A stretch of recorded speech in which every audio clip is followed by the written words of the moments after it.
Is that working? Yes, I think so. Cool.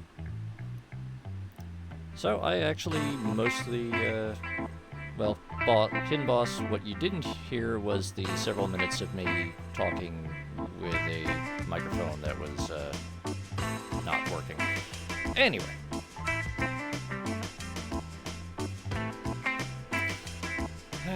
Yes, I think everything's working now. I'm going to go and switch over to this, and hopefully that's working. There we go. Cool.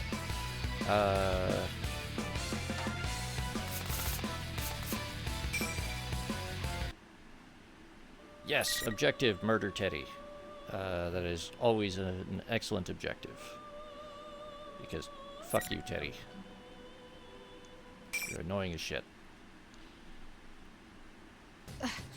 You're stronger than you look. It seems you're a skilled fighter. And a persona user as well, huh? With that, Kirijo-san stands up. I'd like to clear something up. Before our battle, I may have said or done some things that seemed disrespectful, but I understand. We were shown illusions to goad us into fighting each other. so you already knew. You are a credit to the Shirogane name then. In that case, well, I'm willing to forget all the things you said about my body. Wait, what? Her body? What did the illusionary me say? Though, if you're a persona user, that gives weight to two of my theories. Kirijo-san looks straight One at me. is that you were one of those who solved last year's serial murders. The few proud anonymous heroes. I shrug. And then I brace myself for the other shoe to drop. I know what she's about to say. The other is that you were one of my enemies. You were an observer at the hijacking, which means a persona user was sent specifically, yet you hid that from me. Somehow I doubt you were there just to watch over the cargo. If my suspicions aren't off base, then there's something I must say. In all honesty, I feel like I have no defense for what's going to happen next. I begin trying to find a way to make it through this conversation without ruining whatever goodwill I may still have with her. But Kirijo-san's next words take me completely by surprise. Shirogane, can I ask for your cooperation once again? What? You know more about this world than I do, and since I lost our match, I will be unable to move on from here. Wait a moment. I thought you distrusted me. Even if I did, is continuing to oppose each other the wisest course of action? I have no words. Kirijo-san smiles as she watches me. Her proposal completely surprised me. My surprise must have confirmed what she was thinking about me. She knew that I'm not the type of person who would become her enemy under normal circumstances. That is why she smiled. I'm no match for her. She's on a completely different level than I am.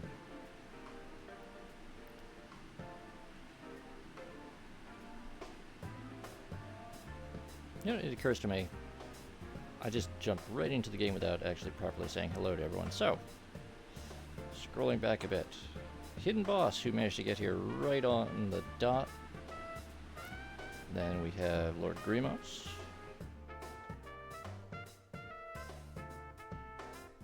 And then I have to scroll down quite a bit. And there's a Wilf. Wilf has survived the weekend. And Ravano. Excellent. We've got all the usual folks here. And yes, on Sunday they finally announced the launch date for Persona 4 Revival. That's going to be mid-February next year, which unfortunately means we're not going to get any sort of significant Persona game release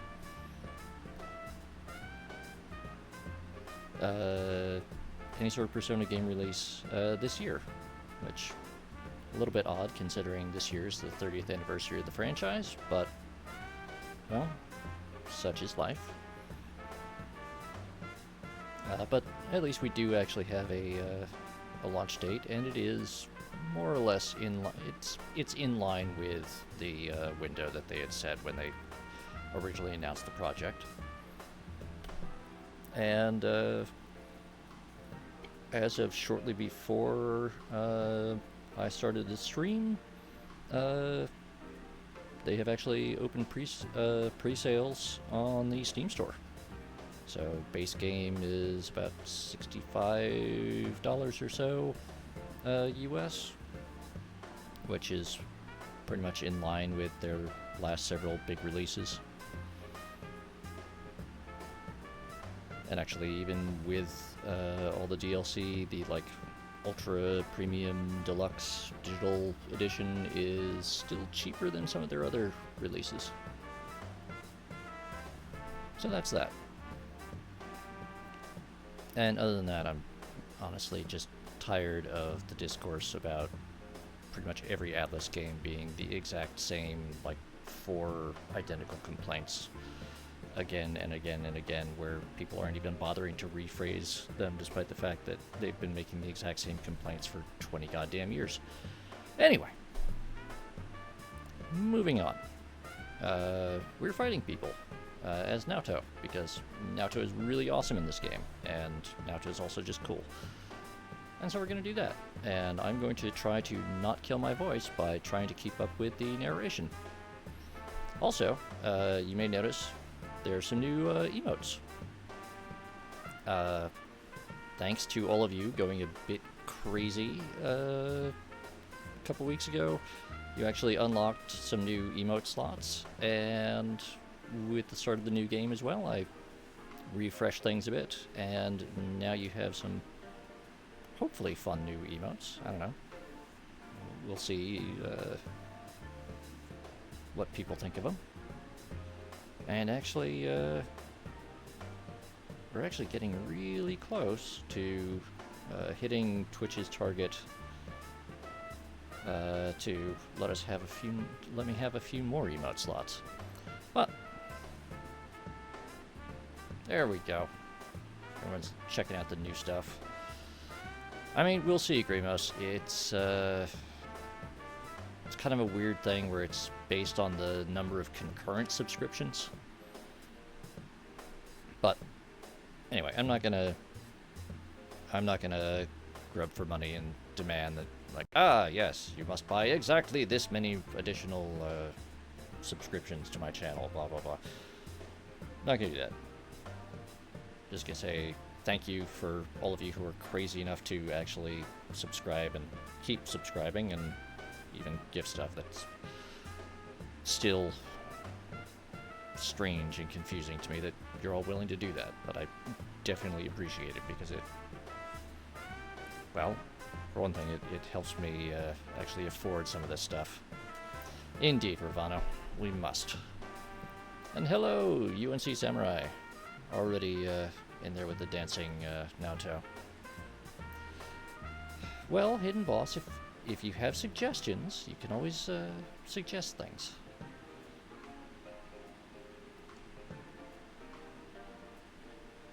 Anyway. Indeed, Wilf. Indeed it is. Krizio-san doesn't wait for me to answer and continues. As you have guessed, we are here in pursuit of the stolen cargo. Upon investigation, we figured out that it contained the 5th-generation anti-shadow suppression weapon, Labris. She was a machine, developed as one of a series of test models. They were intended to receive personas in order to combat shadows. Isn't a persona the manifestation of one's strength of heart? How could a machine be capable of using a persona? And now we're getting into kind of one of the really big points of the story of this game. Is this whole what was the stolen cargo, and we're actually going to get some background into exactly what the anti-shadow suppression weapons like Aegis actually are. You're right to ask that. Labris has a mind of her own. We don't know what she looks like, but it's probably very close to human. A humanoid machine? I did see something fitting that description before I came through to the TV world. So that was a weapon developed by the Grigio group. A humanoid robot. One with a heart at that. This is the fruits of Correggio technology, created from the research of shadows.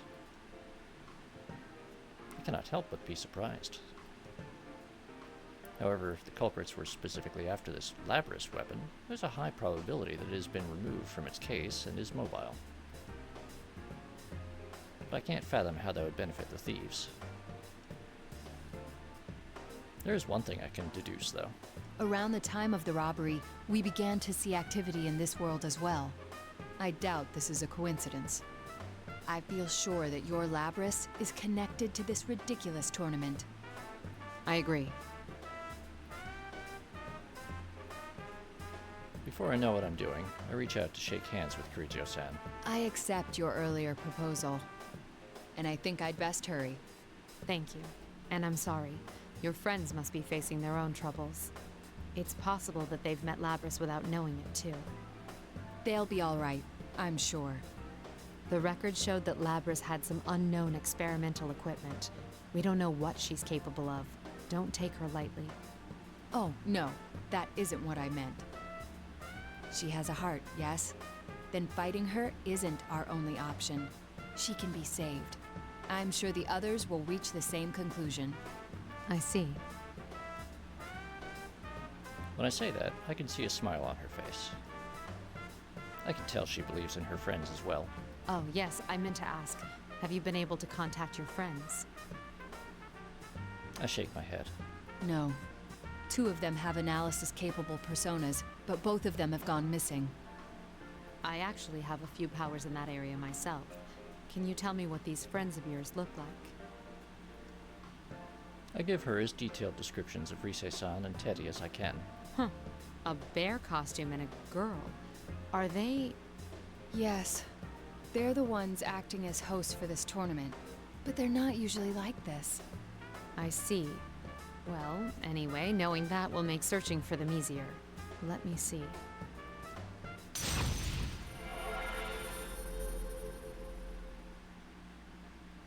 Correggio-san focuses and closes her eyes.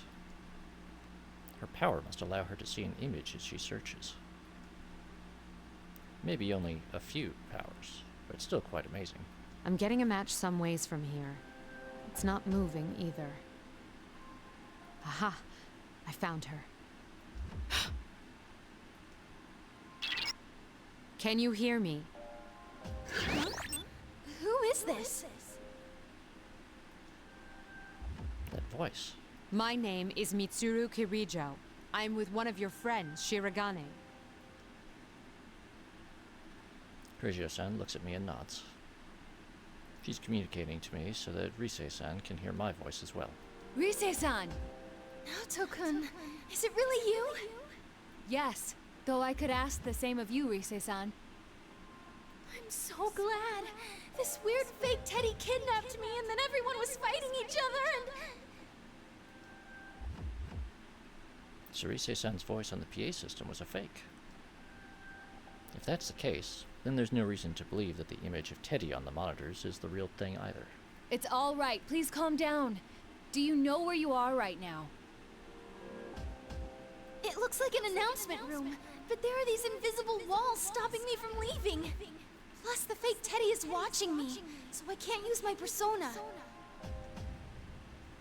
I don't know who that fake Teddy is, but it seems that Rise-san and the real Teddy were kidnapped to deprive us of a means of communication. In other words, to keep us fooled while we were in this world. Then again, that explains nothing about whatever objective could be gained by doing this to us. How does Labris's existence tie into this? Oh, right. Thanks. Kirijo-san, right? Wait, Kirijo? I know that name. That's not important now. Are you a persona user too? Yes, but we can discuss that later. I sense a shadow-like presence very close to your position. Are you all right? The only thing near here is the fake Teddy. Wait, is that what you're talking about? So it's a shadow. I was hesitant to make a decision. Correggio-san does not know Teddy. Of course, she wouldn't know his origins. Even if the General was the real Teddy, she would probably think of him as a shadow if she didn't know better. But if the general is merely something else that's taking on his appearance, it leads to a completely different conclusion. That is, it's a shadow from a normal human who doesn't have any tolerance for this world. But if that's the case, then why is the shadow mimicking Teddy? I don't have enough pieces to begin solving this puzzle yet. While I'm in the process of thinking things through, Kurigio-san speaks up. Exactly, Wilf. That's where the conundrum comes in. It's like, is this regular Teddy being more of a dick than usual, or is this some other shadow being impersonating him? Shirogane, you need to hurry on. I'll try to maintain communication as best I can and keep you in the loop. All right then, I'm off. Stay safe. I nod back to her and start running. Onward. To the announcement room where Rise-san is being held.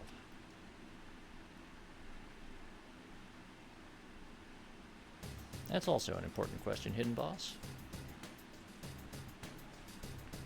Now, if you look in the top left corner there, you'll see this is obviously not actually the school because the ceiling has been replaced by just an open series of girders and light stanchions and Klieg lights. As I hurry on, led by the invisible walls, I reach a classroom.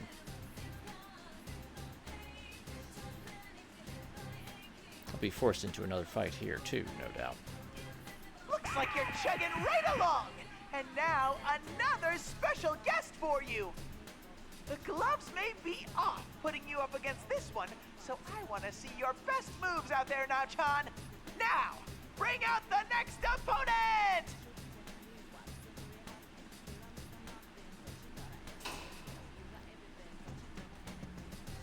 I see a silhouette framed in the spotlight. It's... well, how could I forget that attire? You're Akihiko Sanada, as I recall. Interesting. I've been gone for a while, and here I meet a stranger who knows who I am. You're a member of Mitsuru Kirijo's organization. Her friend, actually, no? Oh, I see. So it's really Mitsuru you're interested in, ace detective. His words caused me to tense up. He just called me Ace Detective.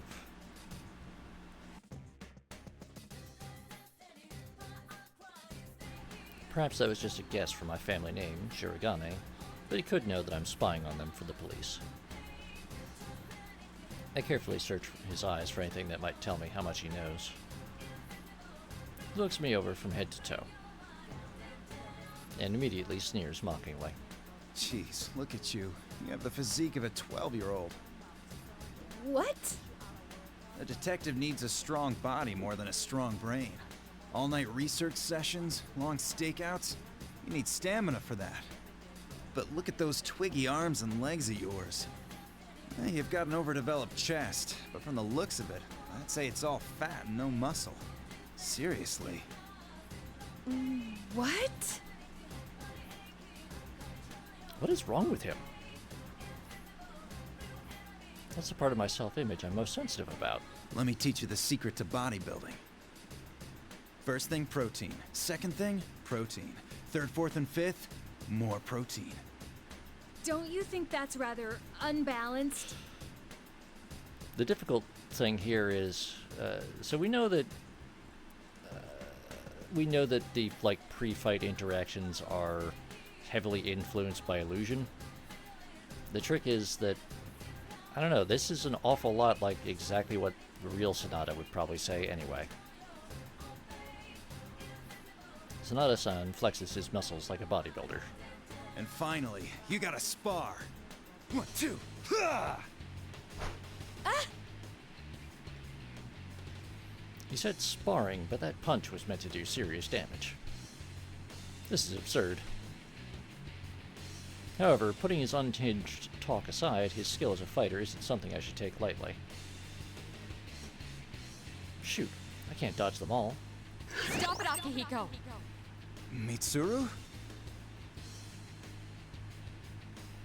Sonata-san stops suddenly as a familiar voice echoes through the room. You're under the effects of an illusion. Shirogane has done nothing. Do not attack. I like the fact that they actually bothered to make left and right facing portraits for Sonata. Like a lot of the characters, they just get mirrored portraits when they're facing because their character designs are largely symmetrical.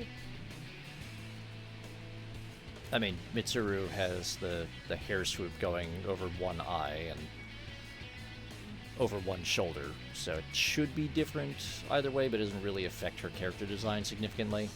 But Akihiko, for instance, he wears his evoker in a shoulder holster. And so when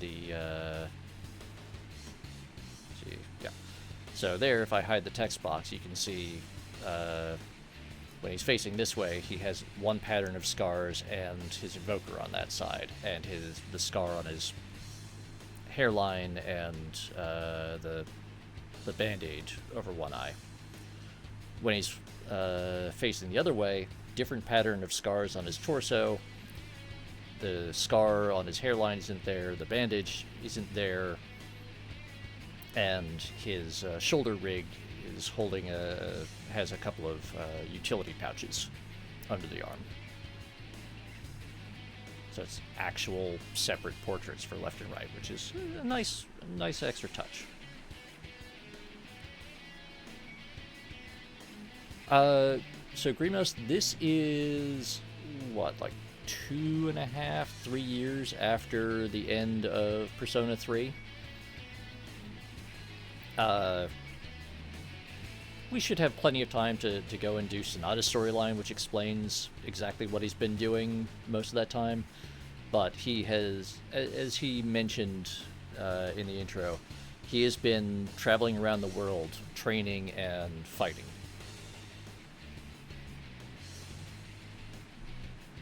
What do you mean? He's the one who attacked me all of a sudden. I attacked. Suddenly I remember. That's right. This is all an illusion. I've never met Sonata-san before, so I don't know what his usual self is supposed to be. On top of that, I allowed the first thing he said to get under my skin. How stupid of me. I let myself get swept up in the situation and failed to realize what was really happening. From my perspective, it was you who dealt the first blow. We were both being shown an illusion to make us fight each other. Shirogane is an excellent detective and a Persona user. I told him everything. He's agreed to cooperate with us. He was originally on the scene as a police observer in this case, so we've already met. Kirigio-san and I explained to Sonata-san what's been happening up until now. It's a relief to learn that, despite his appearance, he's actually quite a reasonable man and quick to pick up on things.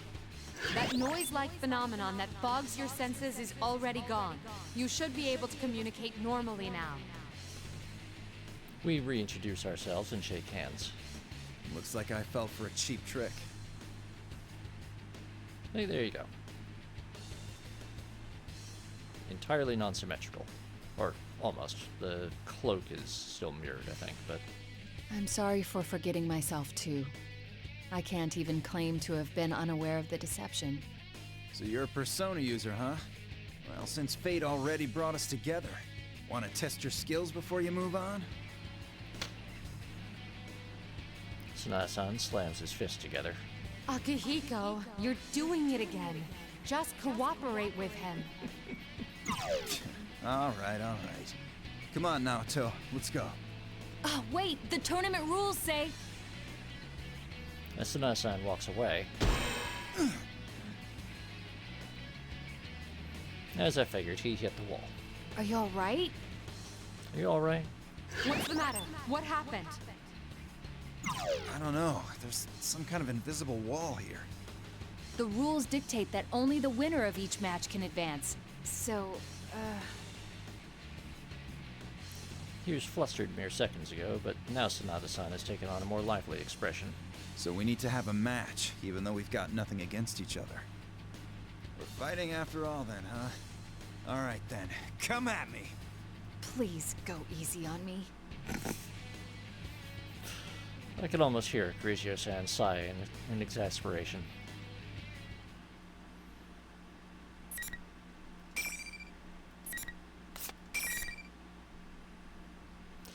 Yeah, Naoto is not built for that sort of fight.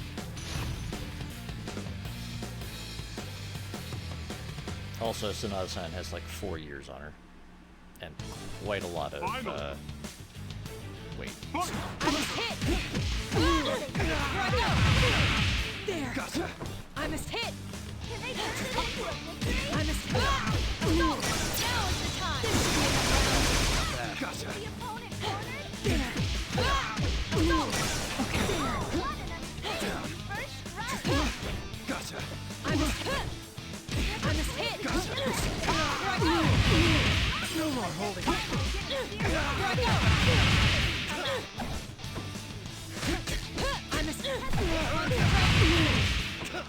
There!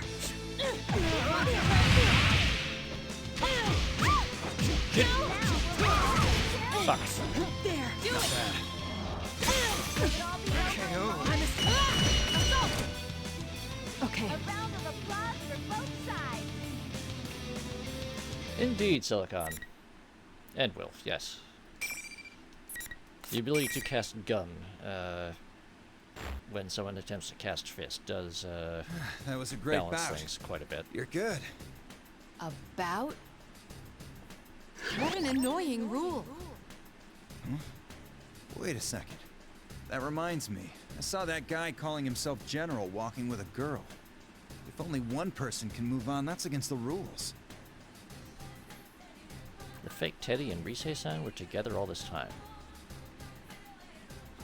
Then, could the girl he's talking about be Rise-san? No.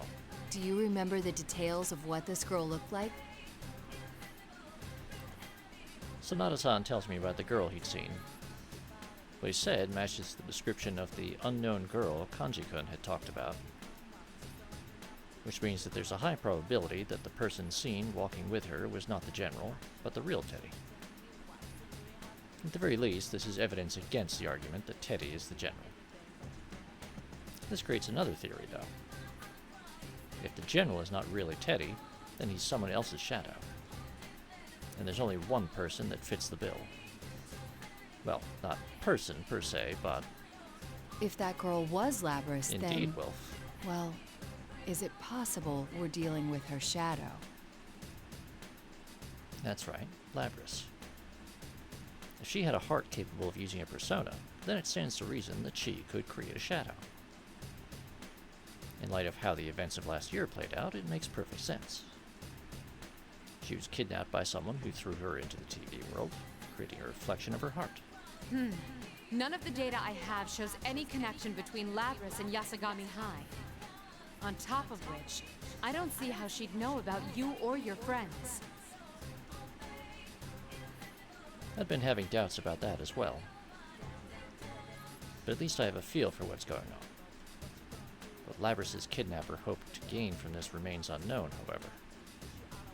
At any rate, it wouldn't be good if the shadow were to run into its owner. Either way, it's best if I head to the announcement room. It's much more logical to restrain the false Teddy, since I know his location, than it would be to have to search for Labris somewhere in this world.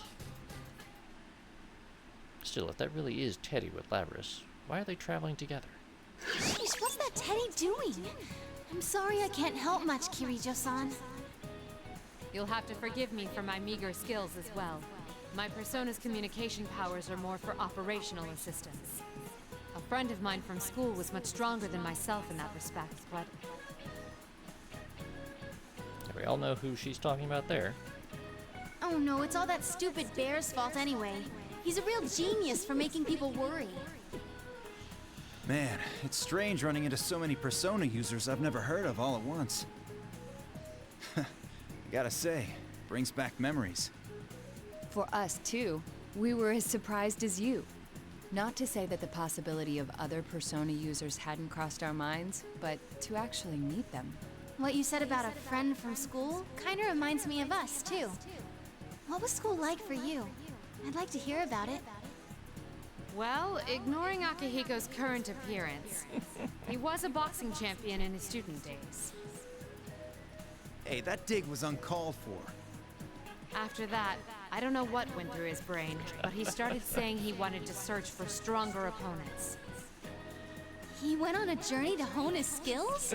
I thought that only happened in comics and old samurai films. I thought I had to do it, so I did it. That's all.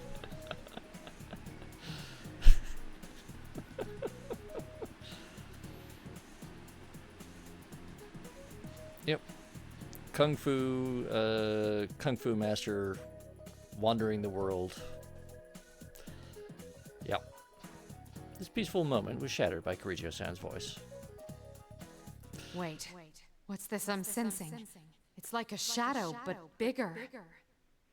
So, Wilf, there actually was there was supposedly serious consideration given to having a joke character of Ryotaro Dojima, and instead of giving him a persona, having Nanako sub in as his in place of his persona.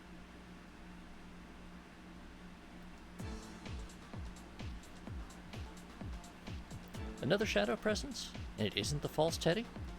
Huh? What's going on? That fake Teddy left the announcement room. Dun dun dun. Rise-san made a report immediately after that. Sanada-san and I look at each other. It seems like the situation is changing. Sanada-san nods to me, and after taking a small bow, I run off.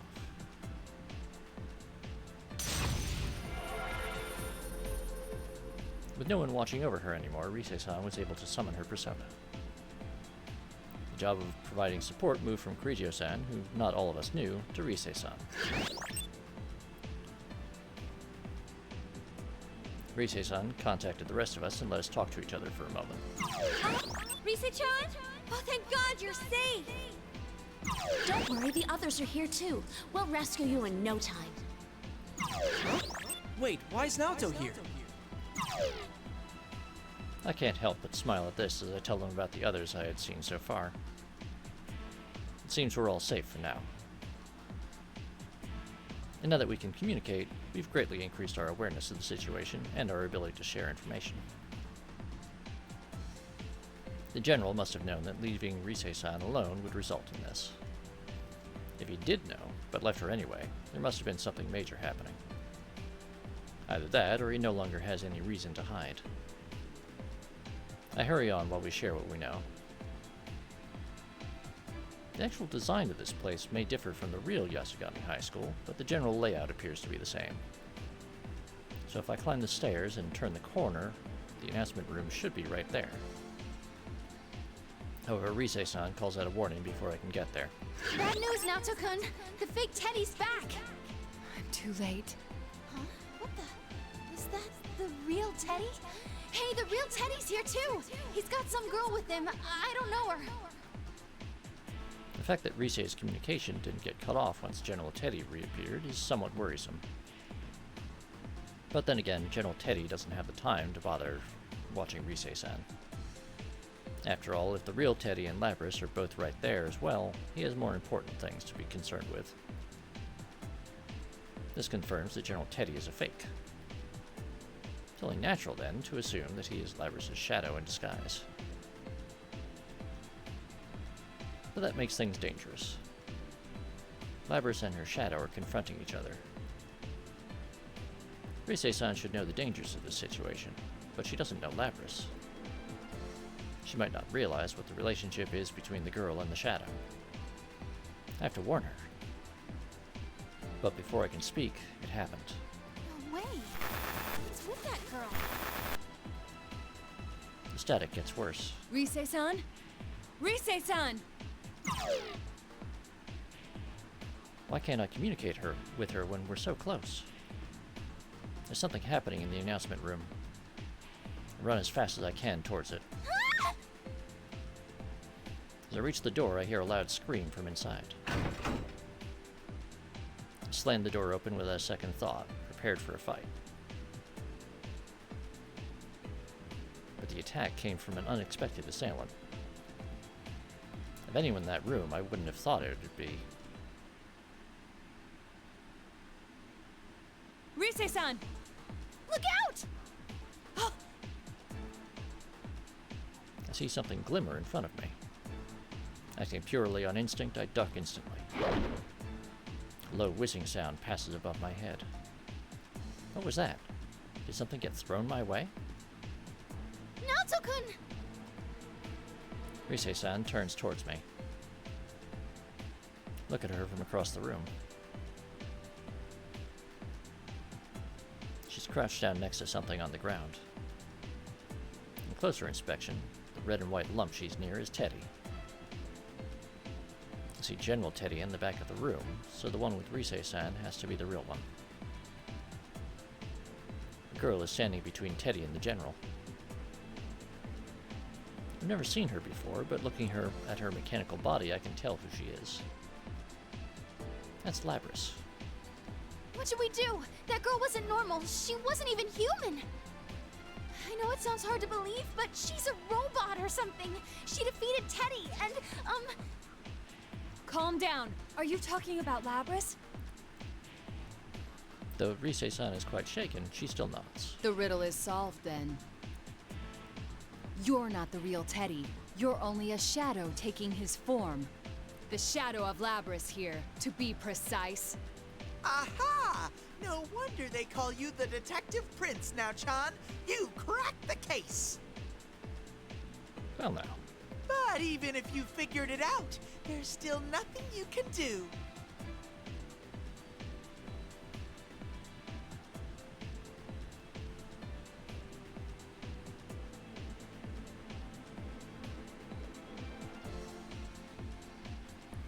I carefully watch General Teddy as he scoffs.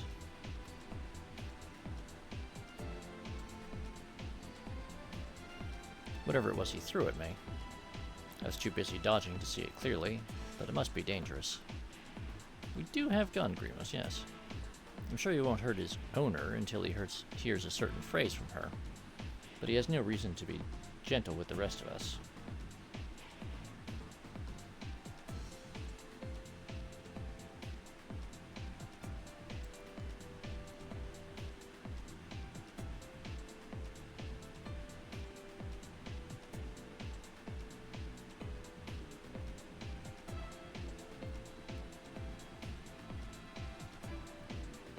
I point my gun at him, ready for any more of his attacks. However, the next attack comes from a direction I had not been expecting. What? There's a droning sound. It's coming from a giant axe flying at me. The axe is bigger than I am, spinning through the air towards me. Like a boomerang, it curves back and returns to the hands of its wielder. There are thrusters behind the blade, allowing the axe to fly as it spins. It wasn't General Teddy attacking me.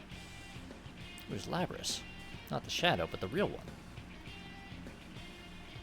Yeah, Grimos, gun may not be effective against rocket axe.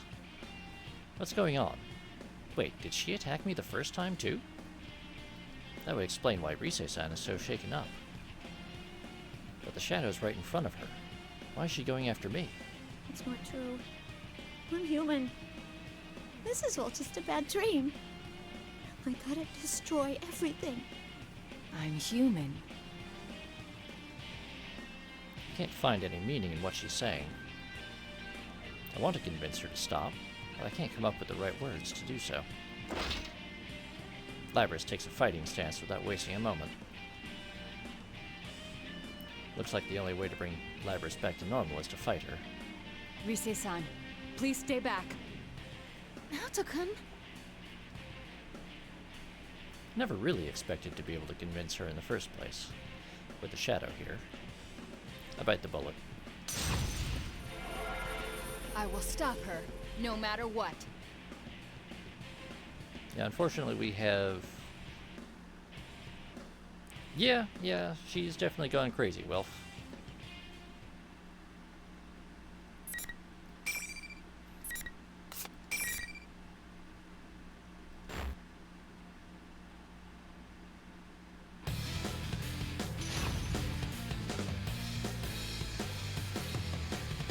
Hey Grimos, Labrys is almost as old as you are.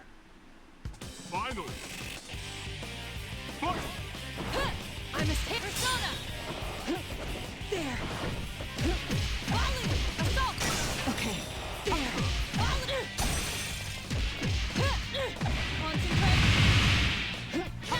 Ow, ow, ow, ow, ow. Nope.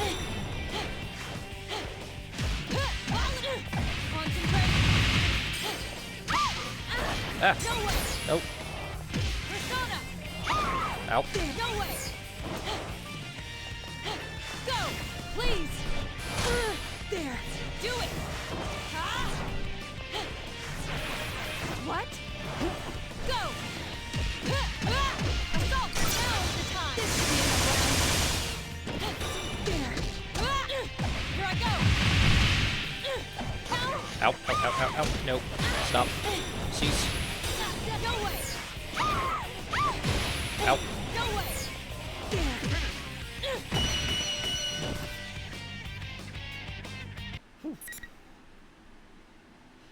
Yeah, Labrys is a bit of a tank. And when she does hit, she hits quite hard. Which, you know, giant person-sized axe kind of does that. Aw, she beat you fair and square. You really are useless, Labby-chan. After Labrys collapses, the shadow looks as if she was trash. Your whole reason for being is to fight, and you can't even do that. You're not worth a damn. You don't need to exist anymore. Oh dear. The shadow's voice and speech pattern begin to slip away from its impersonation of Teddy. Indeed, Wilf. No, that's not all. The fake Teddy's appearance begins to warp as well. Finally, the time has come for it to reveal its true self.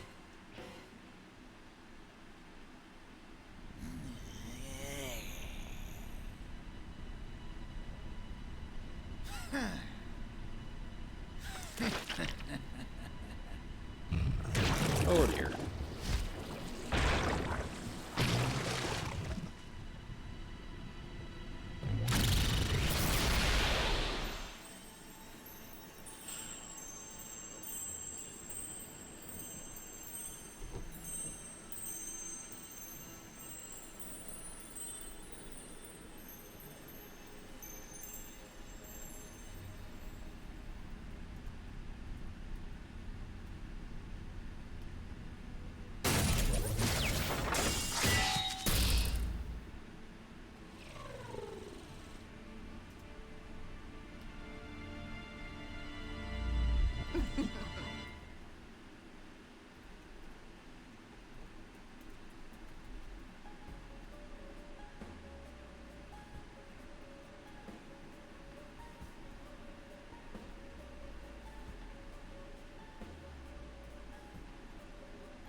The form that it takes is, as I thought, Labrys. I am a shadow. The true self. Yep, golden eyes. Time for a boss fight. That's my face. Oh, you don't want to remember? Fine, you can die like that.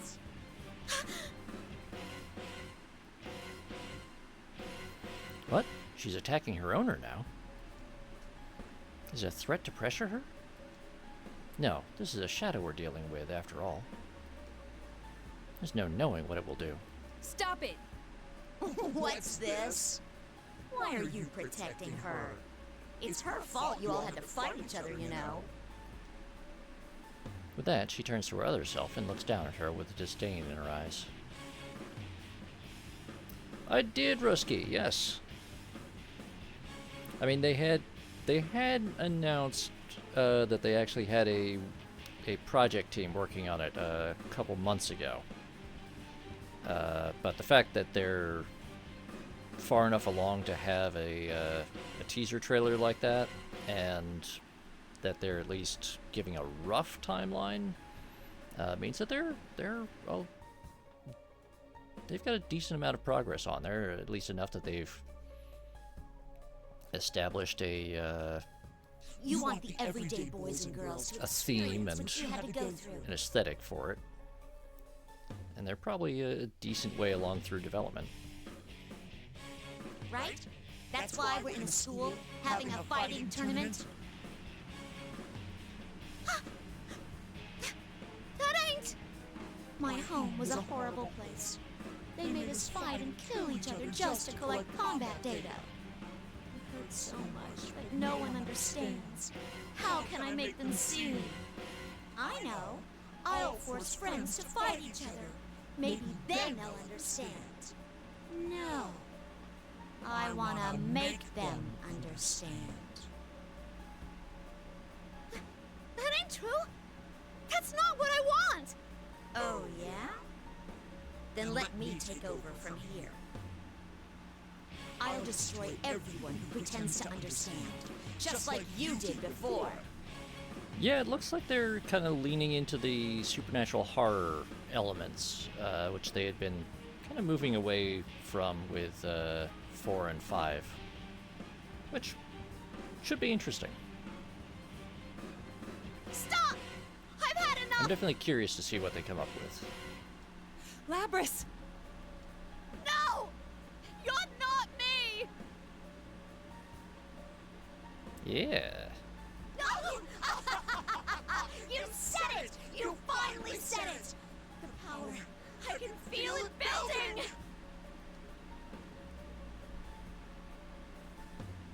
A sinister aura surges from the shadow. Even the surroundings begin to warp with its energy.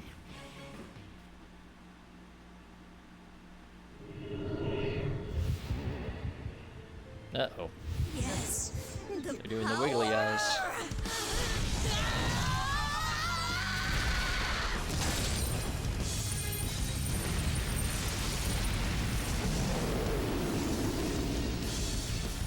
Hey guys, you remember that Asterius DLC persona? The giant bowl thing that comes out of the floor? In an instant, the area becomes dominated by a piercing red light. The view from beyond the window has changed completely. I hear Reise-san gasp behind me. Lagrimos, this is where it's from. This is where it was introduced. I don't know what this place is modeled after, but I get the sense that someone carved open a living creature's stomach. You?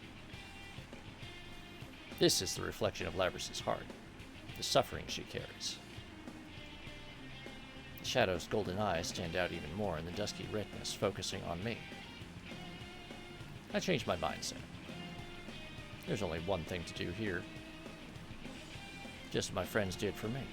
Reise-san, you watch Labrys and Teddy. I got him. Good luck, Naoto-kun. Yes, I'll save her. Well, time for the old ultraviolence.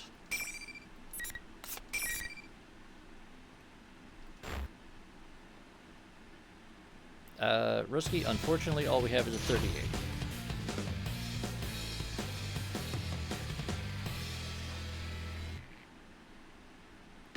Finally!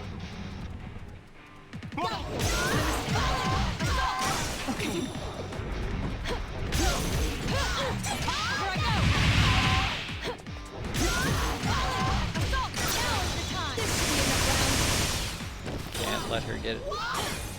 Can't let her get a hit in. Ow, ow, ow. Do it!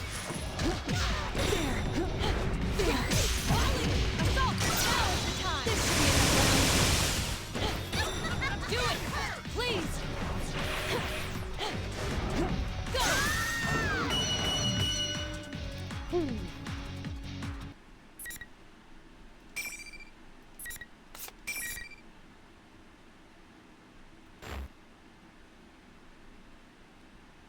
I will point out that the story mode does have the combat on, one of the easier difficulty settings because it's, narrative mode. The giant creature behind the shadow, I had begun to think of as part of the shadow itself, vanishes with a loud roar. I managed to defeat her. She shows no further signs of resistance. Cautiously, I turn around and walk to Labris, who is still sitting on the floor, being held up by Rise-san. It seems Teddy has also regained consciousness. God damn it. He had broken into a sweat, flustering as he stands next to Rise-san. Are you all right? Labris has a melancholy look on her face as she hangs her head. She's so human-like. The sheer authenticity of that expression makes the thought appear in my mind. I didn't have the chance to introduce myself. I'm Naoto Shirogane.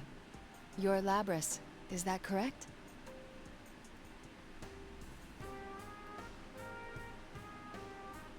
She raises her head, but neither confirms nor denies it. She just quietly stares at her double across the room. Machine, given the ability to summon a persona. The persona ability was the primary objective in her creation. The fact that she also developed a heart came as a byproduct. How much suffering did she have to go through, having been treated like an object for so long? It isn't easy to imagine. I can't claim to understand your pain. It was only today that I learned you existed, to say nothing of the weapons program from which you sprung.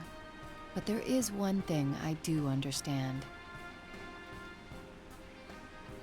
Aniela looked Labris in the eyes. Look carefully at me. Do I seem like a man or a woman to you? What do you mean?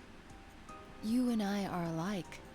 There is such a gulf between what we yearn to be and what we are that we have trouble accepting our true nature. Our true nature? Just as I cannot break the glass ceiling of my profession, you cannot become human. That is the painful truth. But if we were able to change, would that truly bring us happiness? I feel there is something only you or I can offer, because of who we really are. There's something a machine like me can offer? Even if there is something like that, there's no place I belong. That's not true. I'm not human either, but I work at Juness. Teddy, most people aspire to things other than minimum wage retail work. The part-time ladies give me sweets sometimes and everything. The heart is always lacking something. It may be that you and I will be troubled by this same thing for the rest of our lives. But please don't forget that you're not alone anymore. I'm not alone. I nod strongly to Labris as she looks up at me. I repeat it for emphasis. Don't worry. You're not alone. That's right! I'll stick to you like glue! Teddy, that's not encouraging.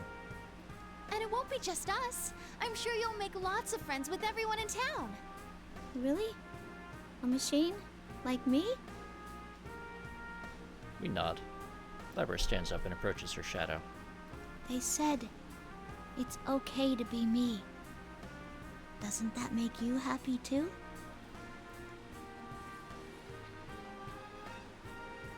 She takes the shadow's hand as it droops its head listlessly. I'm so sorry I locked you up inside me for all that time. But we'll be okay now. I'm not alone. And you're not either, right?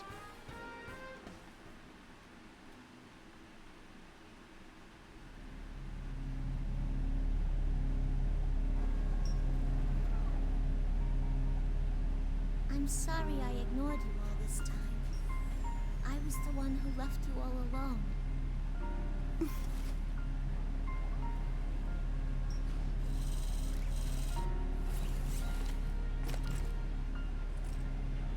No, you are me, after all.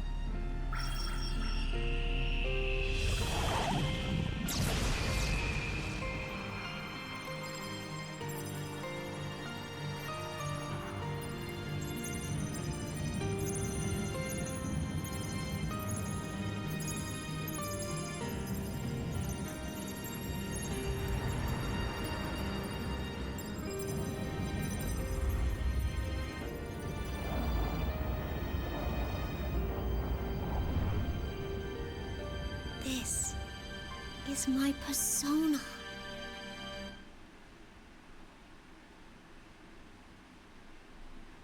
Labris, there are some people from the Kirijo group here looking for you. I wonder if they'll stick me back in that box again. Of course they will. After all, I caused a lot of trouble. What else are they gonna do? I can't say anything about that for certain. But you should talk with them. It's your right to be where you belong. Yeah, you're right. At that moment, I hear several sets of footsteps approaching from outside. No, Remus, it is no longer Asterion. I forget what her persona's name is. But, Asterion is basically, Shadow Labris's persona. Sort of. Shadow Labris is a little bit weird. I stand and take a fighting pose for an instant, but relax when I hear familiar voices. I ease up and smile. Is everyone all right? Whoa, Senpai! You're back from the city already? Never mind him, Kanji-kun. What about you? What have you been doing all this time? The Shadow Host was defeated. The invisible walls must have disappeared. This place is familiar to all of us. With the walls gone, finding each other is a piece of cake. Yo, Naoto! Guess you made the big meetup after all, huh? I swear, we're tied together by fate or something. Actually, is that the real you, Teddy? You're so blind sometimes, Yosuke. Rise-chan, I'm so glad you're safe. Senpai, you're all here! Grigio-san's group comes in behind Senpai and the others. The room instantly falls silent. Perhaps some of the others had encountered them during a match before I did, but in general everyone was shocked to see them. Grigio-san weaves between all of us and walks directly toward Labris. You must be Labris.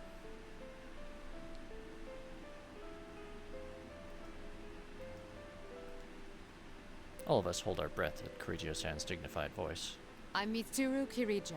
You may have heard already, but I came to collect you. Collect. At that, Labris takes a step back. I put my hand on her shoulder to comfort her. She looks at me, and I nod. Human, robot, anyone. It doesn't change anything. No matter who you are, there are things you have to carry out through your own actions, using your own words. I don't want to go back in that box. Or to that lab.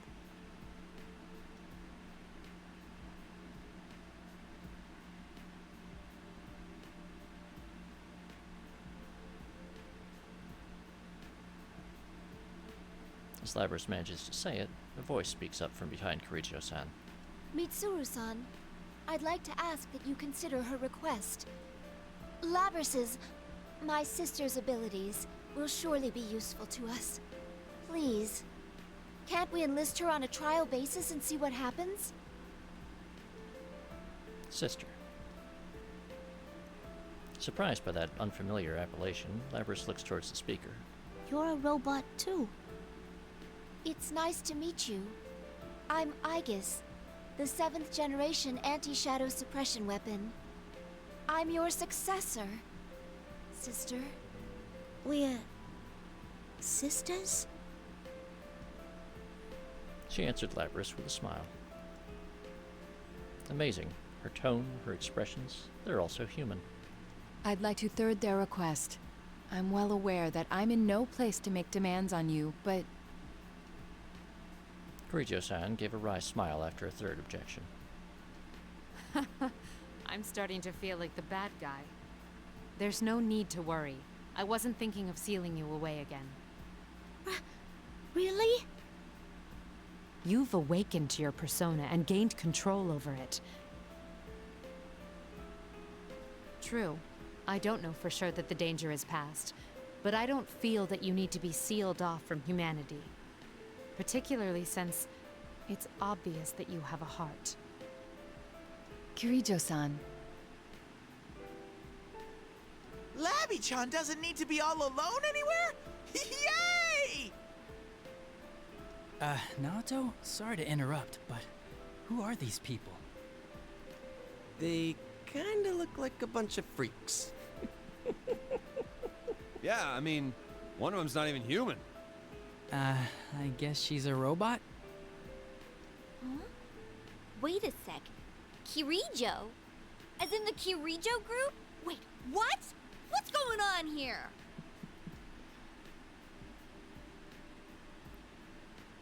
I mean, to be fair to Yosuke, which I usually am not, Grimos, comparatively, the Persona 3 crew that shows up here is definitely a bit weird. All my friends begin to look at me, the only one who knows everything. Where should I start? More importantly, how much should I disclose? Either way, it looks like it's going to be a long explanation. First, though, I suggest that we change locations. It's important to share information, but it is imperative that we all get out of here safely. Yeah, Akihiko, but I mean, Mitsuru has like a catsuit and floor-length fur coat. Akihiko is doing like crazy drifter, and then Aigis is not in her disguise, so she's obvious robot girl with chain gun arms. And then there's the giant limo, yes. Teddy leads us to the roof. But when he opens the door, we find ourselves in a place that looks nothing like the real thing. Everyone besides Teddy starts in surprise. Outside the door is a space that resembles a TV studio. That's right. That's the place that we used as an entrance lobby to their TV world last year. It disappeared once, but it must have reappeared when Labris entered this world and created the school here. The others told me that the Midnight Channel aired again. Whoever watched the broadcast must have associated it with last year's airings.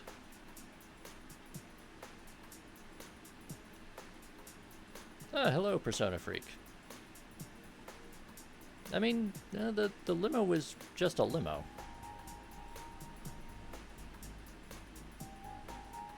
Well, this limo. We're not talking about Igor's limo.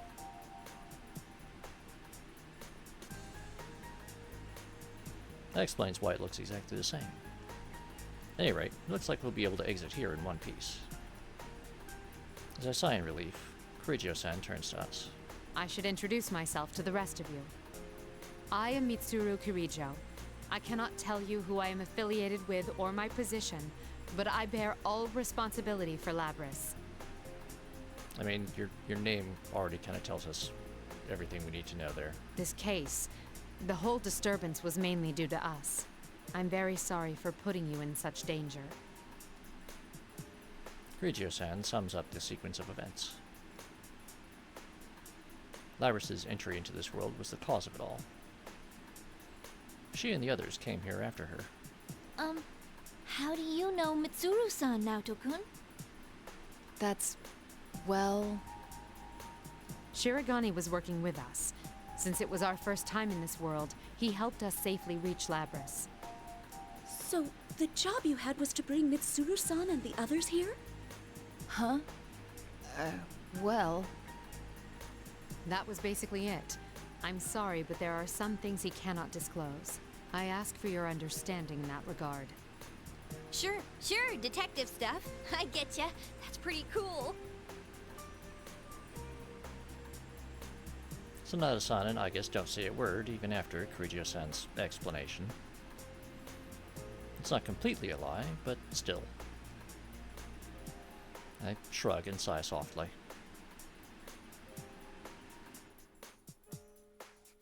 frequently, Persona Freak. We all are.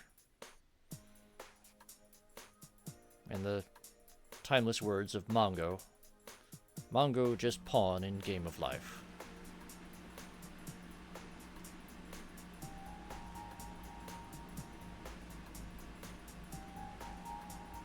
And now that she sees I'm not denying any part of her less than vague explanation, I might as well be admitting that my investigation positions me against her. I really am no match for her. Well then, let's all go home. Alrighty, attention please. The trip doesn't end until we get out of the TV. Dude, you really gave us a scare. And this isn't the first time either. Well, at least it ended well. You know, I understand about Rise-chan and Teddy, but why did Kanji-kun go missing again? Huh? Oh, well, because, You needed a change of pace, no? What? Did I misspeak?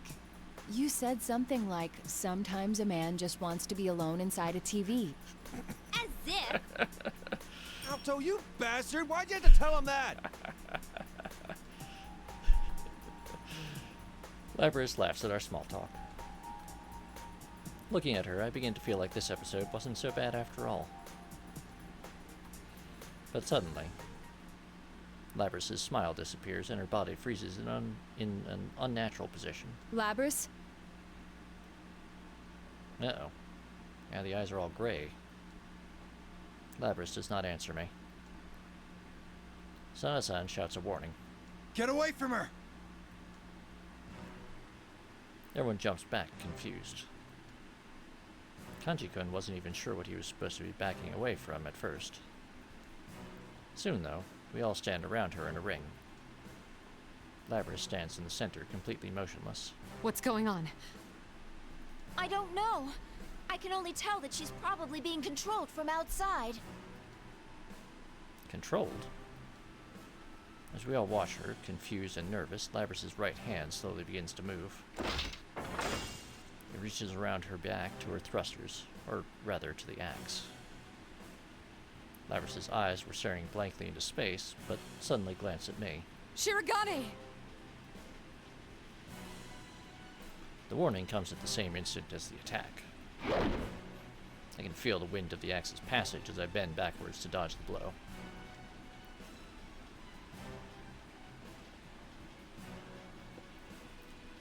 If she'd gone after anyone else, things might not have been so fortunate. I'm the only one who's actually seen that attack before. But Labrys follows up with something different. I gulp in spite of myself. That white, elegant silhouette behind Labrys. I'd almost forgotten. Labrys now has the power of a persona. Fighting her won't be as easy as it was before. Labrys, why? Never mind, it can wait.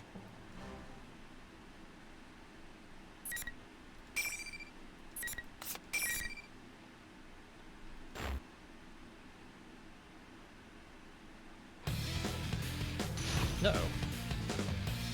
Now we have to fight Awakened Labrys. Finally.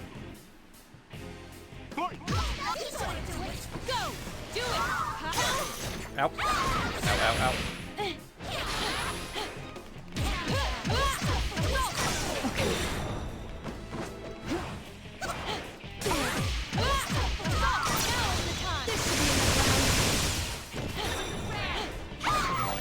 Ow, ow, ow.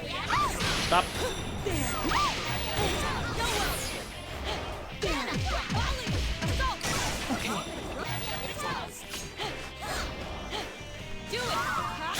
Ow.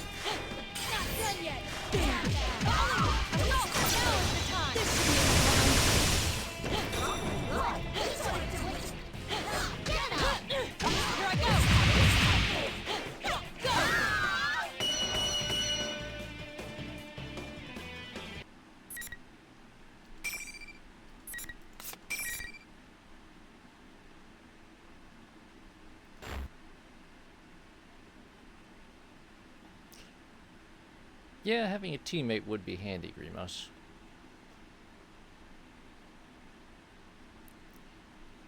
emerge victorious, but I don't have enough energy remaining to run up to her. I breathe heavily and look at her. Aiga-san runs towards Labrys in my place. Sister, are you all right?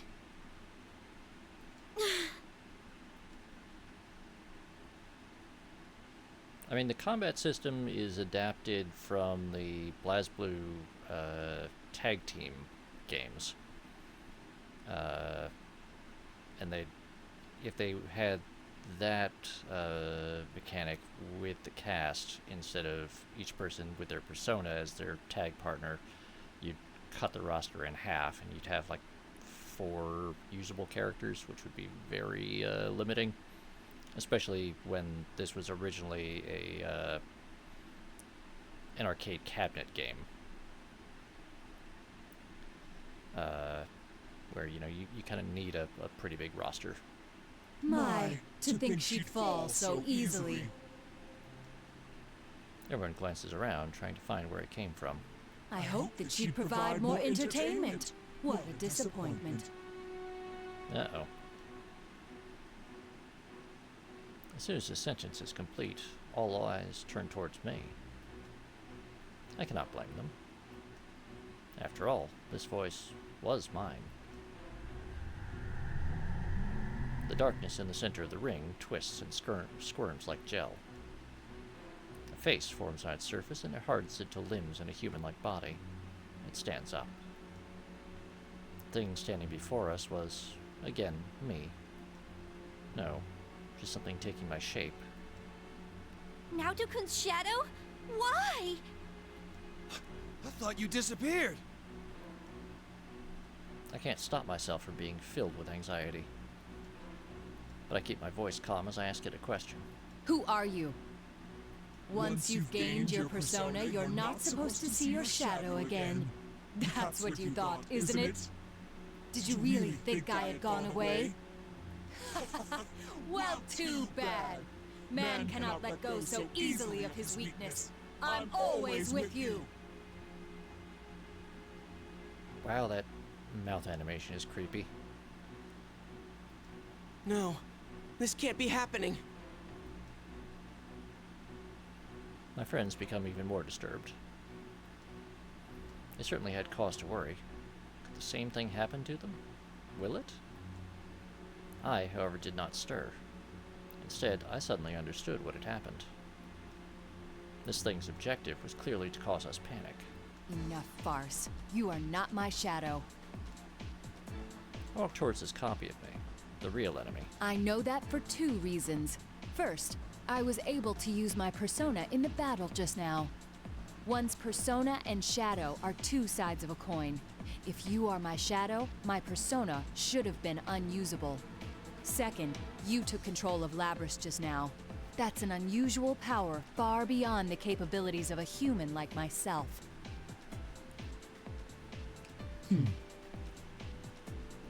I'm sorry to say you've dug yourself a deeper hole by showing off that ability. With a power like that, you could drive a man to extreme acts, which was the missing piece in this case. You mean the hijacking wasn't just the work of a highly motivated crew? Rather, whoever we're talking to now was... It was Labrys's dark wish that we fight each other. But what if someone knew beforehand that that would happen? Labrys has a heart, but she's also a machine. Unlike humans, her memories can be tampered with. By using Labrys, you thought you could orchestrate the disturbance her shadow would create in this world. Your objective is, as you just said, to gather persona users, have them fight, disrupt their hearts, and steal their personas. That's why you're appearing in the form of my shadow right now, to confuse me. You're the real puppet master behind this case. I'm surprised. Very insightful of you, Naoto Shirogane. Quite impressive work. I didn't expect you to fight back this fiercely.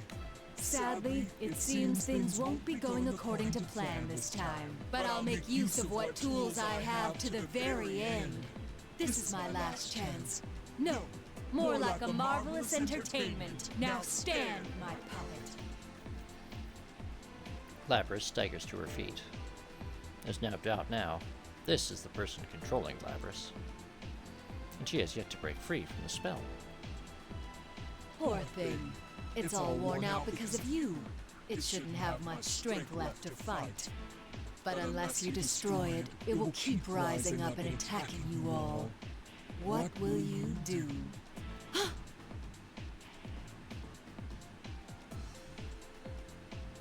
Labris pointed her axe at me for the third time. Rather than caution, I felt sympathy. The forced killing of comrades against one's will. I see now. This is the past her shadow had talked about. Shirogane, you need to stand back! Grigio-san steps in front of me. Wait! If we all attack her, we may end up destroying Labris. But she's just under its control. If we can release her, she should stop attacking. Glance over at Rise-san. Is that possible? All right, I'll give it a try. Perhaps Rise-san's persona was powerful enough to do it. Oh, hello, Delta. I hope things go okay. Overtime does suck, but at least it's paying you well.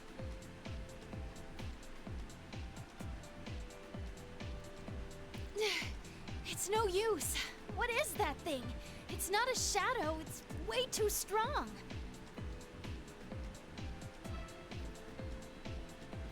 I had a feeling things wouldn't be so easy.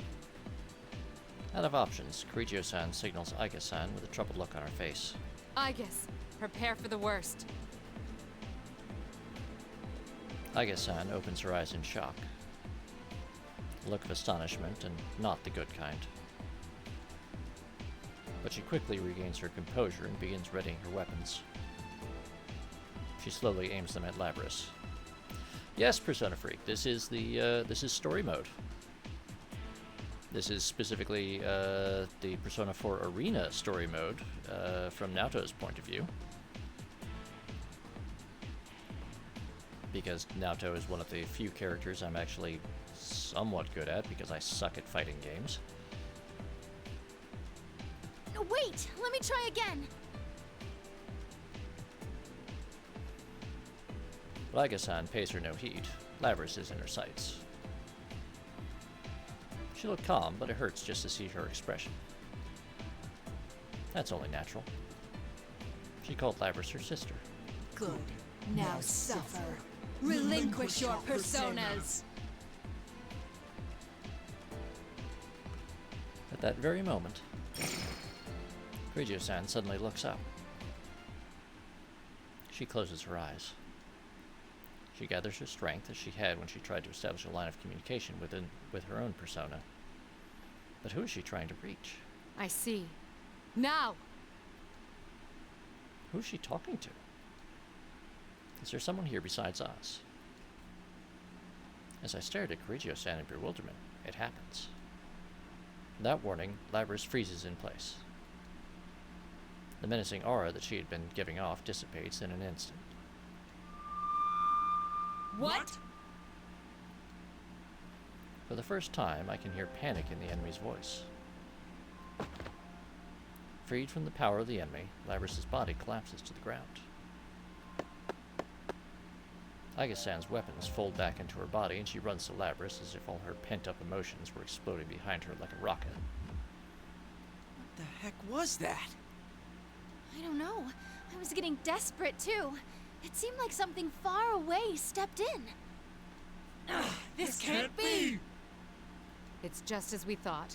The enemy is taking on your appearance and has no connection to you. Feel free to cut loose. Grigio-san's voice is full of confidence. I don't know what she did, but when she speaks so confidently, it's impossible to doubt her.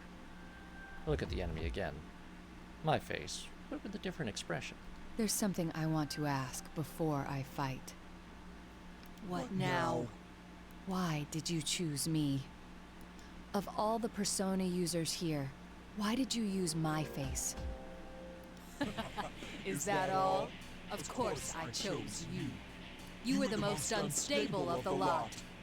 Never quite sure whether to call yourself a man or a woman. Your indecisiveness made you the perfect prey. I clench my fist, but keep my anger in check. After a moment, I nonchalantly tip my hat back on my head.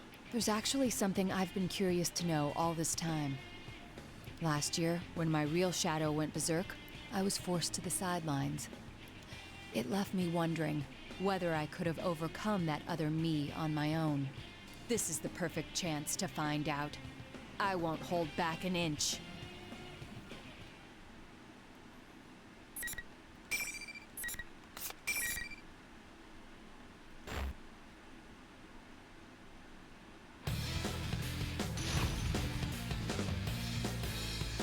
Naoto versus Shadow Naoto. Final. Fight!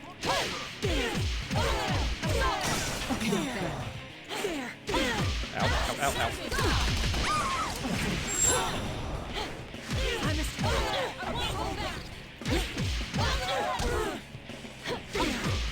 Do it!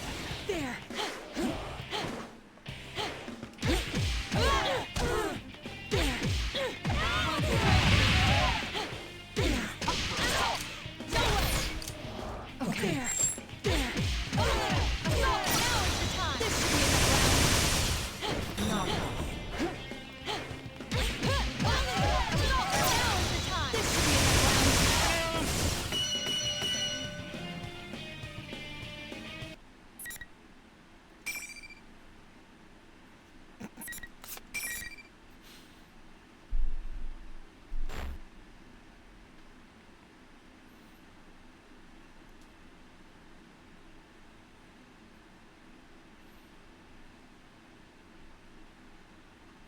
The enemy staggers and falls to her knees, her face, or rather mine, writhing in agony.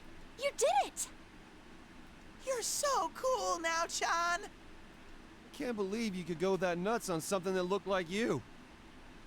It turns out Naoto is in fact capable of kicking her own ass. It may have taken my shape, but it wasn't me. I had no reason to relent.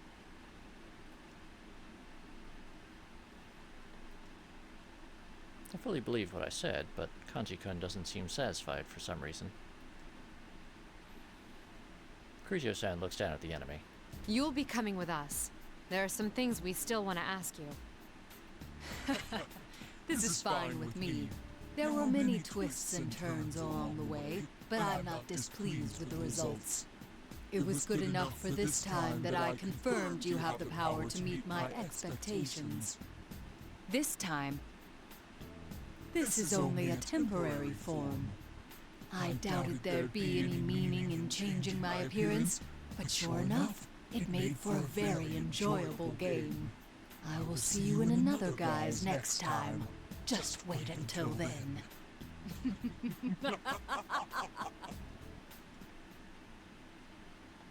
The enemy laughs and begins to fade away. Wait! Of course, the enemy simply disappears into thin air. Who was she? And what was her objective, trying to separate us from our personas? Unfortunately, I was not able to get to the core of the matter. But still, next time, huh? Hell no! Don't you dare come back again! Yeah, what he said! Seriously, that was one sick bastard. Copying Now-chan was going too far! Bad enough that it was in violation of my image rights, taking my form like that! Teddy, shut the fuck up. I wonder if this is the start of something bigger. Yeah, I don't think we should let our guard down.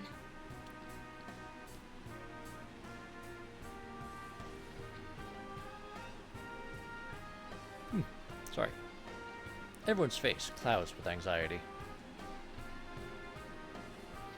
No one could have imagined that we would run into some bigger threat like this. Does the enemy plan to cause another incident like this again? Are we going to get more humiliating catchphrases? Killjoy detective. Am I really that bad? It appears that Kirijo-san has worries of her own. My analysis didn't make it in time, but that was... It's hard to believe. Then again, With a strong look in her eyes, she swallows her fears and comes to us as we discuss who the mastermind could be. in any case, you don't have to worry about it. It's our responsibility from here on out. But it was obviously targeting us. We can't shrug and go on our way after that.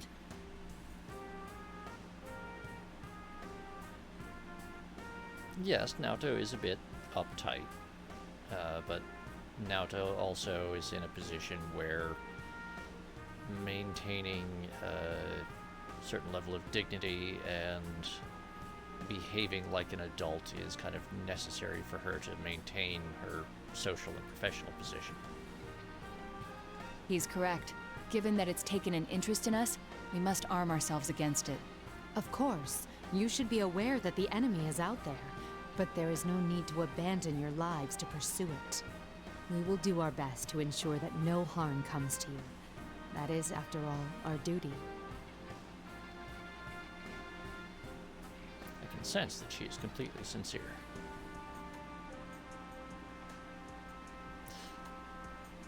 Silicon? There's a reason for that. If I remember correctly, it's the same voice actor. We all trade glances, but eventually concede with our leader's opinion. We'll agree to Kirijo-san's offer. There's some lingering regrets, but we have little choice right now.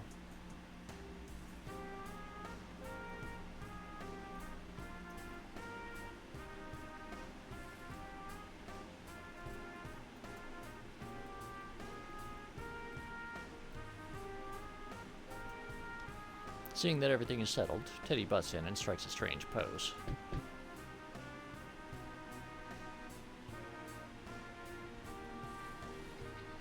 We turn to look at him, and with a grin of pride, he kicks at the floor with his heel. Yes, Adachi is in fact a playable character in this game. That is his usual little dance when summoning the exit TV to get us out of the TV world.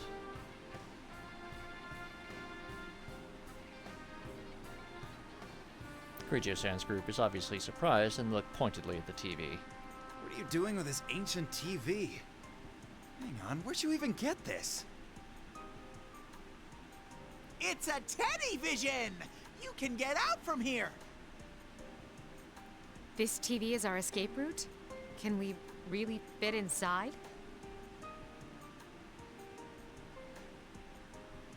Ooh, are you a little too front-loaded to fit? In that case, I wouldn't mind helping you squeeze through! God damn it, Teddy. Mitsuru, just go ahead and stab him. Get it over with now.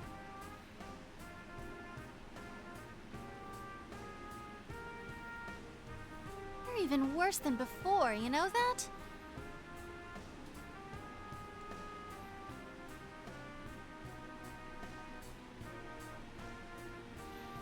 But yes, Silicon, Johnny Young Bosch is both Yu Narukami, the P4 protagonist, and is also the voice of Adachi. He also, I believe he did their voices for the animation dubs as well. We all pass through Teddy's TV and make it back to the real world. Of course, Kirijo-san is a bit flustered to find herself in the middle of a department store. Labris looks slightly lonely, but she follows Kirijo-san by her own free will.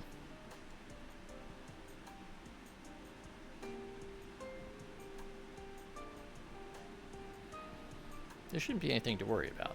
Remembering Aiga-san's gentle smile, I know that they'll make sure Labris is alright. And so the incident came to a close.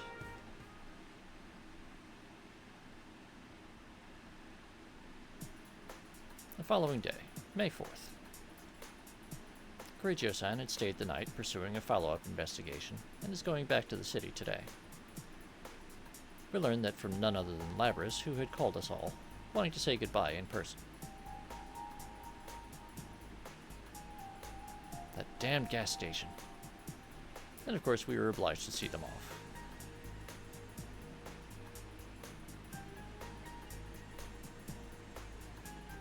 Yeah, there's the bookstore, Daidara Metalworks, and Mario Q Tofu, the gas station, and the bus stop.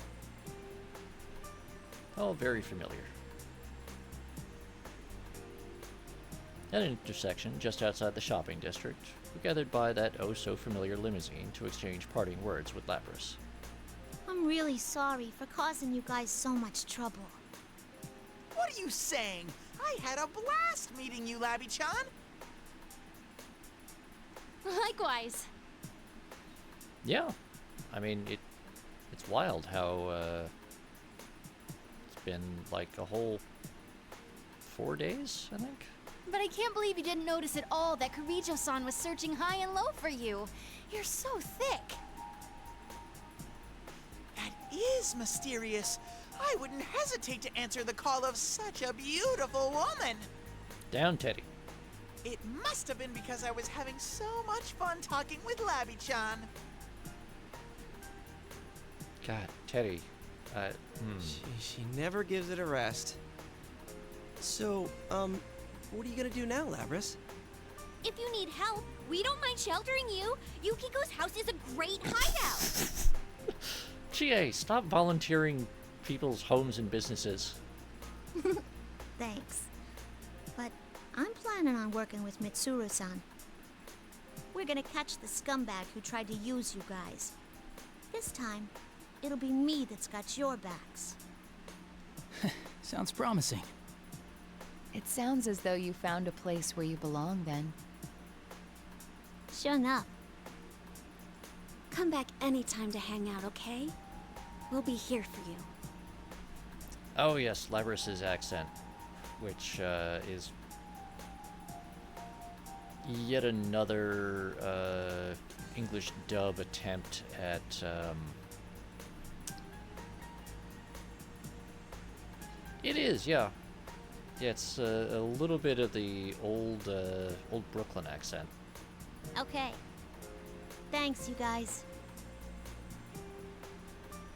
Labras's expression is radiant. I turn around to see Kirijo-san and the others watching from inside the car with gentle smiles. I leave the circle gathered around Labras and approach Kirijo-san. There's something that I have to confide in her after all this time. I confess, I had known about the existence of the Shadow Operatives from the start. As I thought. Well, considering what we've both been through, there's no need to keep it hidden from you anymore. Why are you taking the lead even if it risks your life? A woman in your position needn't. A great many people were hurt because of mistakes the Kirijo group made in the past. I won't let it happen again. To leave behind nothing that could jeopardize the future. That's my mission. More than that, it's a vow I made.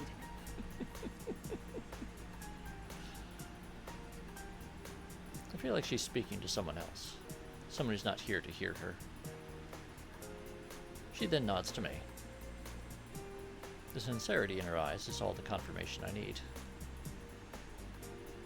In my line of business, you rarely come across people who actually speak what they mean. People I would call noble. She is one of the few. Yeah. Her eyes show trust in me, and that makes me proud to know her. You've been a real help. About the next step, though, I doubt you'll back down that easily.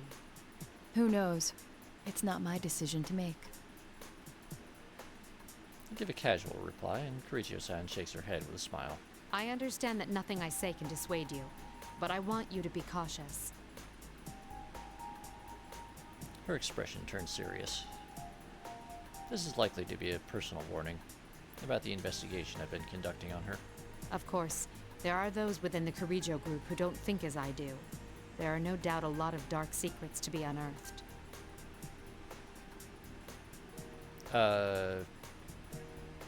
Persona Freak? Do you mean Mitsuru's father, or the Persona 3 protagonist? Because the Persona 3 protagonist has had two different canon names. Depending on the animation or the what is he? Minato something. I'll look it up in a couple minutes once we're Minato Irasato? Does that sound right? Something like that. No. Yuki. Ah, damn it. See, it's messing with me now. The current Kirijo group has drifted away from the family businesses. I am only the founding family's daughter, not the strongest position.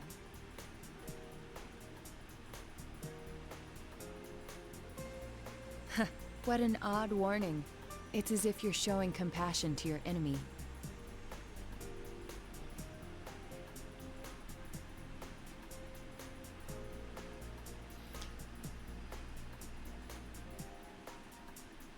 Well, I too personally hope you find success. You be careful too, Kirijo-san. Just call me Mitsuru. Of course, Mitsuru-san. Well, until next time.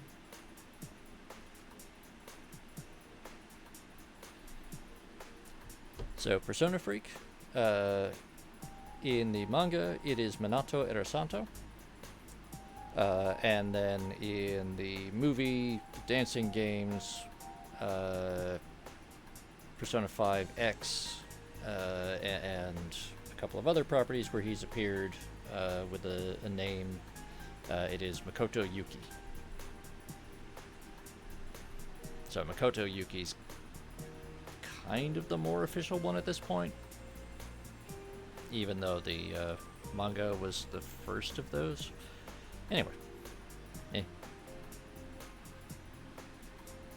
he's the only Persona protagonist who has had multiple canon names applied.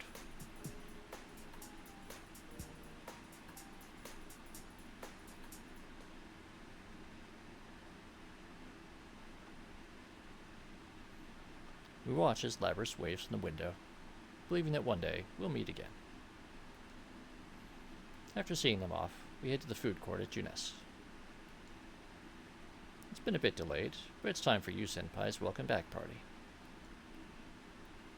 These last few days have been full of trouble, but I can't help but feel that some sort of fate has brought us together in the end. Soon the topic at hand changes to what you Senpai had said. We should reform the investigation team.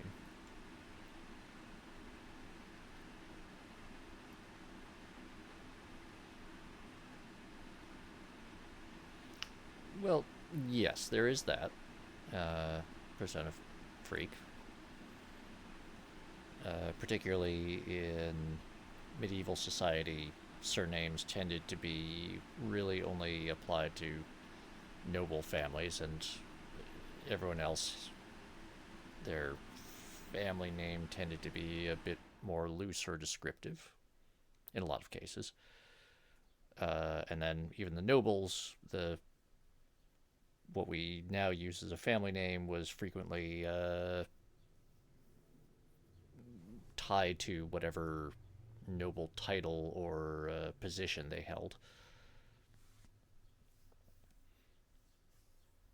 But the Persona 3 protagonist is just unusual in that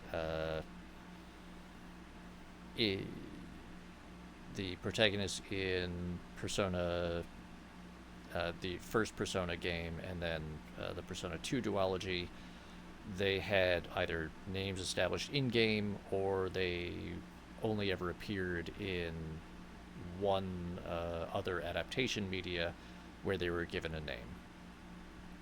And so it was consistent because there was really only the one other time that was used. Whereas Persona 3 was the first one to get a manga and an animation and have the characters then reappear in multiple spin-off and sequel games. And it's just unusual that they gave him multiple names in each of those adaptations, instead of just settling on one the first time and going with it.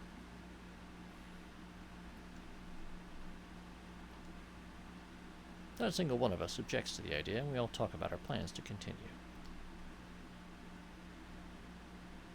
By the time we split up and I arrived home, it was close to midnight. but I sat at my desk and turned on my computer so that I may compile my report on the investigation. What follows are my impressions of the organization called the Shadow Operatives, as well as their leader, Mitsuru Kirijo. As a member of the Kirijo Group's founding family, Mitsuru Kirijo strongly wishes for the corporation's stigma to be cleared. Yet the Shadow Operatives are not ultimately a means for her to clear this stigma. Her first priority is to protect and save those who are at risk. The way she handled the lost cargo in this case made that much clear. Though discarding it would have been more advantageous and it would have been simple to destroy in secret, she chose not to do so. She sees the restoration of the family honor as a byproduct of her true mission.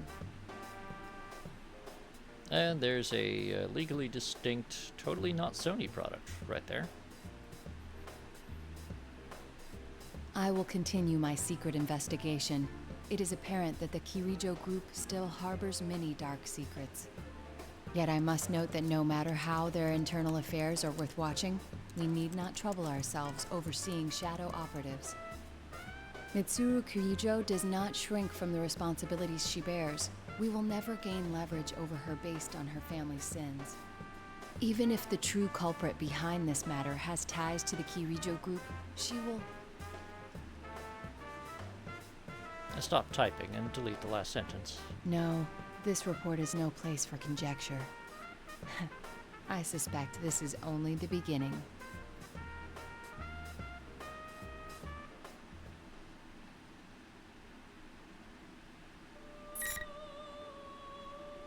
And there we go. So that was the Persona 4 Arena story from Naoto's. I should hope so, Grimos. She did a lot more than she was probably expected to. Although she also probably did not get the results that her employer was hoping for. But yeah, so that's Naoto's version of the story complete. Now, we're gonna do Yu Narukami, his version. We're gonna do Kanji's version of events. We're gonna do possibly. I do want to do these three as well, and of course we're gonna do Elizabeth. So that's a separate thing. But what do people want to do next is the question. So I've got, let's see, 1, 2, 3, 4, 5. You know what? That's enough to do a poll.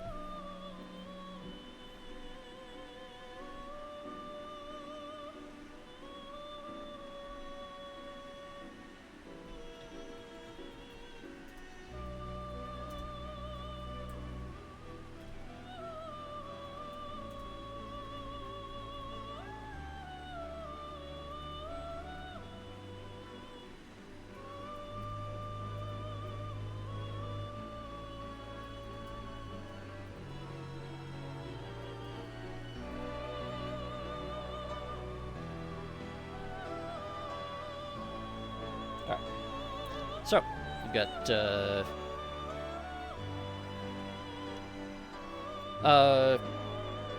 Persona Freak. To start with, I'm doing the story mode.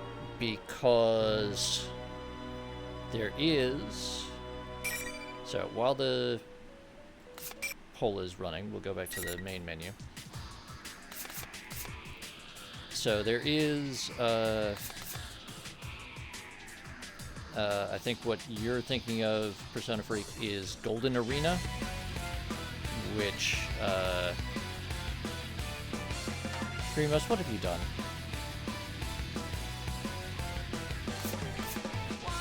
So, arcade mode, which is the 10 battles in a row, that does not have any story elements. Golden Arena kind of doesn't really have story elements. But what we're gonna do is we're gonna go through P4A Story mode, And then we'll do Ultimax story mode. Which, that gets complicated in its own way, but for now we're doing the arena. Because, Grimos, what have you done?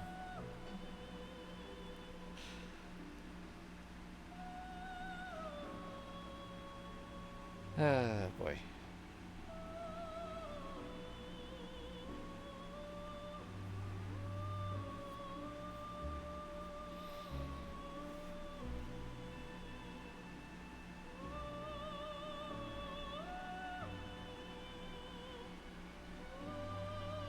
Okay. Alright. I'll get the dice out.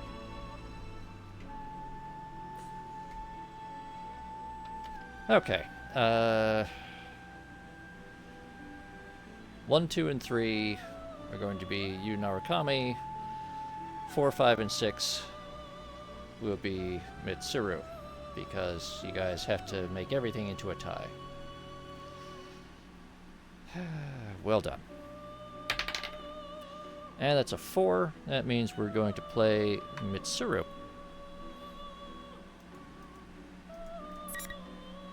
And I kind of wish I could just leave this running like a cutscene. So I could just run off.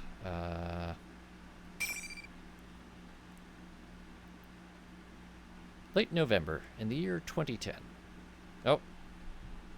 Alright, hidden boss. Oh, and a stretch.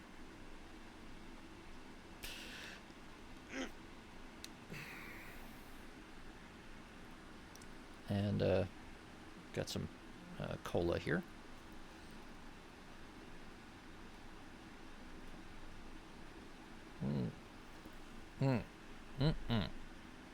Slightly below room temperature cola.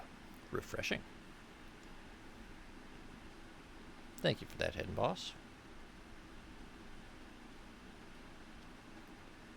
The darkness fell without warning. At the same time, the previously busy examination room fell so silent that the man's ears hurt. Hey, what happened? He called toward the back of the room, but no answer came. After working for public safety for over a decade, he thought little could faze him anymore. But this was uncomfortably alien. It was no ordinary blackout. If it were, the faint light from machines running on battery power, such as cell phones, would remain. But the silence disturbed him even more. He hadn't heard so much as a single cry.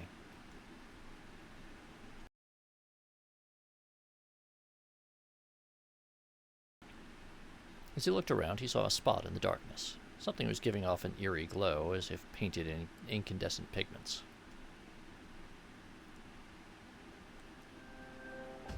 Once his eyes began to adjust to the darkness, he was able to faintly make out the area around that light.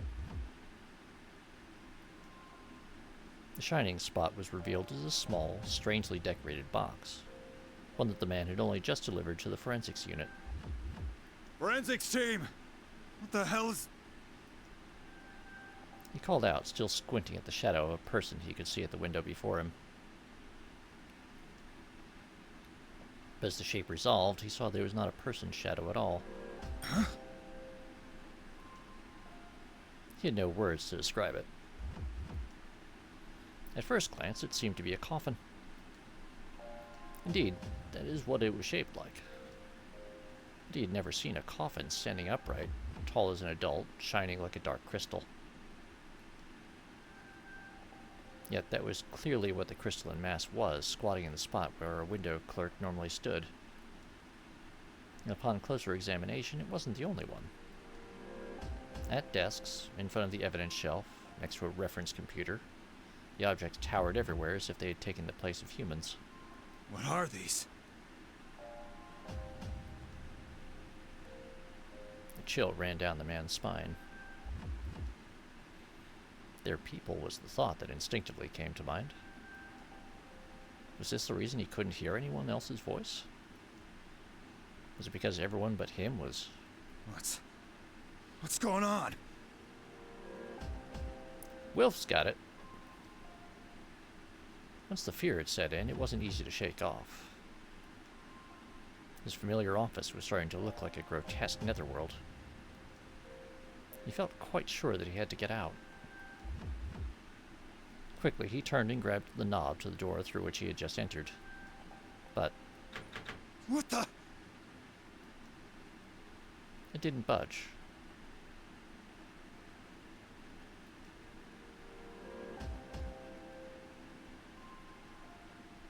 It wasn't that the door was locked, preventing the knob from turning the latch. The knob was completely frozen in place. Is anyone here? Hey, let me out! The man slammed his fist against the door, yelling in desperation. But the sensation he felt when his fist impacted the surface wasn't that of hitting a door. He felt completely at odds with what he saw, as if a picture of a door had been drawn onto a solid wall. It was then that the man noticed another light, similar in color to that emanating from the box, could be seen on part of his hand as he swung it forward.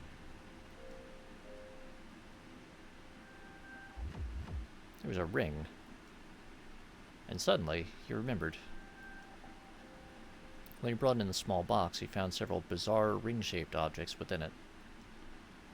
While handing it over to forensics, he suspected that they might be rings. To check the theory, he put one on. And now that ring was emitting the same eerie light as the box. Though he still had no idea what was going on, it was immediately apparent that it was directly related to the current situation. The man grabbed the ring with sweat-slicked fingers and tugged, ready to pull off his own finger if necessary. But just at that moment... I wouldn't take that off right now. What? The man can't help but gasp. He looked around, but could sense no one inside the room with him. Where'd the voice come from? I'll be there to rescue you shortly. Calm yourself and wait there.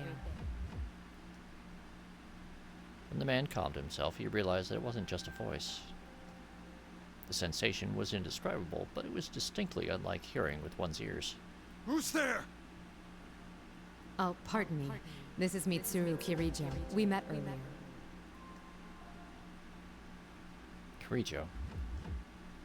He did know Kirijo. It was she who brought the strange, small box. And that wasn't all he knew.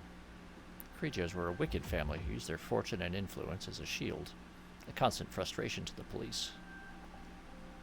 Despite that, the man couldn't help but feel relief wash over him. Perhaps he might survive this after all. Oh, well, I appreciate the help. Just hurry! After getting the muttered words out, he sank to the floor, the door at his back. Mitsuru Kirijo. If you recalled correctly, she was the eldest daughter of the Kirijo group's founding family. He noted that her voice had been far calmer than his, despite the situation they were both in. He sensed a measure of trustworthiness from her. And to think, it had been merely an hour ago that he was asking himself why such a young girl had been chosen as the head of the Kirijo group at all.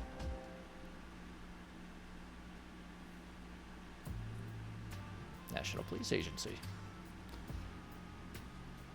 The digital clock on the corner of the desk quietly announced the arrival of 10 o'clock in the morning. Normally, most of the staff would be out and about by now, but the entire police department was in turmoil today. It was only to be expected with a key figure from the Kirijo group visiting on an unusual business. Kirijo, huh? The Kirijo group was a major trading firm, synonymous with Japan. They had links to all areas of business. Not a day could go by in the city without hearing their name. The clock that had struck 10 bore the logo of Kirijo Electronics, and KJ was the carrier for the cell phone provided to every member of the force.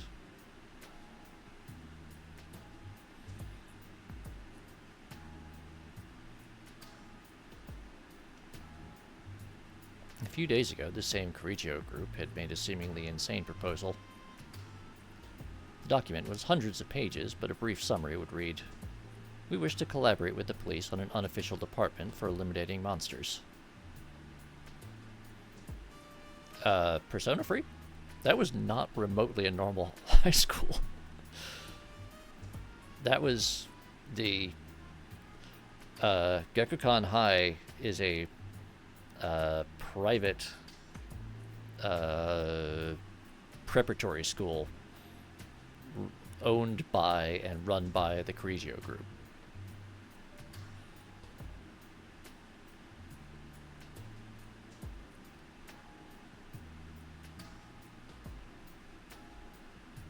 There is, in fact, when you... yeah, pretty much, Grimos. And in fact, in Persona 3, when you wander around the school and you examine the different rooms, there are numerous mentions of how everything is super clean, super high-tech, the absolute latest and greatest everything. Whereas in Persona 4, they then very deliberately have the opposite, where when you walk around the school and you examine all the different laboratory rooms and things, there's a lot of commentary about how it's all very sort of old, beat up, well-worn, cheap, as a sort of contrast. And how the Persona 3 protagonists got there, that's an excellent question. That's a bit... I'd really be more concerned with how Junpei got in there, since he and a few other characters are like specifically mentioning how their families are not well off, and they're also not academically gifted.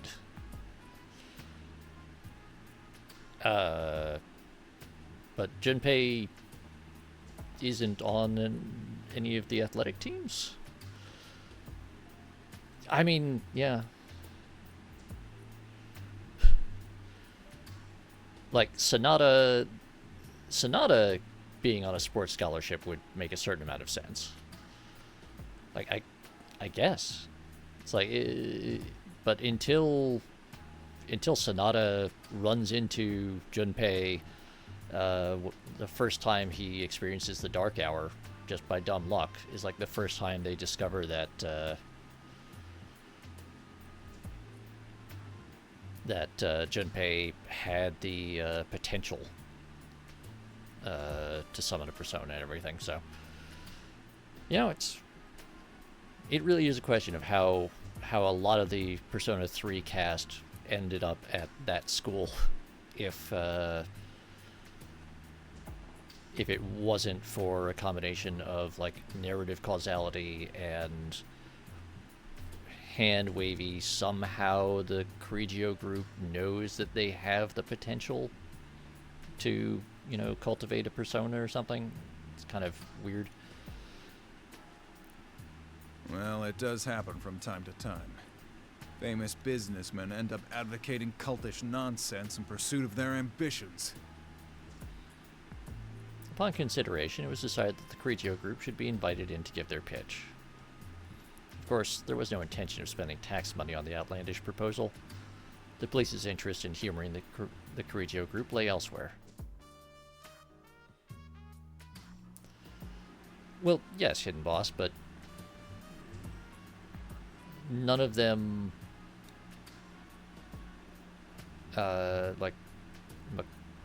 protagonist is the only one that we have any indication regularly experiences the Dark Hour before the beginning of the game, and is therefore unfazed by it.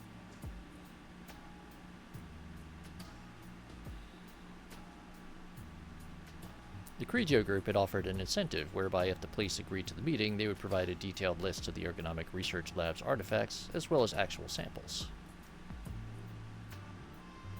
It was this that drove the official's decision. For there had been dark rumors bandied about the Correggio Group over the last 10 years.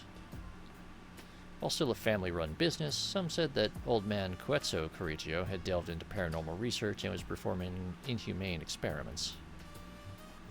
The police collected enough evidence to test the rumor and had prepared many times to force an investigation. But every time the investigation came to nothing due to the group exerting hidden pressure, frustrating those working on the case to no end. Yeah, Hidden Boss? Yep. That was literally Junpei hanging out in a convenience store all night because he was trying to avoid his father, who was being drunk and abusive.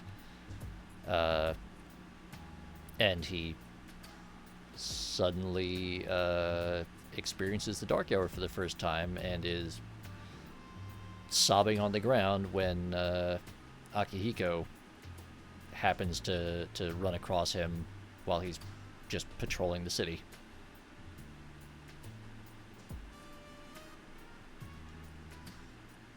The investigation's prime target was the infamous Ergo Research, the Kirijo Ergonomics Research Lab. Exposing the Kirijo Group's dark side had been a dream of public safety's for 10 years now. And now, Kirijo seemed willing to hand over Ergo Research's tightly guarded secrets on a silver platter. No one knew the reason for this sudden about-face, but neither did anyone think of turning them down. They agreed to the summit not to hear out whatever proposal Kirijo was offering, but as a stepping stone toward unearthing their past crimes. Time passed, and the agreed-upon time in the afternoon came. The man was tasked with watching over and bringing in the artifacts from the Kirijo group. Though he would not speak with the guest, the police's plan afforded him a major responsibility, one that gave him something like a leading role.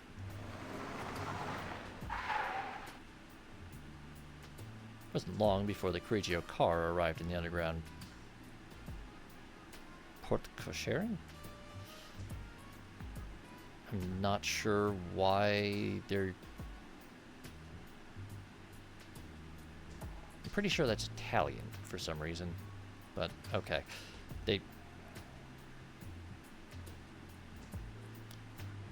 mean, the literal meaning of that is door for cars, or door for coaches,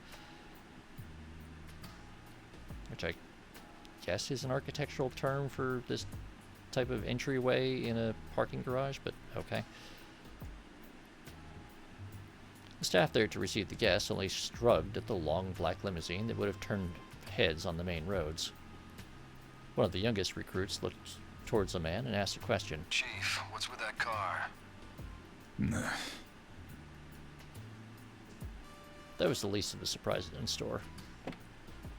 When the Kirijo Group representative stepped out of the limousine, she was revealed to be a beautiful young woman, no older than a university student. Not only that, but she had attendants dressed in what could only be described as maid uniforms. All of them were young women, roughly her age. The scene mesmerized the various dignitaries present to greet her. Thank you very much for this opportunity. I am Mitsuru Kirijo, representing the Kirijo Group. It's nice to meet you. Her brisk greeting radiated poise. Well, yes, Grimos. Obviously, the head of the family has to travel with their, squad of combat mates, as is tradition. From there, she shook hands with the assembled dignitaries in a manner that showed she was no stranger to social gatherings. She's the company rep? Really? The young recruit, who was sneaking looks out of the corner of his eye, muttered in spite of himself. Their proposal said the rep who's coming today would be the leader of this new unit, but I thought it was supposed to be some hardcore armed response team, and she's leading it? Well, I guess it's better than some meathead. Shut up and hold your position.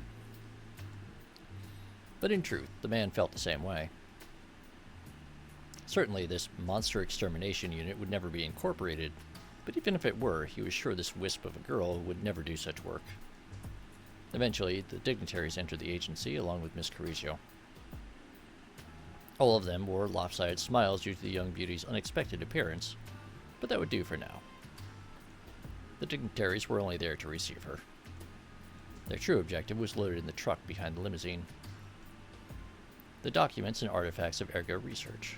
All right, start bringing them in. Roger, sir. At the man's signal, his trained subordinates surrounded the Correggio truck. They formed a line, smoothly passing boxes from man to man into the building. The articles were of various size, with even a few that came in oversized metallic containers for aerial transport. The Correggio group had warned them not to handle these things carelessly until explanations were forthcoming. But in truth, the department was already prepared to begin a forensic investigation of the objects, and even send them to the lab. Are you sure it's okay for us to open these? The instructions said not to. It won't be a real investigation if we let them hamstring our procedures. Besides, I can't think of anything they could send us that we couldn't handle. Unless there's real monsters inside these things. Well, you had to jinx yourself. The articles were brought in silence. I think that's supposed to be were brought in silence. The operation only lasted about 15 minutes. The man himself received the last item, about the size of a jewelry box, and checked the truck to make sure nothing went overlooked before closing it up. That done, he turned and walked quickly towards the forensics room. There we go. Forensics room in happier times. Try though he might to maintain his composure, he couldn't contain the excitement he felt.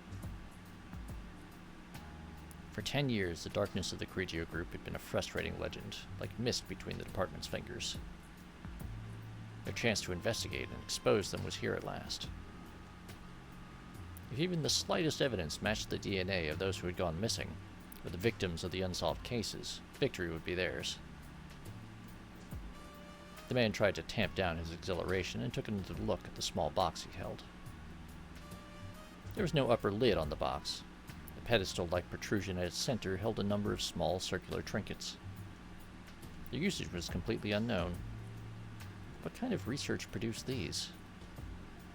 Just as the man was about to hand the box to the window clerk, he saw a wedding ring on the clerk's finger and came to a realization. Huh. Are these rings? We're not sure yet. The man put on some protective latex gloves and tried one of the objects on. After looking at it from every angle, its color and shape seemed to be nothing but ordinary. If it was meant to be jewelry, it wasn't very attractive. The man couldn't picture scientists in lab coats slaving away in a lab to create rings like this. The moment that unlikely possibility came to mind, the man felt somewhat embarrassed by his ignorance of fashion and accessories. But as soon as he reached for the small box to put the ring back inside, darkness suddenly fell. Please step away from the door. The voice echoing in the man's mind brought him back to reality. He took a few steps away from the door as directed and stood ready. Step away from the door. The more he thought about it, the stranger the order seemed. How did she know he was so close to the door when she wasn't even in the room? Suddenly, a chill filled the area. In mere seconds, the entire door was coated in white. Where'd this ice come from? It frosted over. The man couldn't believe his eyes, but the evidence was there in front of him. He'd then hear a slight knocking sound, followed by a crack form in the center.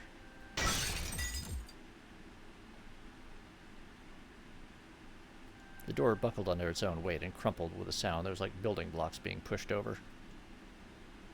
Standing just past it was the Correggio woman. She walked over to the man with exquisite nonchalance. At her side was one of the maids she brought. Are you all right? Yeah. We did give you fair warning, but it seems to have gone unheeded. The man looked towards the ring shining on his finger. Then this happened because we touched that box? What is this thing? That ring gives its bearer an unstable form of pseudo-potential and allows anyone to experience the Dark Hour. The Dark Hour? The box itself seems to be a failed recreation of the Dark Hour. The effect radius is small, and it malfunctions when improperly handled. The Dark Hour. You remember that phrase coming up in documents the Correggio group had sent. If you recall correctly, it was defined as a hidden time, unable to be experienced by normal people. A time where everything stood still. According to the documents, it seems to have occurred every night at midnight for about 10 years and still until spring 2010, as if it was forcing its way into normal time. Before now, it seemed like pure fantasy. But could this silent darkness be the very same thing? So you're saying those stories in that document, that occult-sounding stuff was actually for real? At that moment, a voice suddenly echoed from beyond the hallway, past the broken door. Who's there? The man reflexively called out an alarm, realizing that the fear had not yet died down. What emerged from the darkness was the young recruit who had greeted the guests earlier, and had been helping with bringing in the artifacts. He was staggering as if severely drunk. Chief! Hey, are you alright? The man started to rush to his side, but the Correggio woman silently stopped him. She stood between the two as if protecting the man. What? He's my... Before he could finish, a surprising change overtook the recruit.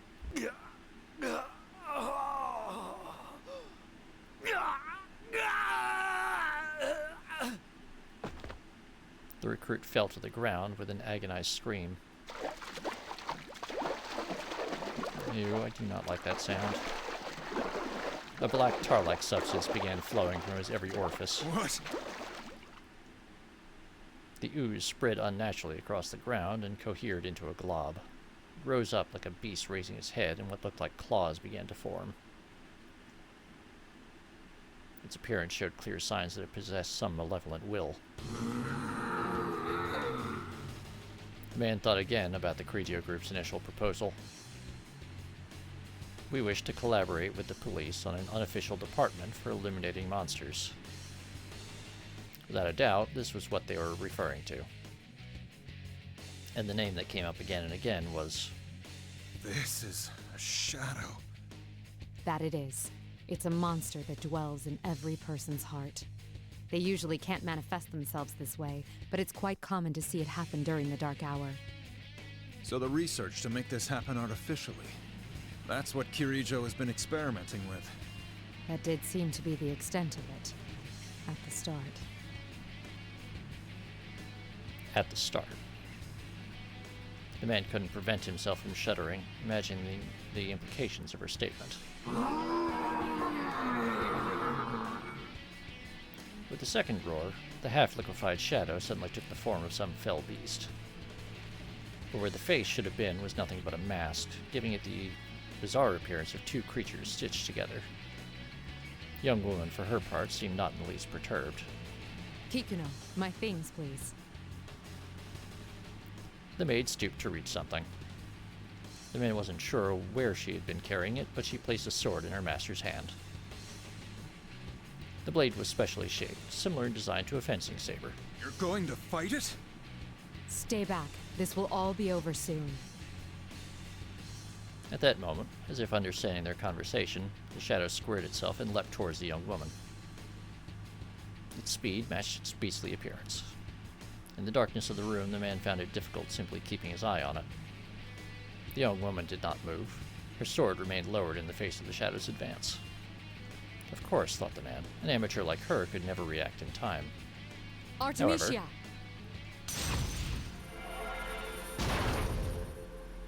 At a word from the young woman, some unseen force slammed the shadow against a wall. The man momentarily doubted his own eyes. For it hadn't been the woman who repelled the monster, but a silhouette that suddenly appeared behind her. It looked as though the being enveloped in sublime light, contrasted with the shadow's dark glow, was a woman wearing a majestic dress. The silhouette held up a hand towards the grounded shadow. Once again, the man felt freezing air fill the room. Exactly, Wilf. We trained her well. And with that, the shadow stopped moving. Frost crystallized all over it, turning it into an ice sculpture within seconds. Only then did the young woman swing the sword in her hand. Ha! A white gleam arced through the air. Upon impact, the frozen enemy shattered like it had been crystallized sugar rather than ice. The victory was so one-sided, the man hesitated to call it battle. Are you all right? The young woman turned towards the man. The sound of her boots hitting the floor gave him the jarring realization that she hadn't moved a single step during the fray.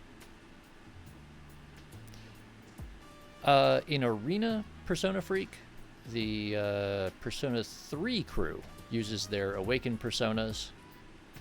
The Persona 4 crew uses their first forms. Seeing that he was at a loss for words, she gave him a gentle smile. It was all too much for the man. He actually felt relieved to be protected by this small woman.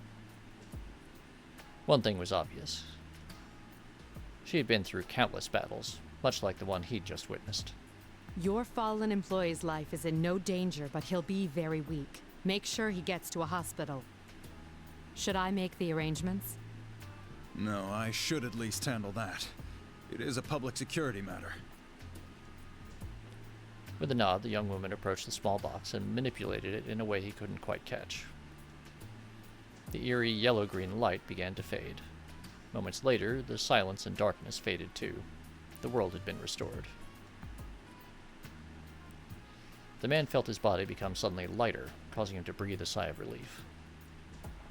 He hadn't realized until the pressure was gone that the air had been suffocating, as if he had been underwater. There was a stir of movement in the room. The forensics team and assistants looked at the man and young woman, perplexed. The man took a quick look around. Fragments of the shattered door were strewn about. A young public security worker was lying unconscious nearby. And their Correggio guest, who had entered without anyone noticing, held in her hand a drawn sword. I'd be shocked too if I were them. It occurred to him that if normal people couldn't sense the dark hour, the sudden change in circumstances may have seemed to them like some magic trick. Excuse me, but this place is off limits to all unauthorized personnel. Hey, what's going on here? The forensic staff looked at the man helplessly. It's all right. We had a little emergency. Oh. That aside, halt all examination of the relics they brought in. We'll wait for further instructions from the Kirijo group. Huh? But you said... If there are any boxes that are closed, don't force them open. Not if you don't want to come face to face with monsters. Leaving the frowning forensics team behind him, the man quickly went into the hallway with the Correggio woman. I have to thank you for your help. And about the conference, I'll join in as well. It's been arranged so nothing you say would get through to the higher-ups. If the young woman was surprised at what amounted to a confession of betrayal, she didn't show it. Are you saying you will reconsider your plans?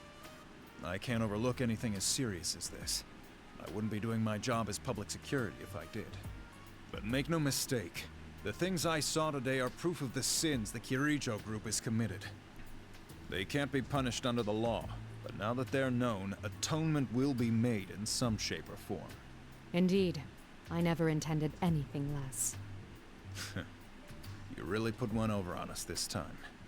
Hmm? Oh, there's no need to be coy. What happened today was no accident, was it? We'd never have believed the reports unless we saw it in person. That's why such a dangerous box had no lid. Am I wrong? There was no lid. That's not possible. That box was classified as risk level 3. It should have been securely fastened. The young woman fell silent, then gasped and gave the maid walking silently beside her a look. Ah, Kikuno. The maid continued without the slightest sign of remorse and left her master behind. Both the man and the young woman sighed at once. Us guys in public security have a reputation for being tough. But it seems like you guys are no slouches yourselves. The summit that was meant to be a perfunctory refusal took an unexpected turn. Promises were made to continue the talks. 6 months passed. After many opportunities to show the actual samples to the dignitaries were set up, the proposed special unit was established in mostly the form Correggio requested. the security department, the Shadow Response Unit. It was the inauguration of the special unit that would, in time, be nicknamed the Shadow Operatives.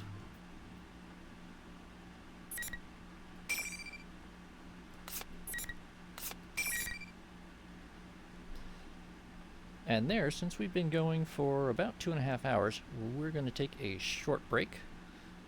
I gotta get up and stretch my legs a bit and get a colder beverage. But we'll be back in just a few minutes, hopefully. See you soon.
Okay.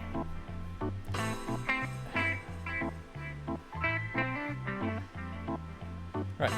Sorry for the wait. Took a couple of extra minutes and I realized I could now update the slideshow, actually. But, for now, back to the game. And yes, Screamos, in fact, as a special treat, we may, well, unfortunately, we can't do a, the, like, hidden bosses, version of the Vela Room attendants versus the true boss of, any of the games. At least, not without messing around with mods a lot. Since all of those fights are heavily scripted and not really,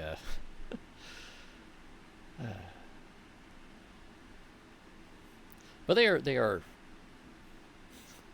absolutely hilarious, and we will see some similar stuff. But back to story mode. Indeed, the Shadow Operatives. I'm quite fond of the name. Not that I normally pay much heed to these things, but in this case I admit to being pleased. Oh, by the way, take a quick look at this and see if maybe you can pick out any familiar silhouettes.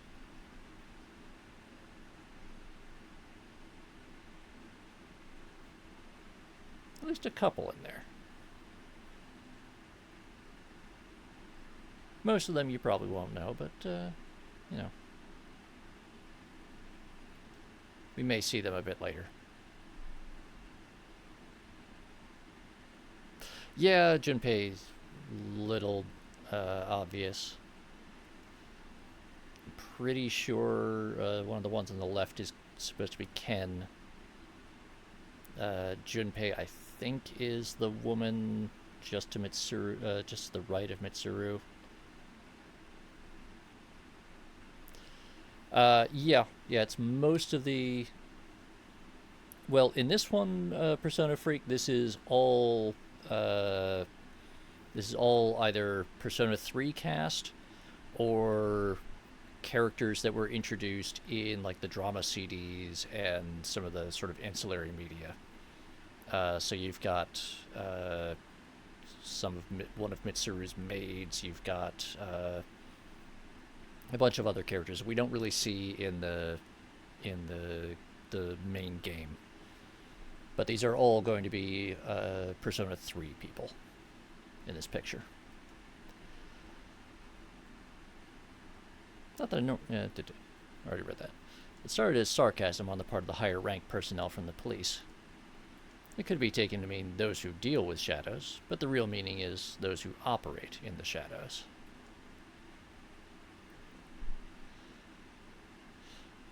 Indeed, Grimos. Not only is the unit unofficial, we had the difficult-to-credit job of exterminating monsters.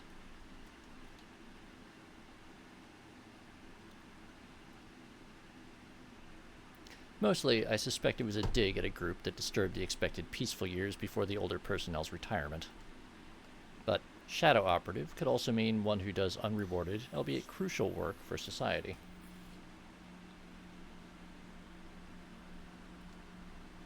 It's a name truly befitting of this organization's goals.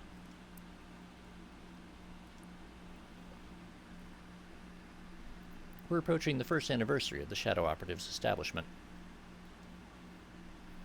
Though we're still at the level of basic investigation and laying groundwork, it seems a full-scale case has arisen.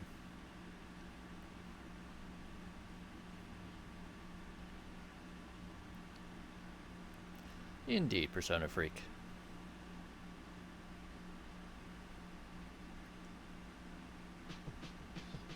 Fighting is not our first option, but I'd be more reassured with you there. I mean, there's a few of the silhouettes in there that could theoretically be, like Tetsuya or Maya. A couple of the others there. We have a general idea of where it was taken, the Inaba area, where there were reports of suspected shadow activity last year.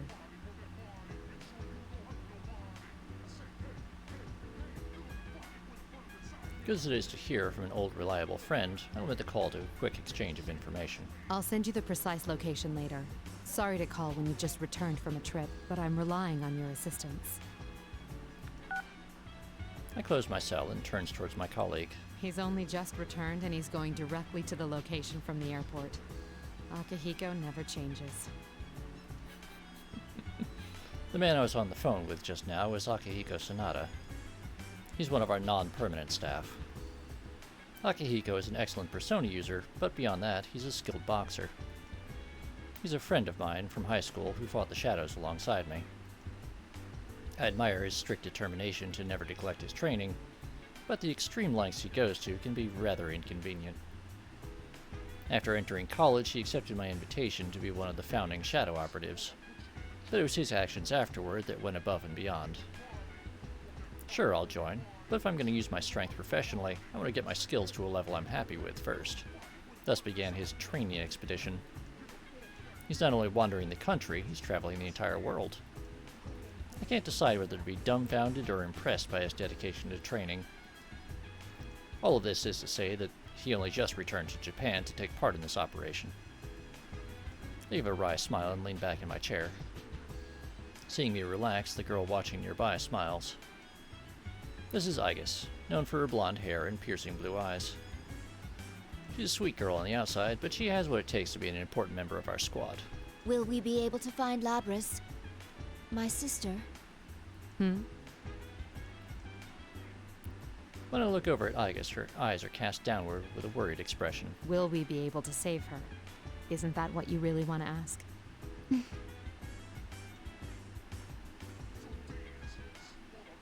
She must have known once I called Akihiko in as backup. There's a possibility that we will have to fight Labris. Knowing that, it's not a great leap to imagine that in the worst case, she may have to be destroyed. And alas, it's true.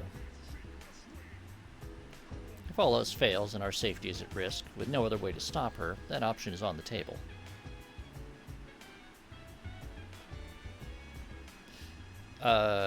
Persona Freak? If you mean Metis, Metis was not an actual shadow suppression weapon.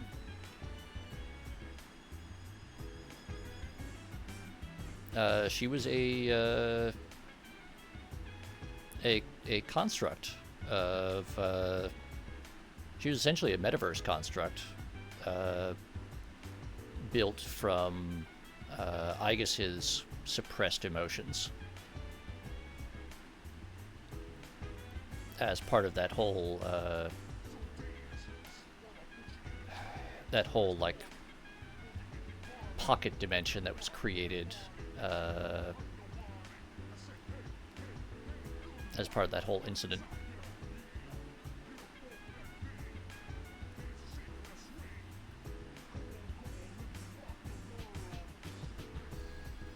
Still. Don't worry. As I mentioned to Akihiko, fighting Labris is not our priority. In fact, Metis' existence is as a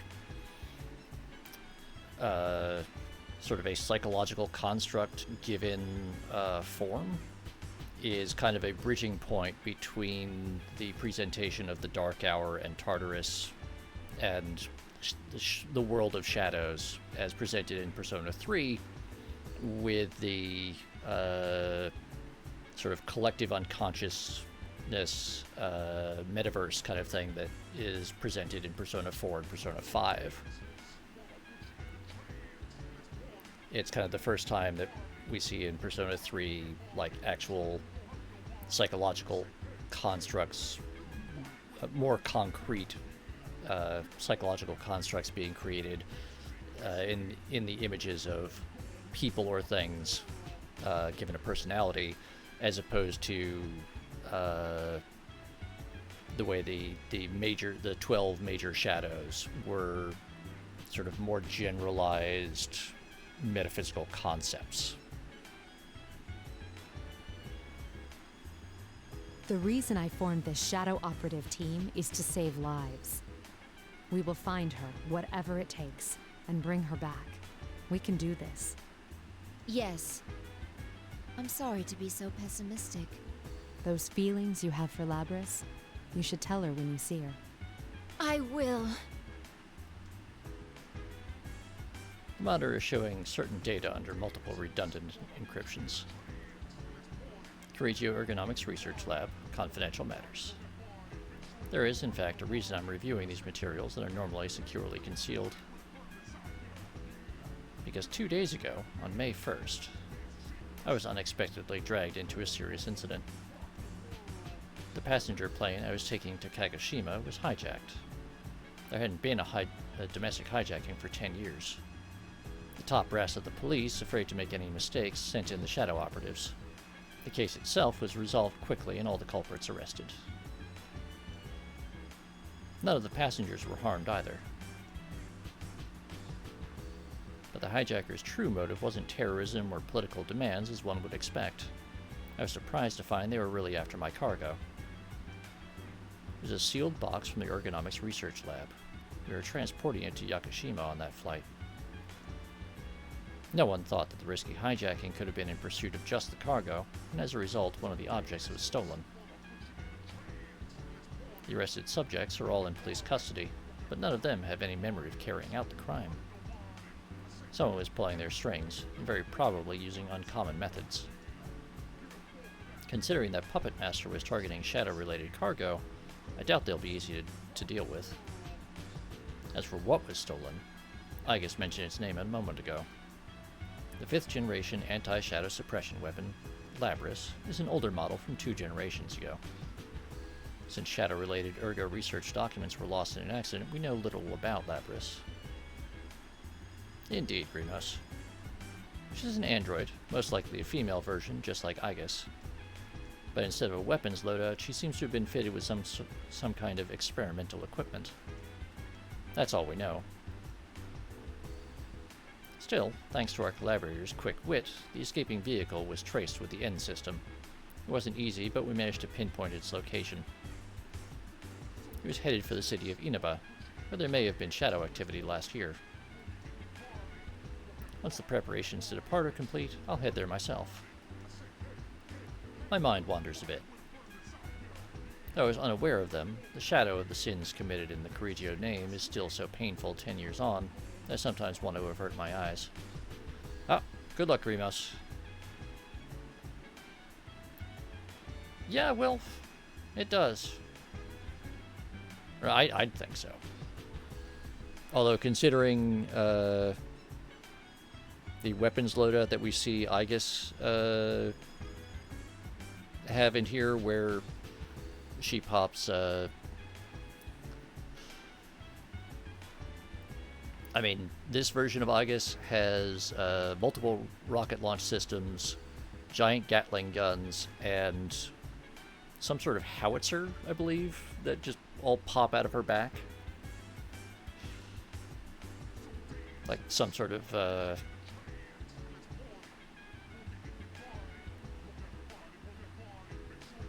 like super robot thing.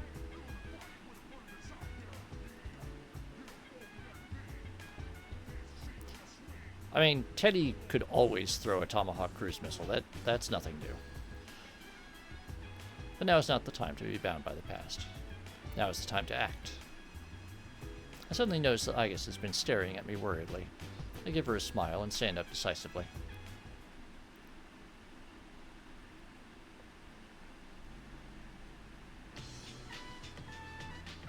We're pulling up to Yasu Inaba, the central town of Inaba. Though it's the central town, the main street seems nearly deserted. There's virtually no activity to be seen through the car windows.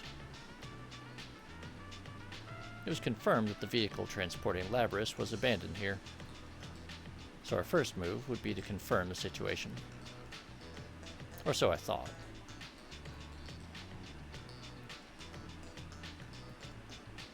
I attempt to ignore the rude stares of people trying to get a look inside the car, focusing instead on the scent of my tea. People keep crowding around whenever we park.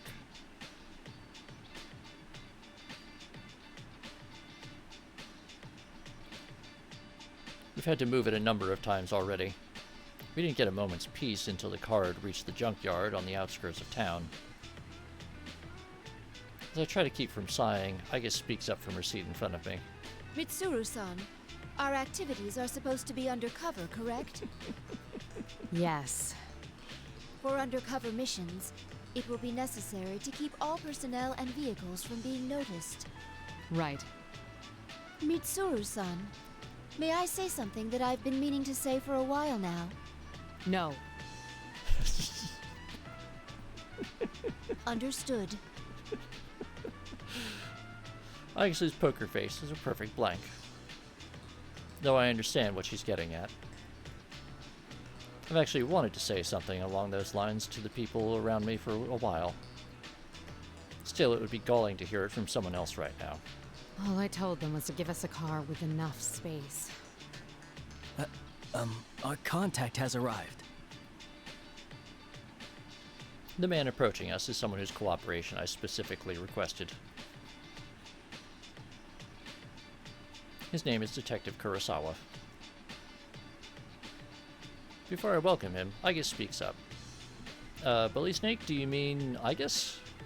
Because Igus is technically a robot, but with a device called a Plume of Dusk, which is some sort of weird supernatural bullshit that gives her a personality and allows her to summon a persona. Oh my.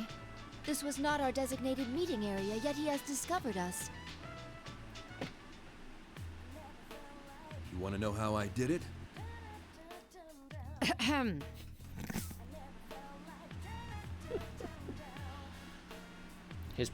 his pocket is on the wrong side. I think they only drew one portrait for him and just mirrored it. Lately, it feels that whenever Aigis wants to voice her opinion to me, she intentionally puts on the robot act. They mentioned this at the lab. That if Aigis still speaks in that stiff, formal manner, either she's getting too human and is developing habits, or she's doing it on purpose. Honestly. We appreciate your cooperation, Detective Kurosawa. Long time no see, miss. And Aigis, was it? Indeed. It has been a while. Detective Kurosawa was an officer at a police box near the school we attended 3 years ago. He was shunned for cooperating with us and got busted back down to officer. But now that the shadow operatives are officially recognized, he's in their good graces again. A man who can be trusted beyond the confines of his station to solve a case, even going so far as to bend the rules. He's a rare breed. Oh no. Anyway.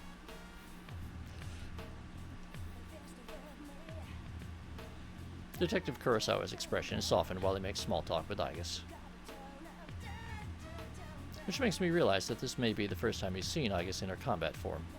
I shouldn't make you stand while we talk. Please, get in. Ah, sorry. I haven't seen you in a while, so I had a lot to say. You must understand that we're trying to go incognito. Though it's kind of him not to point out that our vehicle and attire are completely unsuited to that goal as he enters the limousine. He sits and does not even wait until the door is closed before getting to the point. I found out quite a bit regarding the case you had me look into. First, I reviewed the report on the incidents from last year. One of the suspects mentioned the word persona. So what went on here last year? It's probably related, but I wasn't done there. Parts of this guy's testimony were even more outlandish. If you can take what's in the record at face value, it seems persona users can enter TVs within the Inaba region.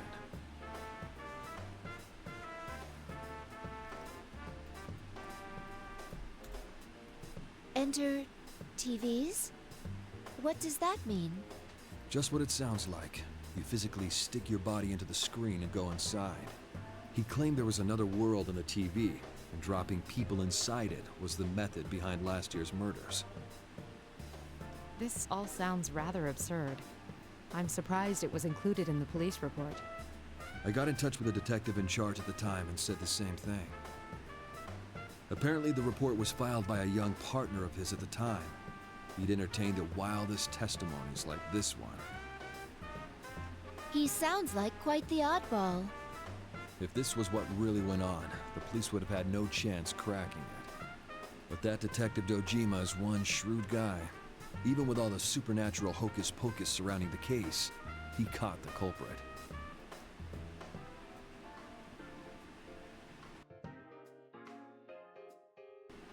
I had asked him to collect information about the serial murders that occurred in Inaba last year.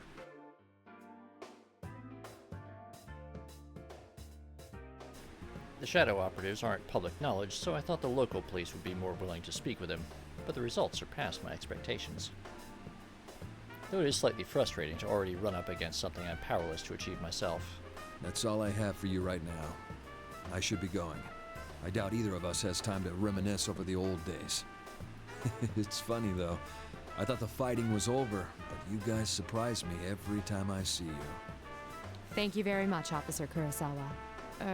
Why don't we at least see you off? Oh, that's all right. I've got my own car. I doubt my department would appreciate your tastes. If I ever showed up for work in something like this, I'd be the talk of the force until the day I retired. Detective Kurosawa jokes with us before exiting the limousine, waving casually back at us. I had nothing to say to that as I watched him leave, rotating his shoulders to work out some kinks. Aigis, though, felt the need to comment. Mitsuru-san, this could be bad. Our sense of social aptitude is in question. Can't deny that. What should we do now? Yes. And even then, Persona, most of them don't ride around in a stretch limo like this.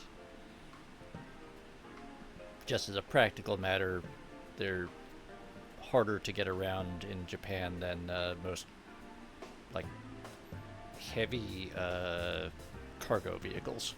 First, we'll need to test the claim that Persona users can enter TVs. Well, yes, Wilf.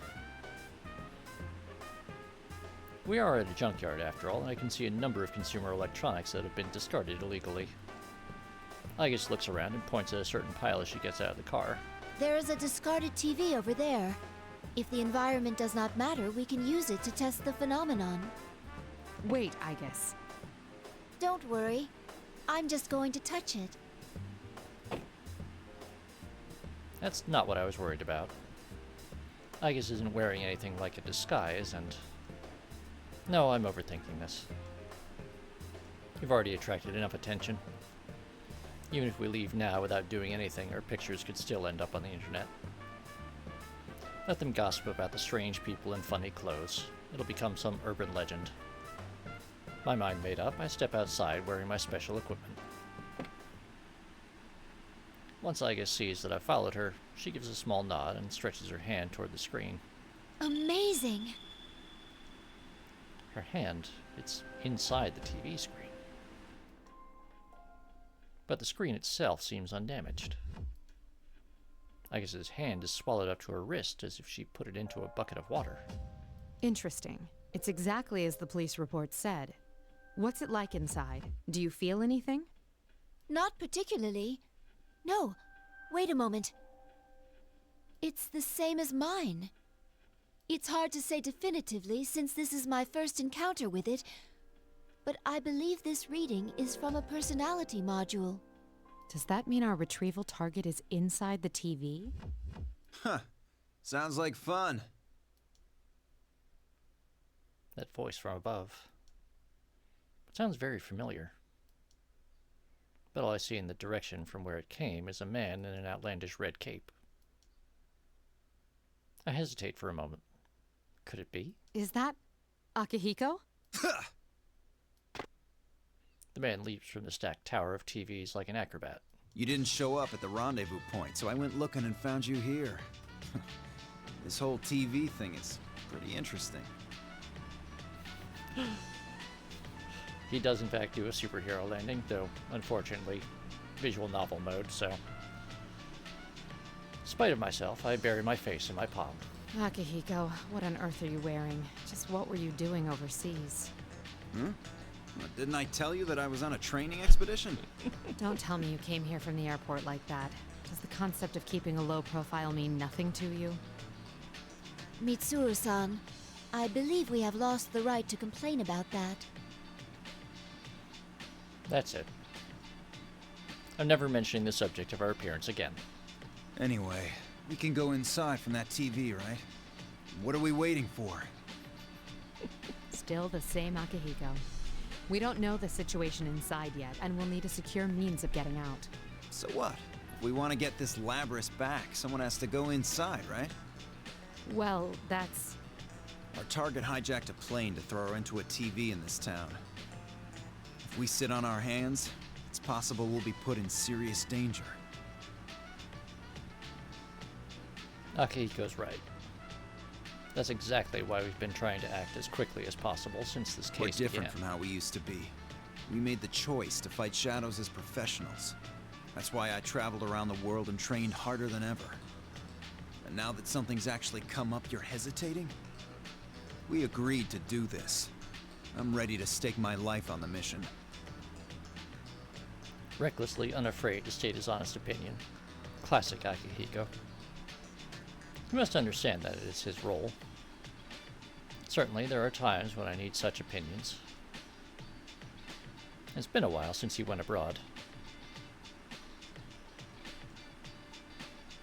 I think I can understand his current mindset. All right. Wait right here. I need to go make a phone call first. Okay, make it quick. He doesn't have to tell me twice. I take out my phone and bring up the contact list. World inside a TV. I don't know what it might be like in there, but I do know someone that could help us. I was originally going to ask for their help after Labrys was secure, but perhaps the time has come.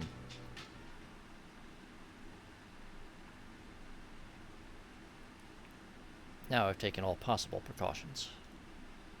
The rest is a test of our resolve.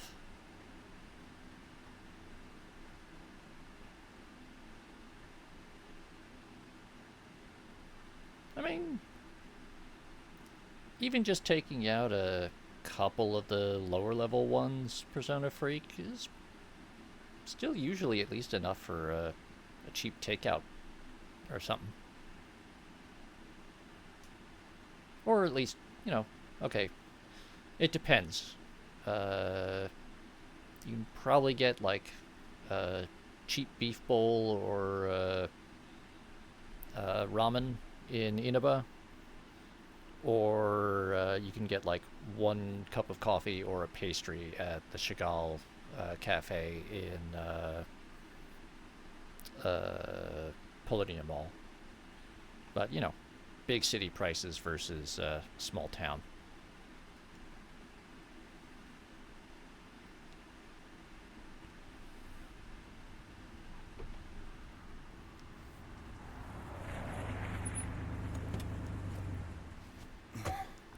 The other members will wait here in the car.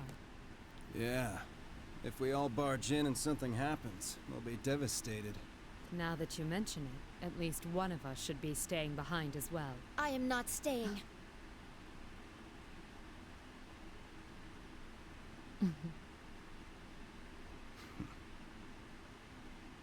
Us 3 will be plenty. We'll end this in a flash. No problem. The same as always. Although, we have no idea what might be waiting for us on the other side. Don't get careless. Right. This situation, it brings back memories.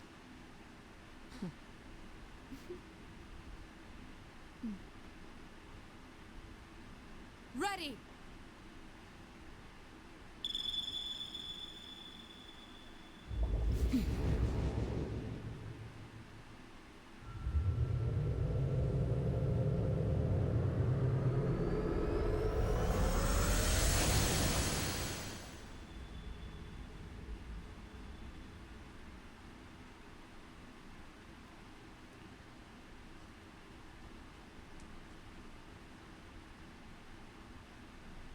Why enter the TV? What's going on?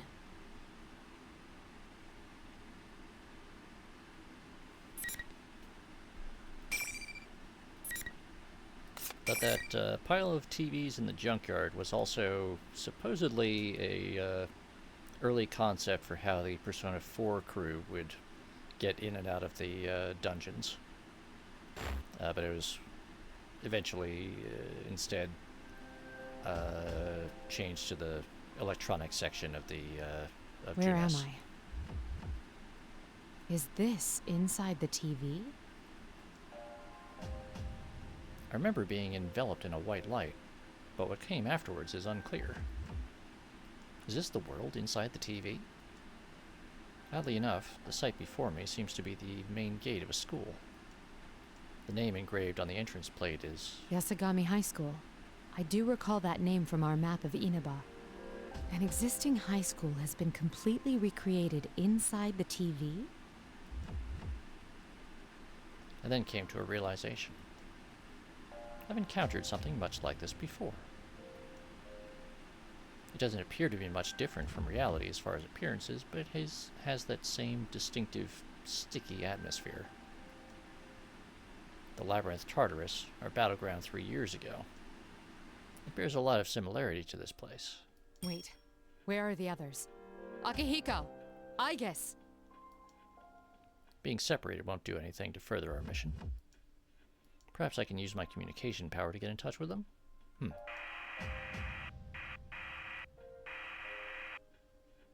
I can't reach them through my persona either. This place is highly unusual. It's still barely functioning, but the noise here is severe. I'll need to understand this world a little better and find a quiet place to concentrate. As I check my surroundings again for enemies, I hear the sound of footsteps.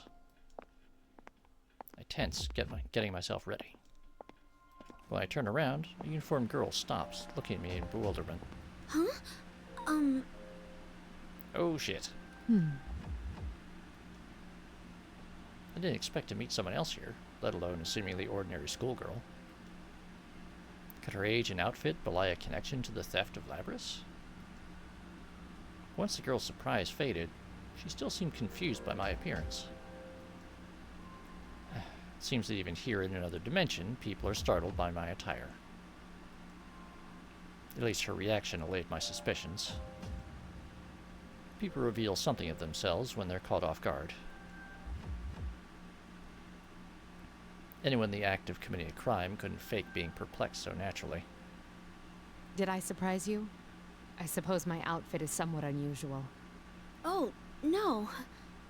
Why are you here? Well, A loud cheer suddenly swells, cutting off our conversation. Judging by the sound, I'd guess there's a crowd present here. I look around the area in confusion. What? Where is that coming from? Students appear one after the other, clearly intrigued to see us here. Huh? What's going on? Before I can react, an image appears on the monitor buried beneath the bizarre decorations. Hello! Hello! This is General Teddy, your benevolent dictator! And I, Rosette, am your commentator. It's time for the next round in the P1 Grand Prix. Are you ready to fight? P1 Grand Prix? Fight? Suddenly, on the one in the ridiculous costumes queue, smoke pours out around us. A spotlight shines from somewhere directly upon me. Ugh. I instinctively raise my arm to shield my eyes from the harsh light. It feels like I'm being displayed for an audience. And who do we have for Yuki-chan's opponent this time? Ooh, it's a mysterious, beautiful lady! How unexpected! Unexpected!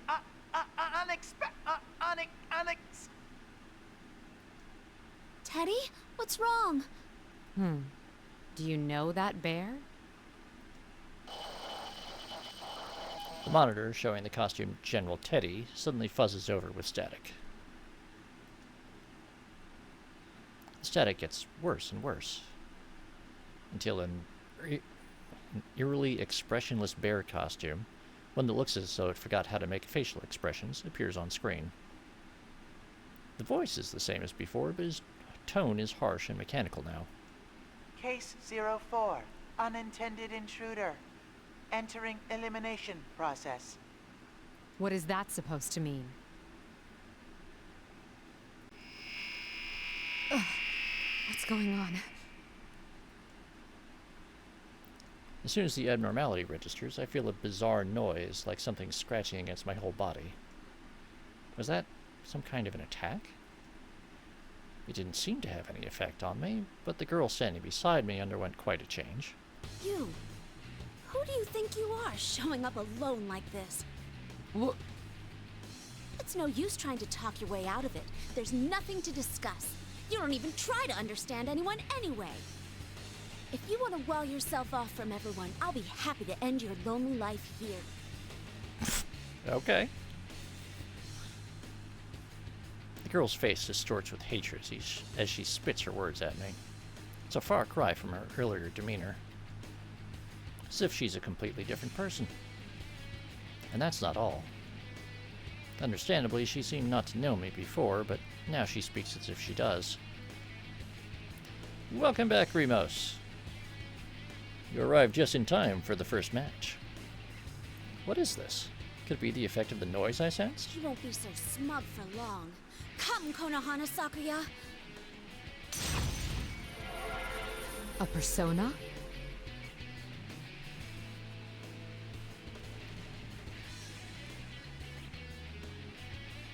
The girl spreads the fan in her hand with a flash of light, and with a flash of light, a persona manifests. How careless of me. I should have accounted for this possibility as soon as I saw her here in this world. We won't be settling this peacefully, I see. In which case... I ready my evoker and concentrate. To me, Artemisia.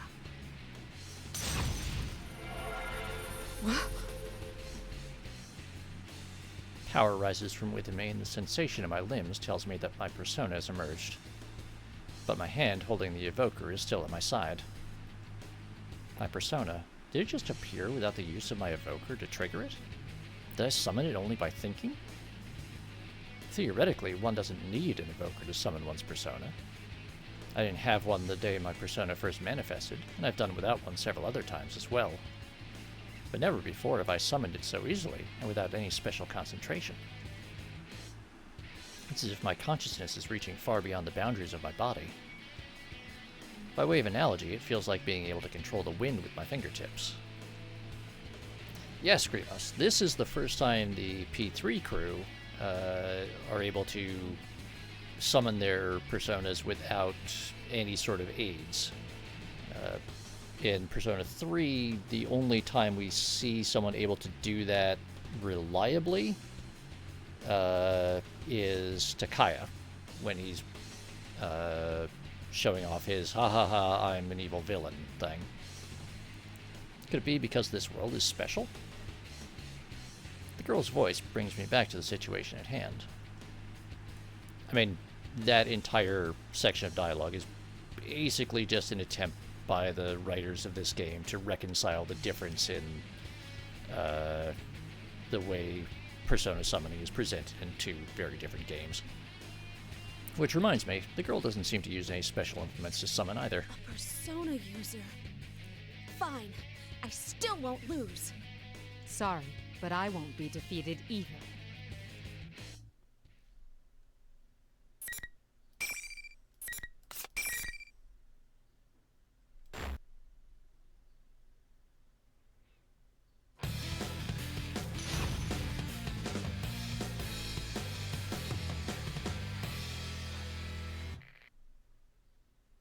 Final.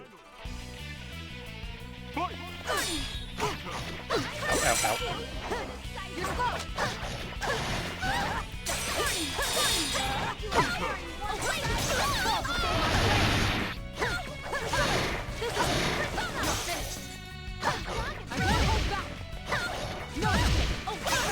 Ow, ow, ow. You're slow. I'm kind of responsive. Ow, ow, ow, ow. Nope, bad.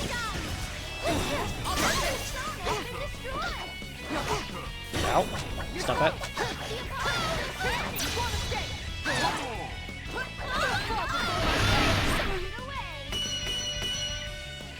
What a rare, close battle!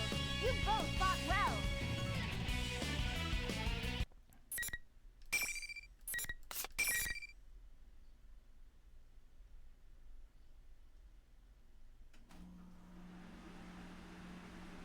I did not, but, so Persona Freak, part of my issue with this is I have never actually had the correct controller that actually matches up to the control guide, because the control guide is just the color codes for I think like an original Xbox, or maybe it was an Xbox 360 controller. Until a few days ago, I had always used a PlayStation controller, which does not have the same color codes on the keycaps, nor does it use the same symbols. Actually, Persona Freak, this game originally was an arcade cabinet.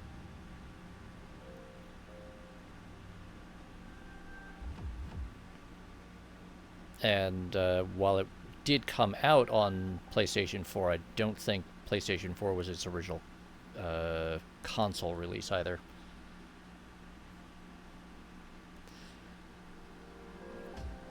Yeah, but the next time we're in a fight, I will try to actually bring up the control guide because it won't let me do that right now. But if you do it, you'll see the control guide is completely useless, and also this is the first time ever that I am playing it with a Xbox controller. This is actually kind of like only the second day that I've had this controller. I had to get a brand new controller over the weekend, and I ended up switching over to an Xbox controller from a PlayStation controller, actually in anticipation of Persona 4, the Persona 4 Revival, which they're saying is explicitly only going to be designed to work with Xbox controllers. And that's kind of where the industry is moving, which annoys me because I actually much prefer a PlayStation style controller, but so a controller that I've had for 2 days, and I don't know. Well, yes, Hidden Boss. So Wilf, I did not buy an actual like Xbox brand Xbox controller. This is a GameSir G7 series that I got because it was kind of like the top recommended one, and it was what was available at a store that I could pick up like that day. So kind of went with it. Yeah, I mean, so Hidden Boss, the thing is that, yes, I can use Steam to, like, emulate and act as an emulation layer to translate different controllers, but it still means that the on-screen control guide, which is designed for a vastly different controller, still does not show the correct glyphs. And so I have to sort of trial and error which button corresponds to which on-screen glyph. And it just, like, eventually I can learn it. But as far as the actual, like, gameplay when I'm in a fighter here. So here's the thing, Wilf. I have never owned an Xbox. I've never owned any original Xbox hardware. And I'm not really likely to do so anytime soon. So I don't know. I have to either like look up a photo of those controllers, or I just sort of guess. And that's kind of what I do, is I just guess. And so I'm just doing this the exact same way that I used to play Street Fighter at my friend's house when I was in school. Which is, I just mash buttons and scream. And hello, Orc Slayers! Look at you, with a 5-stream streak and a button to talk about it. Exactly, Billy Snake. I mostly button mash, and then I vaguely remember...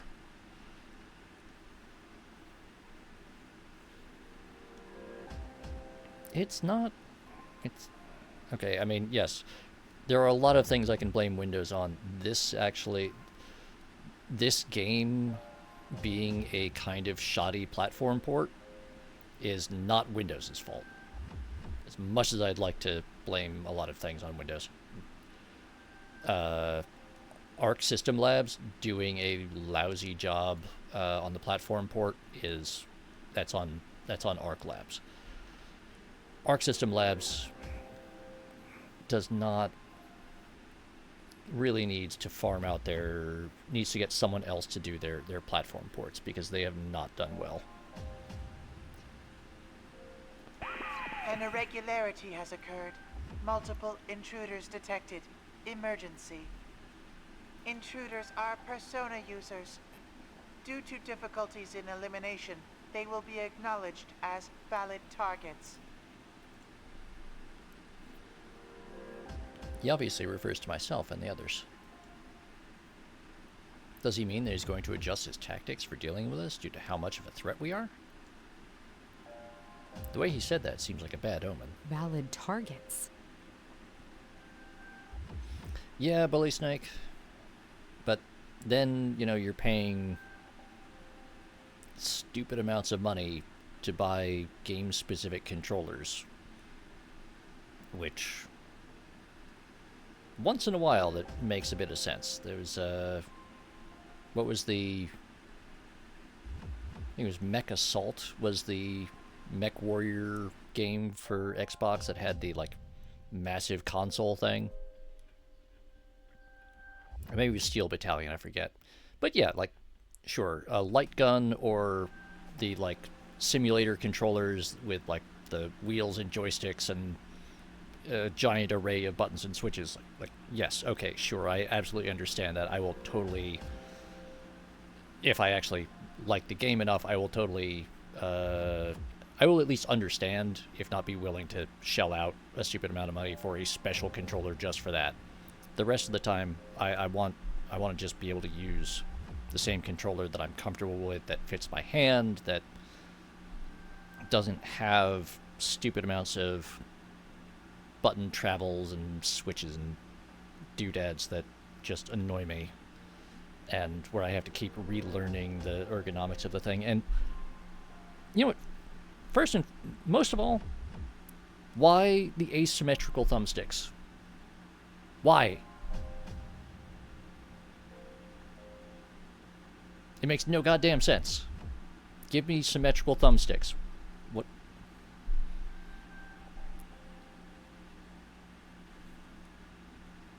Anyway, I'm just annoyed now.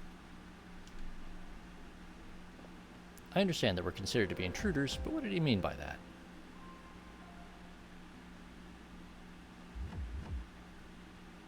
Yep, Persona Free PlayStation 4 controllers are what I've, like, the only controllers I've ever owned. So, like, maybe they're not the absolute perfect, but they are what I find comfortable because they're what I'm used to. Oh, yeah. I have looked at the Persona 5 controller, or the PlayStation 5 controller, and I'm like, no, I'll just put the money in to buy up old DualShock 4 controllers and keep fixing mine. It seems we're part of the tournament now, but what was the enemy's original plan? The monitor's screen fuzzes again. Once more it shows the costumed person as he originally appeared. Geez, you need to let me know if you want to get in on the fun. But this is a unique situation, and you're one hot mama, so I'll make an exception. Just keep putting on a good show in your next bout, too. Who are you? Why don't you take off that strange costume and show your face? Hey now, I don't think a lady walking around in a cat suit like yours can talk to me about my bear suit. Enough with the questions. Move on. Again? Yet another person hung up on my outfit. It's unlike me to let the enemy's words get under my skin. Oh, yeah, Bully Snake, the N64 controller was awful. It never made any sense. Now, Atari... Yes, the Atari joystick was very unergonomic, but for entirely different reasons. That was because it was just a box with a stick on it. It was not shaped for a human hand. It was shaped for... Well, these shapes are easy to mill on a lathe or an end mill, and then, you know, cast in early thermoplastics. Is that costume thing the one who stole Labras? If so, then what's the purpose of this bizarre tournament? Fine. I'll get a read on your location. I quickly link my communicator in Persona. Some Personas are more suited to operational support than direct combat. In my case, though, that power is secondary. We normally have a Persona user who specializes in that role, but with some specialized equipment I can get by. I focused my consciousness and sent it drifting throughout the surrounding area. The enemy must think he's keeping an eye on us, but he'll learn soon enough that he's not the only one with a bird's eye view of the situation. Before the layout of this place becomes clear, an unexpected change occurs around me. The moment I use my power, noise runs through the students that have been spectating. In an instant, they turn into something like silhouettes that barely have human shapes. It seems their true colors have been exposed. Are they not human? What? Were they shadows? If they were, I don't sense any hostility from them. Were they just set dressing that thing in the costume prepared? The cheering crowd would lead one to believe that there's a large number of people inside the TV, but that doesn't seem to be the case. Which leaves it a mystery. It may be best to consider it a blessing. In any case, it appears that apart from this girl here, none of those students were real. The girl who had collapsed on the floor is coming around. I release my persona and rush over to help her up. I wasn't fighting to my fullest, so she shouldn't be suffering from any real wounds. There are many mysteries surrounding this girl. She seems to be more than just an associate of the one in the bear costume. The moment the girl sees me, she jumps back like a startled animal. Her speech is flustered, her face a bright blushing red. There are tears in her eyes. How come you knew about that? About what? That was private. I never even told anyone at the inn about that. I can't believe someone I've never even met before knew. The girl covers her reddened face in shame. I try and think back to what I said to her. Did I point out anything that would cause such a reaction? One detail jumps out at me. When the girl's manner of speech shifted before our battle, it wasn't just her personality that abruptly changed. Though we had just met, she talked as if she knew more than she should about my past. That reminds me. That noise I sensed earlier is gone. Yet the girl before me now no longer bears any of the senseless animosity from before. It seems to have been some kind of interference from the enemy. Come to think of it, that bear was egging us on. The interference must have been to ensure two total strangers would fight. General Teddy, was it? He looked comical enough, but he certainly put an elaborate scheme in motion. No! How could Teddy... She seems to have finally calmed down and continues muttering with a perplexed expression. You know the one in costume?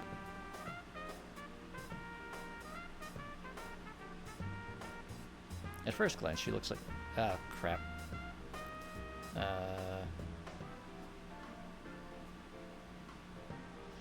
Because I accidentally bumped a button.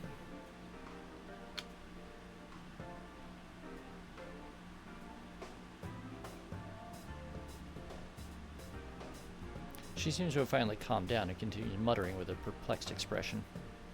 You know the one in costume, I take it. Oh, I know him very well. He's usually not like this at all. I take the girl's hand and again help her to her feet. I'm Mitsuru Kirijo. I've come here in search of a unique object. Why don't we start over? If you don't mind, I'd like to hear a little about yourself. Yes. Oh, my name's Yukiko Amagi. Sorry for losing my composure just now. So Amagi, why did you come to this world? Where to start? So many strange things happened over the last year. At first glance, she looks like an ordinary student, so why is she here inside the TV? Amagi briefly summarized her recent past to me in an even tone of voice. According to her, this world was prominent in a serial murder case last year. She and her friends awakened to their personas while investigating the case and eventually solved it. This world is formed by people's thoughts, and at the case's conclusion, it returned to its original state. None of this contradicts what I learned from Detective Kurosawa. A realm inside a TV, formed by people's thoughts. It sounds absurd, but that would explain the incongruity I sensed when I used my persona. We thought the case had been solved, but lately there's been another strange program on the air.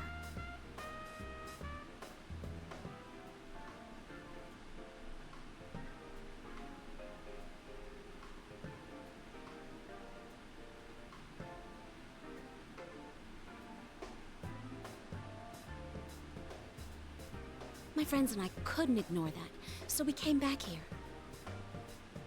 Your friends? Are there others here besides yourself?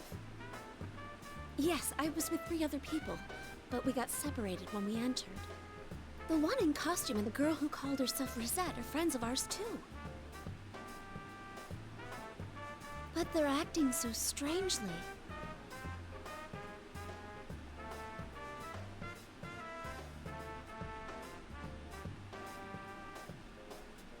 So this is not the way they generally behave, then?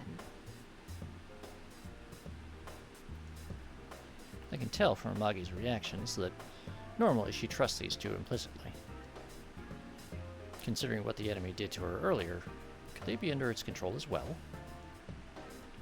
Either way, it sheds no light on the theft of Labris. How are they related? Or is this incident only a coincidence? There's one more thing I'm curious about. Have you ever heard the name Labris? Labris? No, I don't think I've ever heard of that before. What is it? It's the thing I'm searching for. What makes it problematic is that I know nothing of its appearance. Honestly, I'm not sure it has anything to do with this disturbance. Though I can't write it off completely as irrelevant. Though it appears that there is no connection, whoever went so far as to hijack a plane to steal Labris brought her all the way here. No matter how I look at it, that means something. Anyway, thank you for your cooperation. I understand the situation better now. We should stay together going forward. Whoa! Think again, ladies! General Teddy suddenly appears on the screen to interrupt our conversation. Only the winner of each bout can go on! That's rule number 1 in the Grand Prix! How exactly can that rule be enforced? As if to answer my unspoken question, Amagi makes an odd gesture. Huh? There's nothing here, but I can feel something. A wall, maybe? Wait, but Mitsuru-san could... Amagi looks at me expectantly. I take a tentative step and walk through the place where she claims there is a wall. Like I said, you're stuck there until the tournament's over. Only winners get to go. Come on, miss. You won. So it's time to barrel forward to the next stage. Must leave the girl alone in this strange world, then. Though I'm uneasy about doing so. Amagi seems to read my thoughts and smiles. Thank you, but I'll be all right. I fought shadows for an entire year, too. I can protect myself.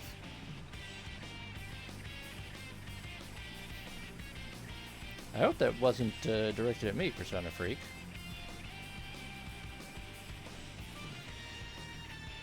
I see. In that case, I'll press on and do my best to rescue your friends. If you see them, please tell them I'm all right and they shouldn't worry about me. You be careful too, Mitsuru-san.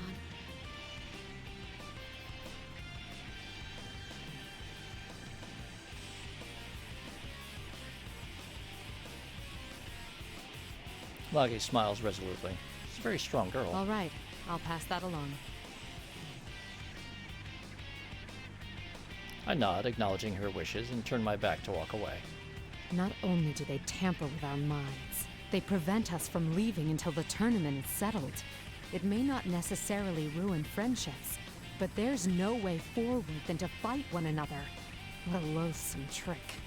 It seems the mastermind is intent on us fighting each other. I grit my teeth in anger. Amagi's clear eyes remain in my heart. This operation is no longer just to retrieve Labris. I make a silent vow as I go. Everyone who has been dragged into this must be rescued.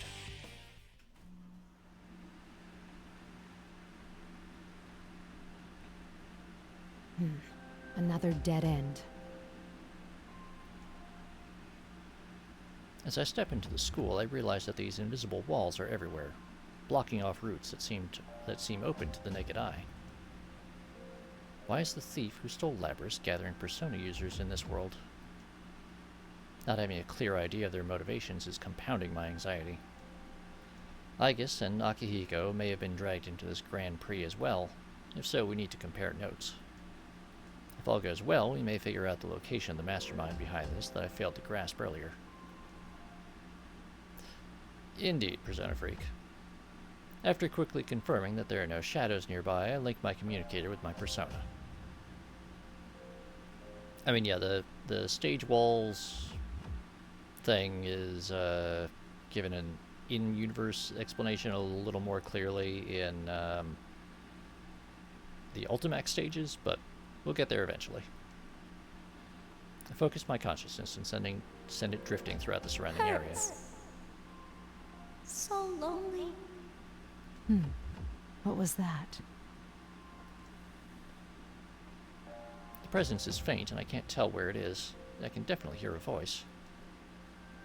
It seems I could sense it because of my secondary support capabilities, but when I focus harder, it doesn't seem that they're trying to communicate with me. It's more like the words and the intense emotions behind them are seeping out of the room itself, perhaps even from all around me. Eventually, the voice becomes clearer. I'm scared. I'm alone. It hurts. Why? Why won't anyone listen? I don't recognize the voice. Perhaps one of Amagi's friends. I didn't ask to be born a machine. How come no one understands? What's the difference between normal people's hearts and mine? A machine? Is that Labris? I stand up and try calling to her. Labris! Are you nearby? Answer me! But there is no answer.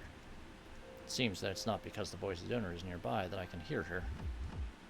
It's subtly different from hearing voices with one's own ears, it's true. I focus my senses once again, but I still can't tell exactly where it's coming from. Not yet having a thorough command of the layout here makes it harder to pinpoint. Oh yeah. Absolutely, Persona Freak. That's why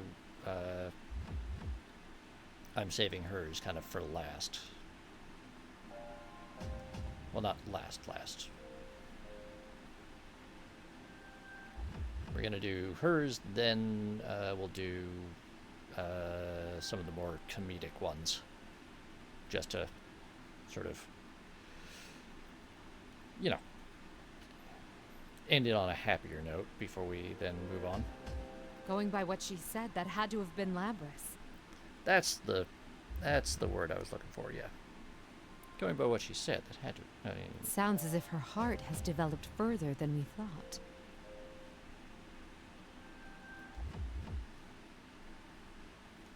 Even Igus, the latest model, required a lot of time and experience to develop the heart she has. So why is Labris, who's been sealed from her development up to now, have such an advanced heart? I didn't ask to be born a machine. It pains me to hear that. The anti-shadow suppression weapons. Both Igus and Labris were created as insurance for dangerous shadow experimentations, in case the subject should go berserk. The only thing that can stand up against a shadow is a persona, and being able to control one is an absolute necessity when dealing with shadows. Thus, they were given hearts in order to induce their ability to use personas. But a weapon that has a heart contradicts itself. It was natural for Igus to face that contradiction, and it caused her serious anguish in the past. We can't allow victims like her to be tormented by sins of the past, whether they're human or not. Newly resolved, I press on.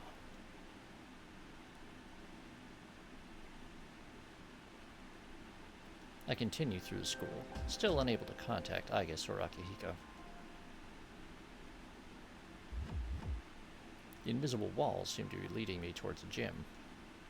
Compared to the one back at Gekkoukan High, this one is rather modest, but the chairs stacked to unusual heights and the monitors everywhere give an eerie air. Ah, the monitor is switching on again. But this time it's not showing General Teddy. How strange. This appears to be a commercial for a fighting event. What in the... A succession of young men and women are introduced as participants. One of them I recognize as Amagi. They're wearing the same uniforms as Amagi. I assume these are the friends she spoke of. All of them are introduced with horrible epithets, but the Amagi I met in person was a completely different, sophisticated girl. I suppose the enemy made up all the taglines.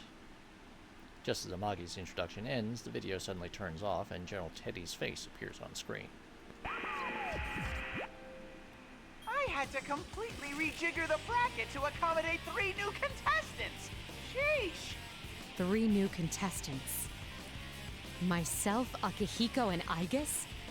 On the other paw, a tournament's more exciting with more people in it. But getting back on track, allow me to introduce your next opponent. When I enter, someone who had already been there turns around. His face was on the video a moment ago. Huh? There's people besides us here? You're... Holy crap, she's smoking hot. The thing she's wearing doesn't hurt either. Yosuke! You were in that video just now. What was it they called you? Captain Ressentiment? Oh, yeah, sorry. I gotta get this ready.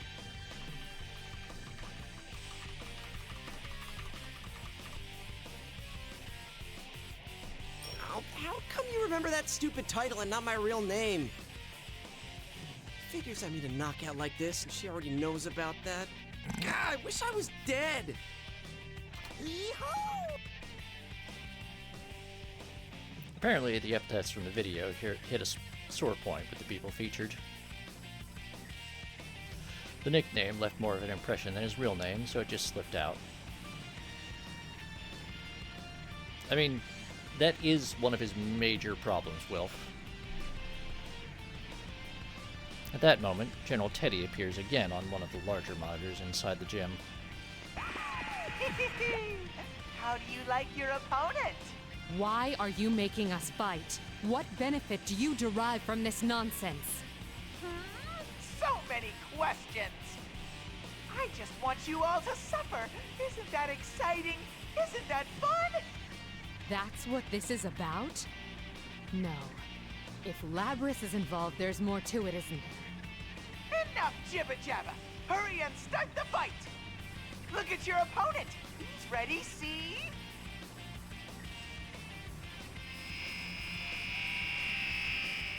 As the general smirks, a wave of discomfort washes over me.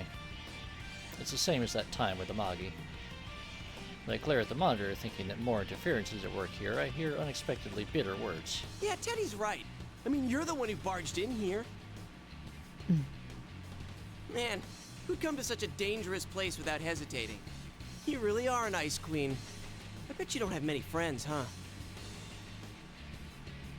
It's happening again.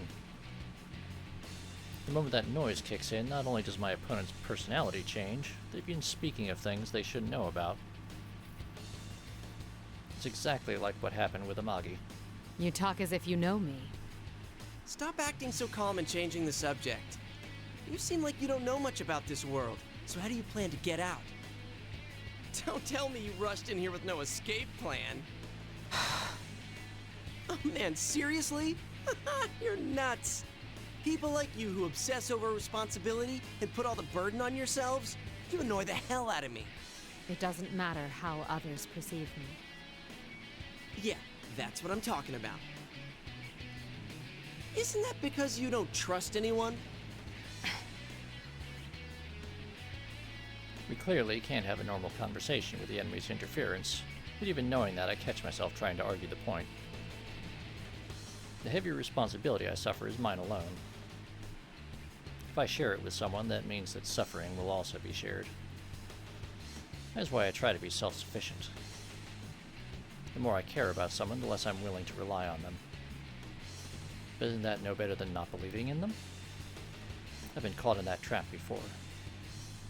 Maybe I still haven't truly escaped it. But how could he guess at my private distress, one that I've barely confided to others before? I was supposedly an unexpected intruder. What's going on? What are you mumbling about? Well, let me ease your mind. I'll end everything for you. Let's do this, Jiraiya! Go, Yosuke-senpai! Beat up that shady lady! Let the fight begin! I can see there'll be no talking sense with him like this. There's nothing for it, then. Artemisia!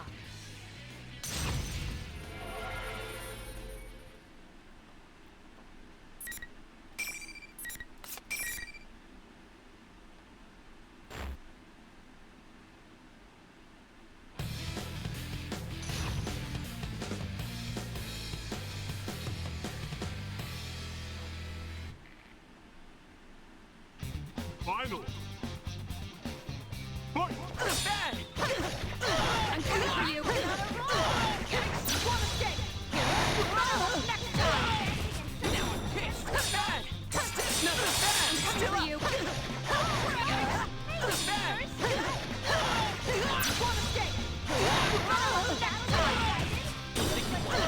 One mistake! I submit to you. In the end, the victor was no surprise. Yee-hoo! There we go.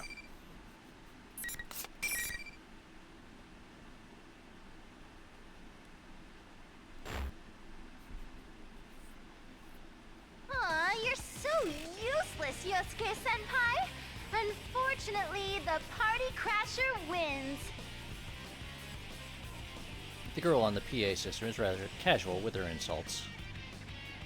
Soon after, General Teddy appears on the monitor. You're so strong, miss. I can barely believe how gorgeous and powerful you are. It seems they're not provoking us only to have us fight one another. And their method.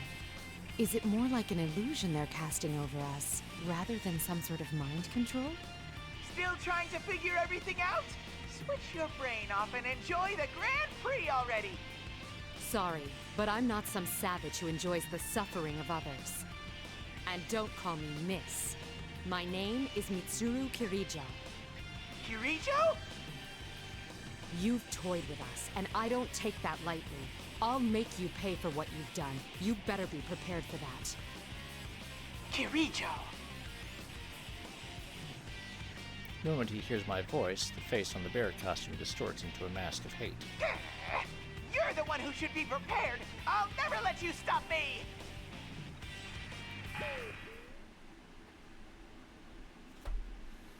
The broadcast ends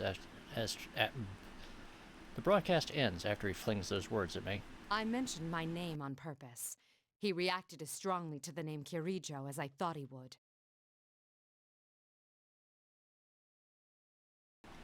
I still don't know anything for certain, but I'm increasingly sure that General Teddy is related to the circumstances surrounding Labris.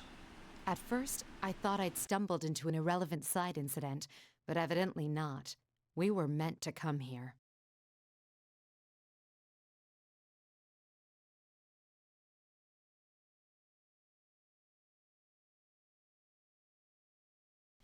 Just then, the young man behind me slowly gets to his feet. Ow! Ah, you're awake. It seems now that the battle is settled, the interference causing us both to seem odd vanished. Hanamura cringes away, frightened. I can't help but shrug. My. Amagi reacted the same way. Were the things that the illusory me said that harsh? Oh, you bet. Wait, what? Illusory? And did you just say Amagi? You meant Yukiko? Yes, before I came here. I was forced to fight her, quite against my will.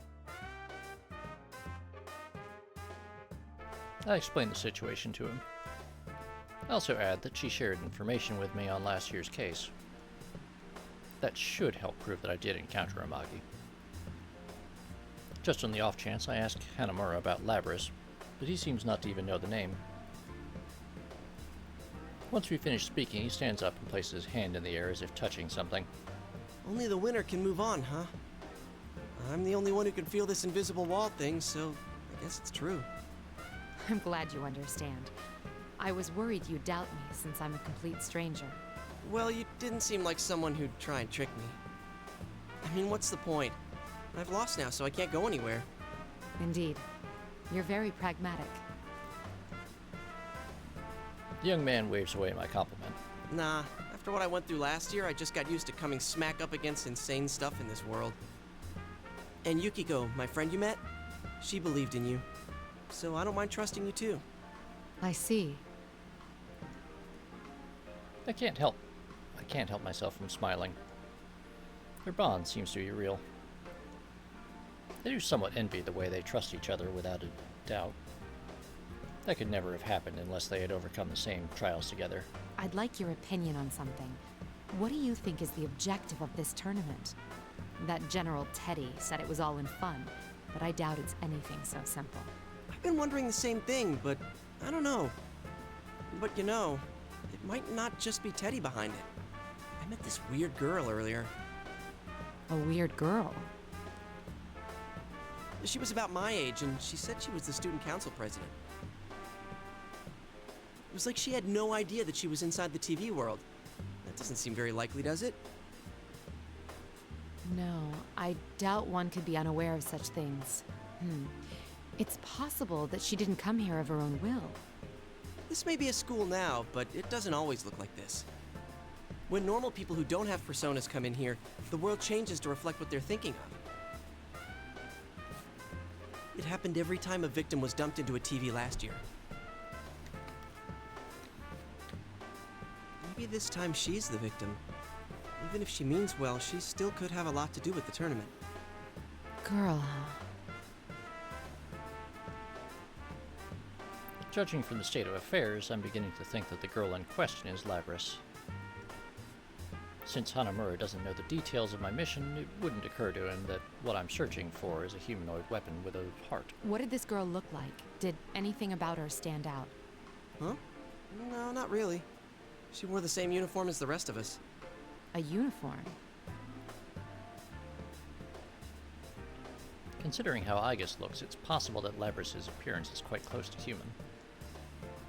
What does it mean that she's completely able to pass as a human? Even Aigis has to wear clothes that cover her entire body in order for her to walk around town. Yet Labrys even wears the same uniform as them? I mean, despite the fact that it's the Golden Week holiday, they do appear to be wearing their winter uniforms, which, you know, with long stockings or something, the way that they dressed up Aigis. Chalk it up to another unsolved mystery, I suppose. But after talking with Hanamura, it does feel like I'm starting to understand the bigger picture here. I see. Thank you. I'm getting a clearer picture of what's going on. I'm sorry, but I can't stay and chat. I should be leaving now. Oh, wait a sec. Can I ask you a favor? Can you look after my other friends too? It sucks, but I can't get to them from here. That Teddy's really not a bad guy either. Sure, he eats my ice cream without asking and stuff, but he's not the type of guy who'd get off on watching people hurt each other. There's gotta be some other explanation. I don't know about that, Yosuke. Given what we've seen him do? Don't worry. I was already thinking along similar lines. What we saw was an illusion. It may be that they're faced with the same situation. I'll save everyone who's been dragged into this, including your friends, and this student council president. Thanks. Just hurry before someone else dies in here. Hanamura's expression, which had previously been bright, albeit desperate, darkens noticeably. From all I've heard, last year's Shadow incident revolved around serial murders. Maybe that he'd lost someone as well. To fight so desperately but lack the power to make a difference, being forcibly parted from loved ones. I understand that pain all too well. That must sound pretty lame, losing the fight and then making a lot of demands. Not so. Your concern for your friends in a situation like this. C'est magnifique. What? I sensed it when speaking to Amagi too, but you all seem to have very strong wills. I promise to do what I can to help. The emotions he seems to view as a weakness are actually a strength. I'm sure that with a little more experience he'll come to realize that too. You'll see how difficult it is to hold on to that will, and how valuable it is to have friends he can share it with. Since I'm the one who'll be moving on, I'm responsible for the duties he entrusted to me. As if sensing my determination, Hanamura's expression turns serious, and he nods.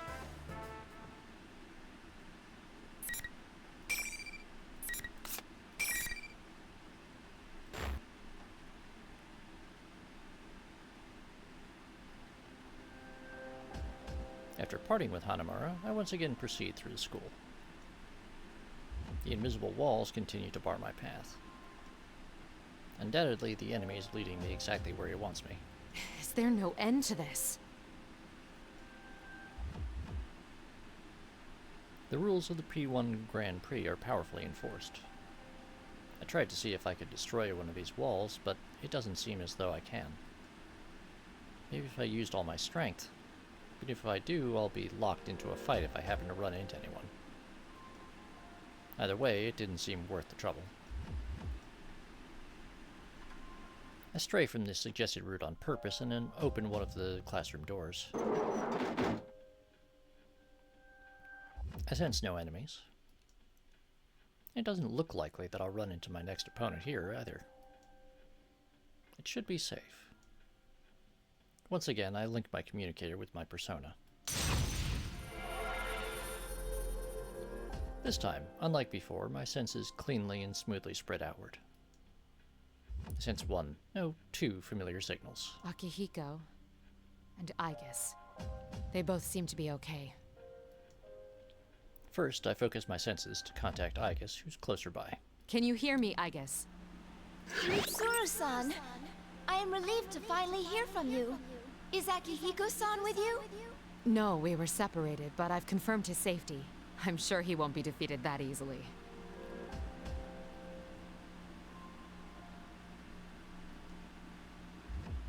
Yeah, it's the awkward thing of translating a story where the character's supposed to be speaking a language other than the native language of the reader. So, in the English version, she speaks French. In the Japanese version, she speaks English.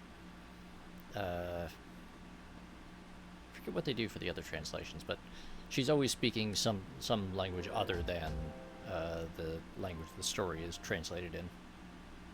Let's exchange information while we can.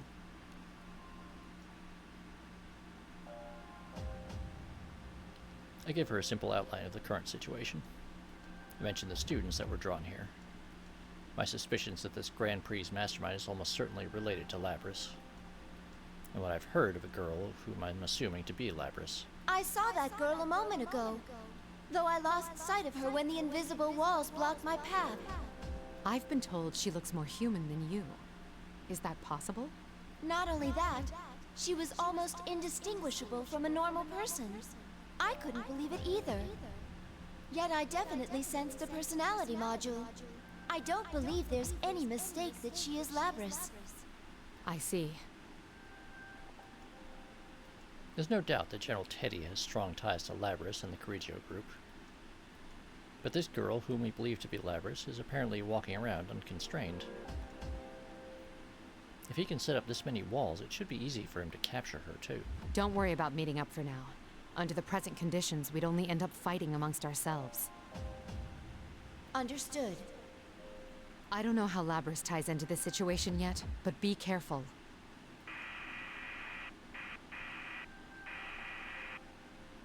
Hello? I lost her.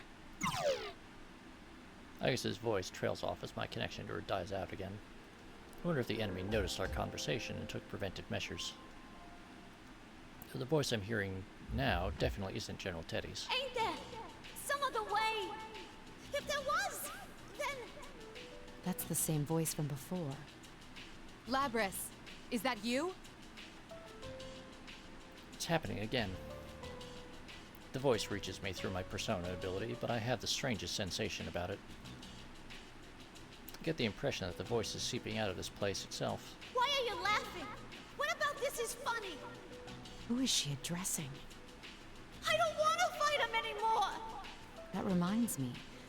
Hanamura said that the environments here are formed by the thoughts of those who enter this world. Could these be Labrys' innermost thoughts? Is that why everything about this place radiates her feelings? What do you think we are?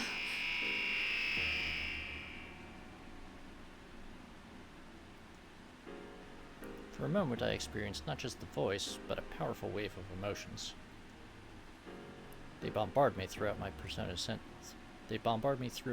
senses.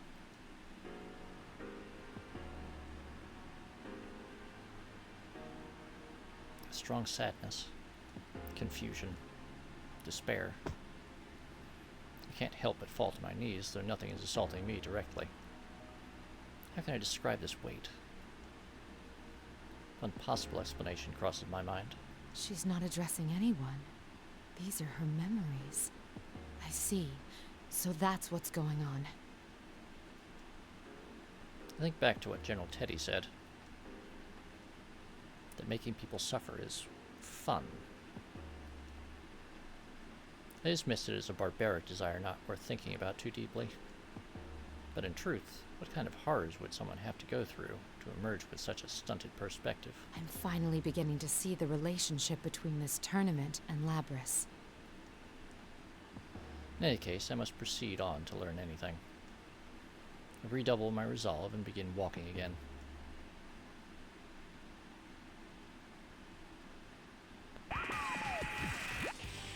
The monitor suddenly turns on, showing a smirking General Teddy. What are you getting so sentimental for? The Grand Prix's not over yet! Then you intend to continue this meaningless farce. I'll decide what's meaningless or not! Bring out the next challenger!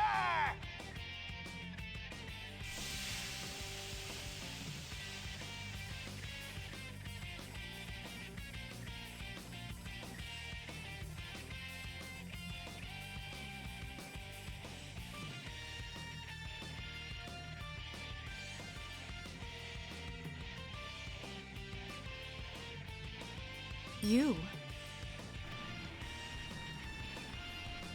I remember that face. Naoto Shirogane. He was present as a police observer when Labris was being transported to Yakushima. Yep, sorry, Persona Freak. I had to mute for a second because I was coughing, and it just sort of kept going for a minute, so I just sort of paged through the dialogue, the dialogue slowly. It was thanks to his quick thinking that we discovered Labris had been taken to Inaba. If our trip hadn't been disrupted by the hijacking, he probably would have been with us in Yakushima. But why is he here? This is a problem. I didn't think we'd run into each other so soon. Is this another illusion? No. I can see that it isn't. Why are you here? I'll answer that question later. It would be best to say as little as possible for now. With that, the young man lifts a finger to his lips in a gesture to remain silent. Directly afterwards, that staticky sensation runs through my body. It's then that I understand what he meant. Once again, this noise will prevent us from understanding each other properly. He's probably also noticed the effect at work. Nothing we say right now could be called conversing. If we both understand that, neither of us need take what the other says personally. That's why he called for temporary silence. It's an amazing assessment given the brief time in which he had to make it. Before long, as expected, the young man before me undergoes a complete attitude reversal. Seriously, such impatience handling the grunt work yourself like this. Isn't micromanaging like this the style of an incompetent leader? One who can't see the bigger picture? This isn't how he truly feels. I say nothing. The silent treatment, huh? That's fine. I understand perfectly. You don't believe in people. Not a single one. You have friends and allies, but believing in them is a different thing. I suspect you'll never break down that wall. Shall I say it for you? You're actually scared to. The notion of growing attached to something and losing it scares you so much that you'll share nothing truly important to you. Even if you want to believe in your friends, you can't. That's not true. After the words slipped from my mouth, I realized that the argument is futile. Of course it is. Why not simply admit it? In truth, you have your hands full just expiating your family's sins. You don't need the added burden of others placing their lives in your hands. Isn't that how you really feel? No.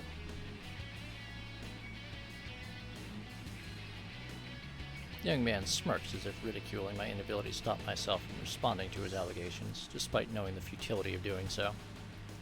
Oh, take care, Wilf. See you Wednesday. You have a good night.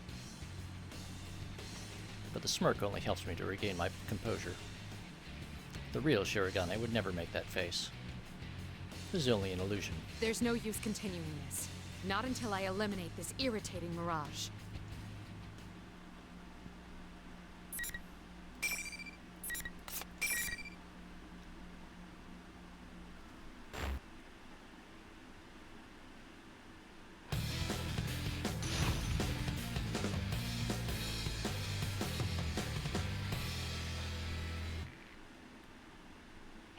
Final. Fight! Yeah, so this is the super duper helpful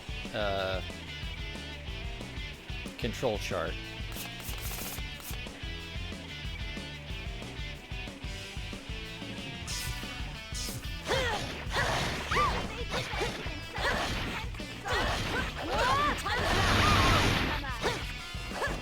So, you know, those colored dots are super duper useful when the controller that you're using has black buttons with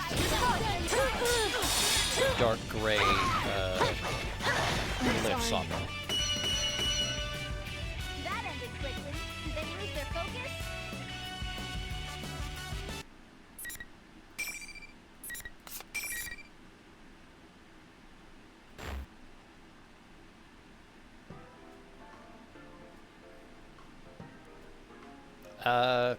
I think so. I may have taken, like, one little slot, because usually it will announce if you do perfect it.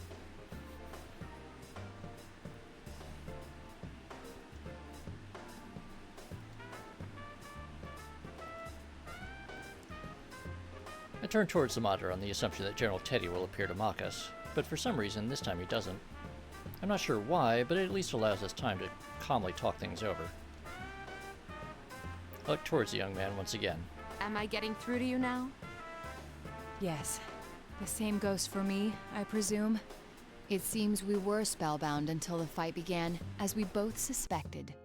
They disrupted our communications to drive a wedge between us and make us fight. Though it's a mystery to me as to where it draws such personal slights for the illusions before us. I agree.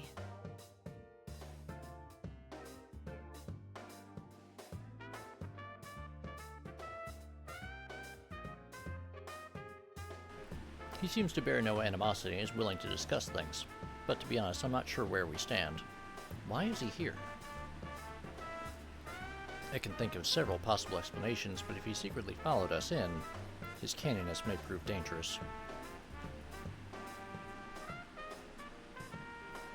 He gives a sudden wry smile, as if sensing my reluctance and trying to assuage it. There's no need to be cagey.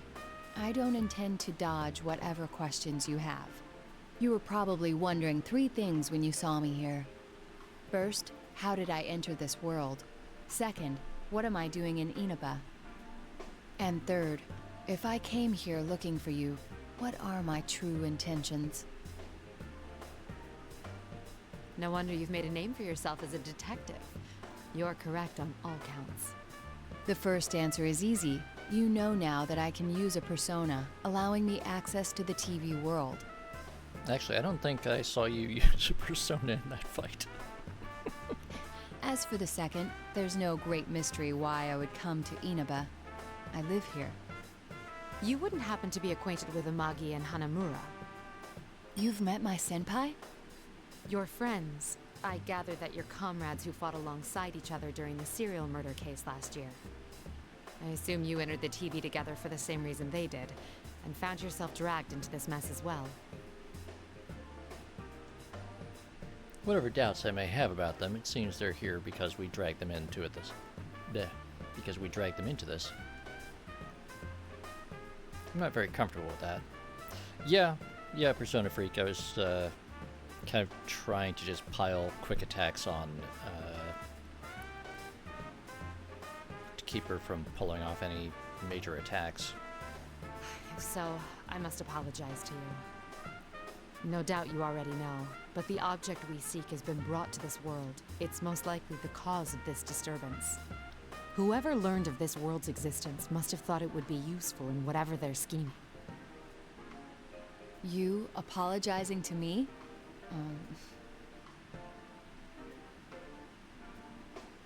Sonar? pretty sure that's a Twitch TOS thing, but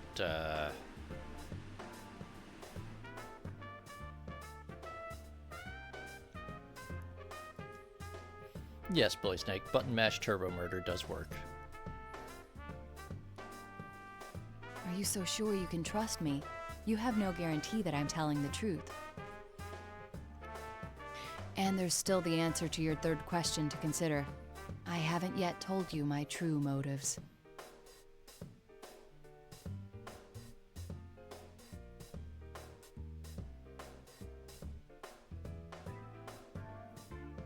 Fair enough. But if you're friends with Amagi and Hanamura, I feel I can trust you. Their bonds with their friends are real. Perhaps I lied about that too. Sonar, I don't know with you, man. Could be lots of things.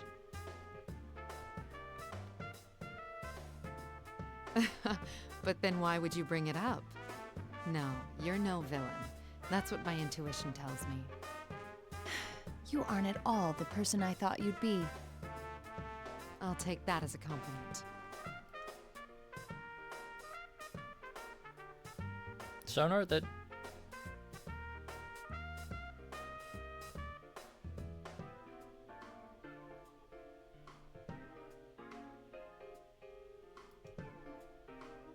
That's a different issue.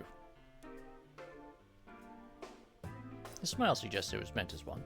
It makes him look his age, or even younger. I can't help but smile as well. He's not exactly the hardened detective I'd imagine him to be either. The Teddy who appeared on that monitor is not our friend. He's an imposter. You have proof of this? I found the real Teddy. Our enemy can fog both our eyes and ears. It's possible they can make themselves look like someone else. I see. But I still don't know why they chose to take on Teddy's appearance. Upon hearing this, I sigh and close my eyes. It might be to make you all suffer. If they led you to believe your friend betrayed you, it would make this all the more painful. Sonar, that is for people petting their pet animals. Because I lack one myself, so I can't get people to redeem channel points in order for me to pet an adorable animal. But I know that a number of my viewers do have adorable animals that they can pet fairly regularly, so I give them a redeem to do that, and it makes a little bingly noise and has a funny gif attached to it, so, you know. There's some truth to that, but it seems too simple a motive to warrant this elaborate of a disturbance. He's wrong. If the motive is somehow connected to Labrys' memories, what had been incomprehensible becomes completely understandable. Oh, crap.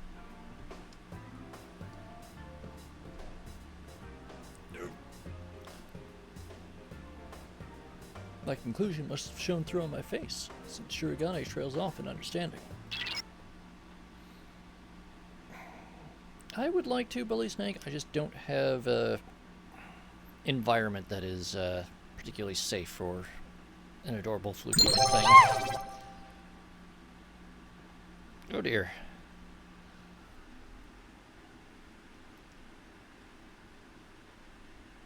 And here's a below room temperature cola.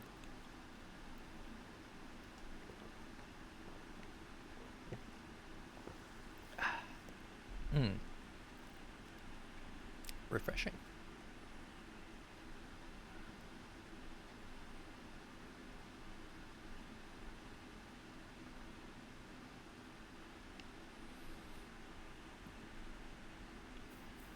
Yeah, just most of my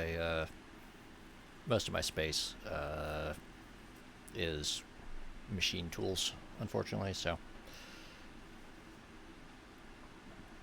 it's a sensation I hadn't felt since entering this world, but I know this feeling. It's the effect of being brushed by a persona's informational support powers. This feeling. Rise-san! Rise-san, can you hear me? Naoto-kun? So you ended up here too! Thank you, Ravano. The voice that echoes is much like the voice I heard over the PA system, but seems quite different.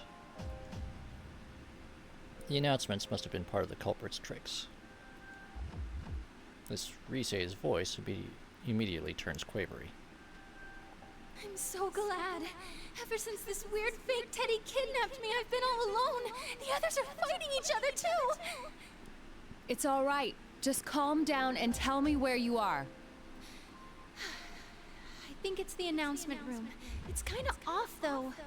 There are these invisible walls around and I can't get out. The fake Teddy was watching me until a moment ago, so I couldn't use my persona. She seems to have been under the General's close watch, limiting her chances to use her persona until now. As soon as the General stepped out for a moment, she seized the opportunity to contact Shirogane. You're in the announcement room now, yes? I'm headed straight there, so stay put. Huh? Who's that? Why can I hear your voice but not sense you? She sounds extremely confused.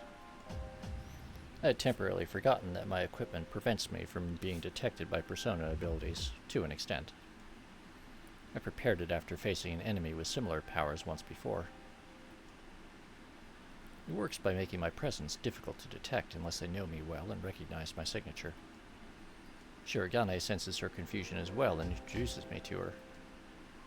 His introduction is accurate yet concise. You can see he's a first-rate detective. Mitsuru Kirijo. Wait, Kirijo? Are you that Kirijo? Yes, that's correct. The CEO? Not quite. I am the founding family's... You hired me for a commercial before.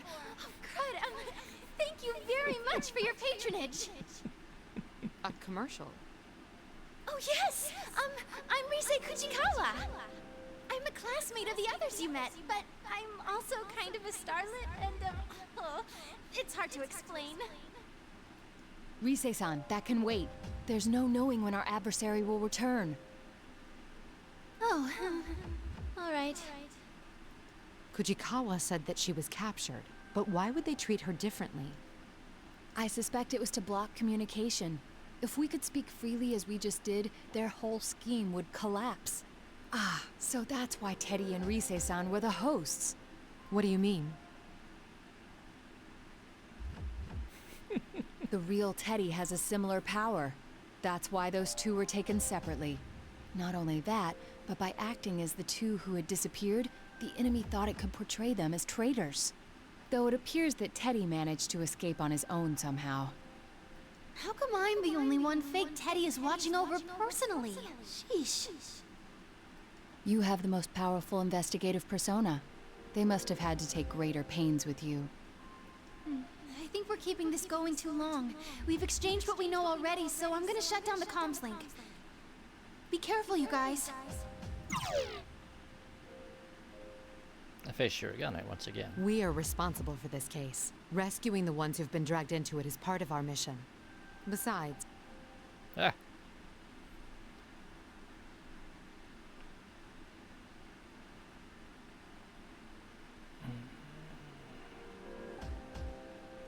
Besides, she's another of your friends, isn't she? All the more reason for me to go save her. He makes a small gesture as if searching for the right words. After taking some time to make up his mind, he looks me in the eye once more. You're quite prepared for this. It'd be unfair of me not to tell you everything. Please hear me out. The reason I came here was to... Ha, you're a real straight arrow. I cut him off intentionally. You're very proud to be a detective, no? I can see it in your eyes. You would never sell out your beloved justice. If you've done nothing to be ashamed of, that makes us even. I haven't been entirely forthright with you either. Kirijo-san. That is an excellent excuse, Sonar. It seems I still have much to learn. Despite what I said, I can make an educated guess as to his motives. He's a persona user. That means the police selected their observer as someone with the potential. If his only task was to watch over the transfer, there'd be no need to send a persona user. Leading me to believe that he's been asked to secretly spy on me, or my organization. But we have nothing to hide anymore. There are many things that shouldn't be made public, but I'm sure his judgment is sound. Well then, I will once again entrust my friend's safety and the resolution of this case to you. in honor of the bond we are forming, Mitsuru Kirijo.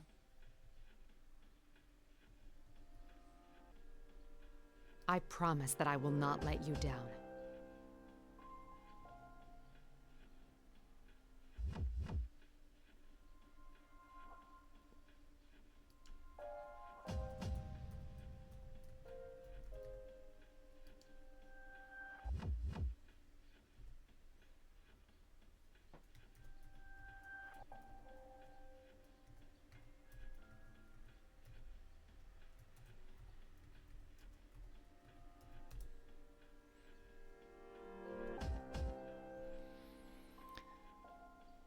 I smile back at him and move on without looking back. I know there's someone up ahead to whom I owe recompense. There's no hesitation in my steps.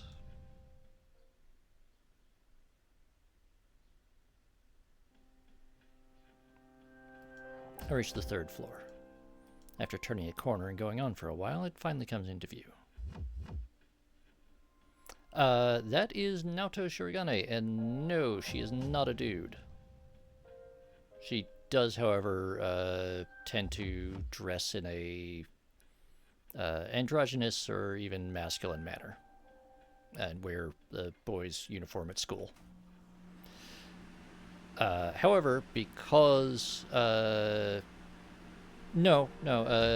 him in that conversation was Naoto, because Mitsuru and the rest of the Persona 3 characters do not know that Naoto is female, and are as confused as many other people are who do not know her well. A lot of people mistake her for him, and that is, in fact, partly Naoto's intent, since Naoto works as a private detective and feels that she would not be taken seriously if she were more openly feminine around the police who she has to work with.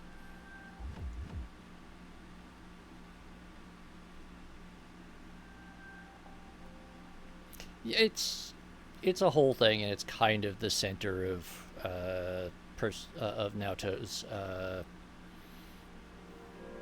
Naoto's specific storyline in Persona 4. And yes, she is very much like textbook tomboy with tree forts and secret hideouts and everything. I mean, Sonar, if you watch enough kung fu movies and you realize that, like, someone literally just changes their shirt and suddenly their entire family has no idea who they are, because the script says that their disguise should be perfect, and everyone should be taken in. It just sort of happens. I mean, also, there's that whole Robin Williams movie where somehow he managed to hide out in his family with, like, a latex mask, pretending to be a 80-year-old woman.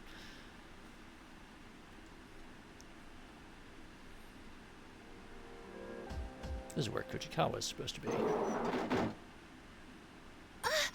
Are you Kirijo-san? Kirijo?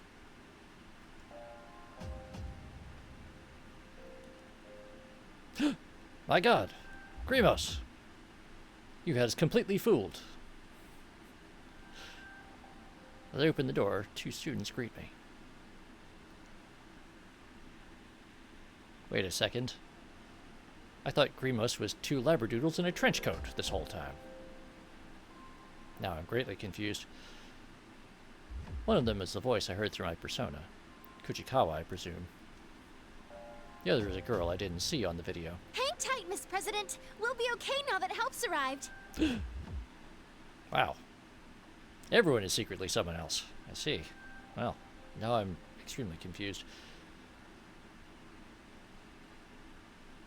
Kirijo-san, this girl got dragged into this mess too. We have to help her before that general comes back. So you're Kuchikawa. Sorry, but I'll need you to step back. Huh?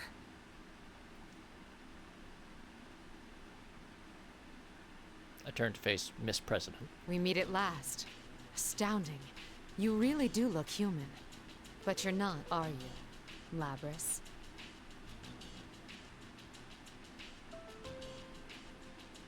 The girl jumps at hearing this. Kujikawa still looks unsure, but I can't drag her into this. Place myself between her and Labrys. Huh? What do you mean she's not human? Isn't she a victim who got dropped inside the TV? Labrys being a victim is one way to see it. But if what I've learned thus far is accurate, then the one who set up this Grand Prix is most likely... Labrys, our records show that you were loaded with special equipment. Undoubtedly a function that affects thoughts and scrambles recognition. That's why we saw and heard illusions whenever we fought. It would also explain General Teddy's appearance, and those who met you believing you to be human. Special equipment? Labrys? What are you talking about? Labrys' protests of ignorance sound as if she's in denial about something she already knows. It's tragic hearing the desperation in her voice. I'm sure the reason why you captured two people with analytical personas wasn't just to keep them from interfering with your designs. I came to a realization when I noticed I was the only one who sensed that noise. An analytical persona's searches clash with your ability. They dispel illusions, so you needed to confine them. You feared that if they caught you off guard and used their persona's ability, this would happen.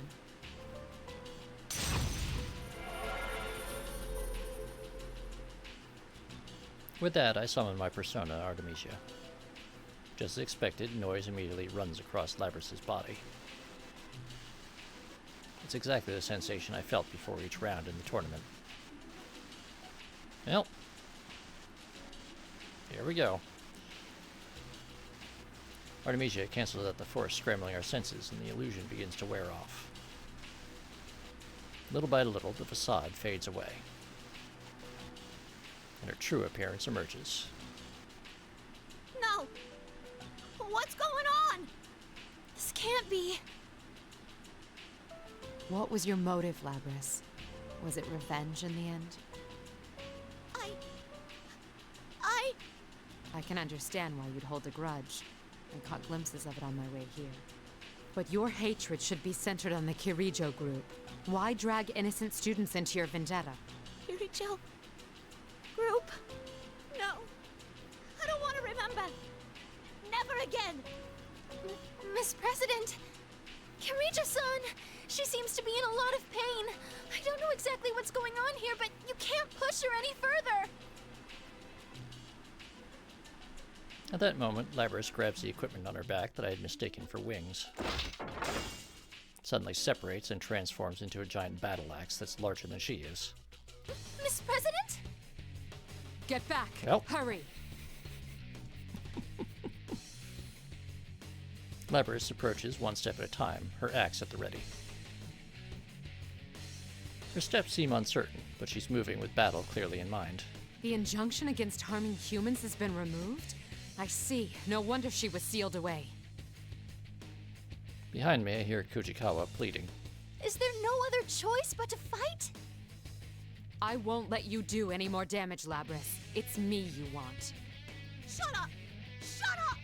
I didn't like that!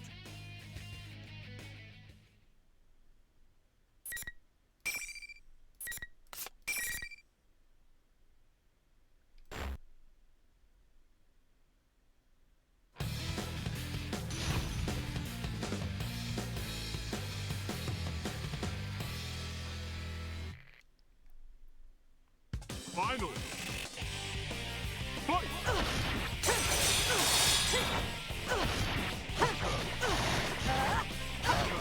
Ow. Crap. I'm coming for you. Want to stay? Better luck next time. It ends here. You're slow. Hurry. Ow. You want to stay? Better luck next time. Persona. Ow. You're slow. I'm gonna fall before my blade. You're slow.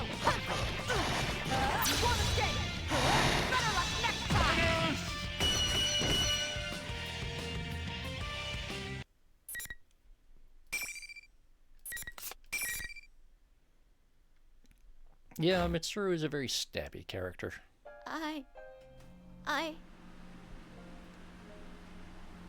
Labrys remains still. I can hear her muttered denials. She didn't use a persona, but it's possible that her mental instability prevented her from doing so. Might have been a blessing in disguise. I don't intend to turn a blind eye to the sins committed against you. That is why I must bring you back. Labrys is the mastermind. Not only of this tournament, but maybe of the entire incident. What if Labrys wasn't stolen, but instead escaped? Considering her powers, is it possible that she deluded the ordinary human hijackers? There's no knowing when Labrys regained her consciousness inside her cage. What if she hadn't awakened on opening it? What if she was already conscious inside there? She had been sealed for roughly 13 years. More than enough time to formulate a plan. If that was indeed the case, it'd make more sense for this to be a plan devised by Labrys, rather than an unknown party suddenly stealing her away. I can't imagine how much resentment such a small, artificial body could hold. A tragic mastermind, huh? Huh? Mastermind? You got it wrong, Kirijo-san! That girl's not... Kuchikawa calls out from behind me. But just as she does, I feel an imminent threat rushing toward my back. What? I turn around in surprise. It can't be. Looks like you've saved me some time while I was out running errands. You're... General Teddy gives an evil smirk.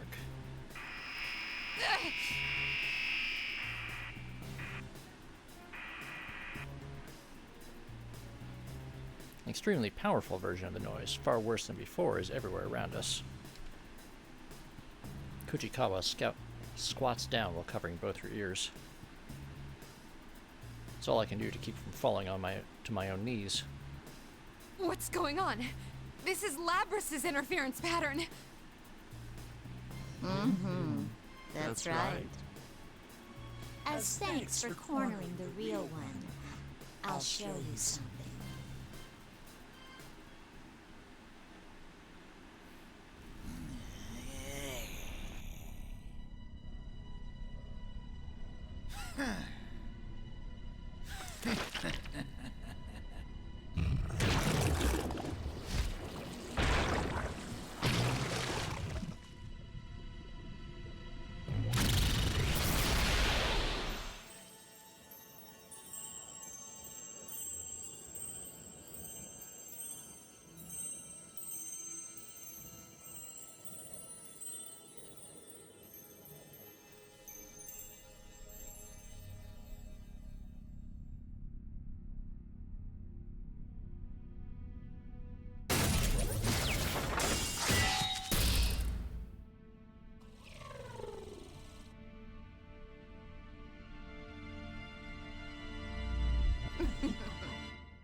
The noise lifts once the mimicry is dispelled.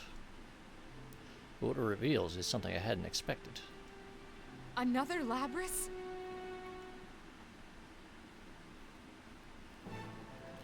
Why are there two of her? Absolutely, Persona Freak. I am a shadow. The true self. It's Miss President's shadow! I'm taking the real one with me. I'll never let you catch me! Labrys' double gives me a glare of pure malice before carrying off the original and fleeing the scene. I almost chase after her without thinking, but I stop myself and reconsider. That second Labrys, who was that? This completely unexpected situation has me off guard. I can't decide how to proceed. What is she? You seem to know. First tell me something. Why was she in so much pain? What's all this about Labrys and weapons? I'm sorry, but that's classified. It's not for civilian ears. Then I won't tell you anything about her. If you want to know what I know, you have to tell me what you know first.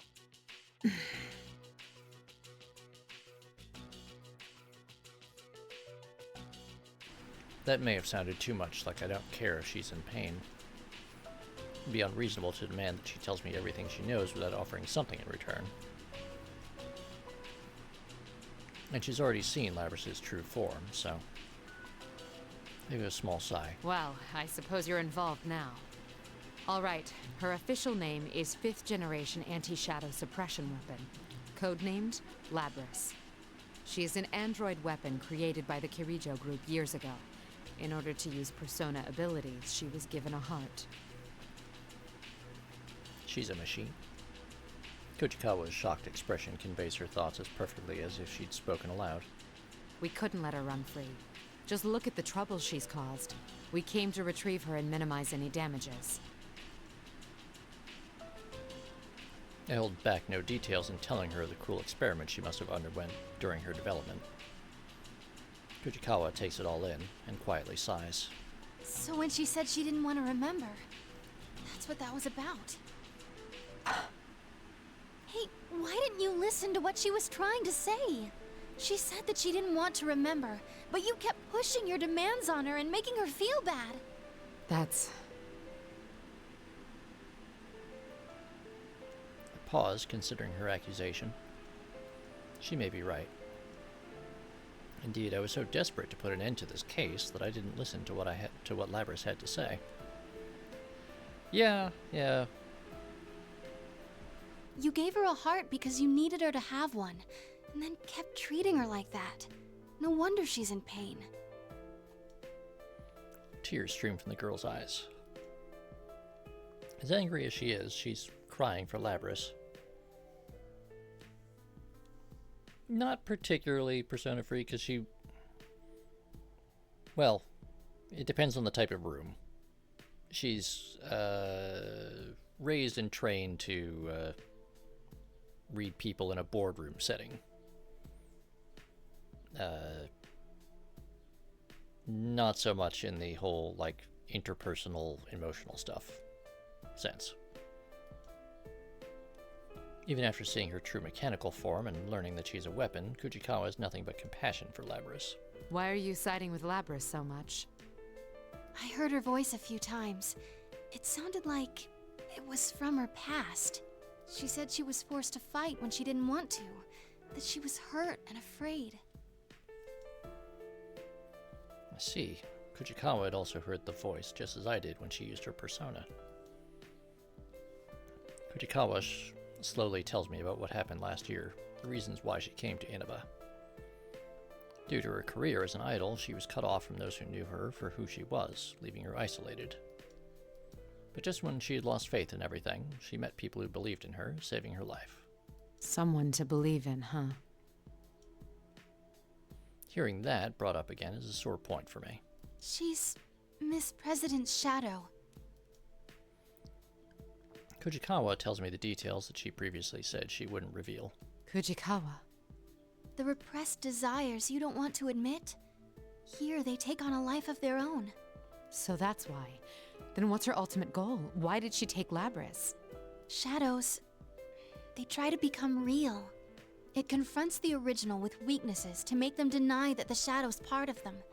Also, it can take their place. I see. Then there's no time to lose. Do you think you can save her? A shadow doesn't disappear until the original person accepts it. That's why I must believe in her and support her. Even if it's left unsaid, I still understand Kujikawa's desire. I share it. Kujikawa, let me amend my earlier statement. I didn't come here just to minimize the damage. I came to save everyone. Will you trust me on that? She looks into my eyes, and after wiping her face with a handkerchief, she nods slightly. Make sure you listen to what Labrys wants to say this time, okay? I fully intend to. Kojikawa smiles in embarrassment. She apologizes to me for taking such a spiteful tone. I can tell she's being honest and sincere. Kojikawa promises to cooperate as much as possible for Labrys' sake. I decided to have her contact her friends and pass on a simple explanation of the situation. She agrees and adds that she'll try and contact Akihiko and Igus as well. She seems to have already grasped how our safeguards against detection by personas work. Speaking with you made me understand something important. Thank you for that. It must be that smile of yours that catches your audience's heartstrings. Promise me then. Make sure you come back with her.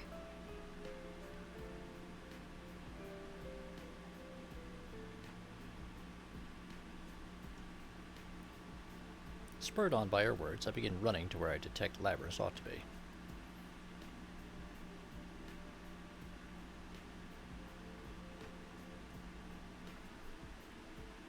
Yes, Persona Freak, it does resemble the Nekomata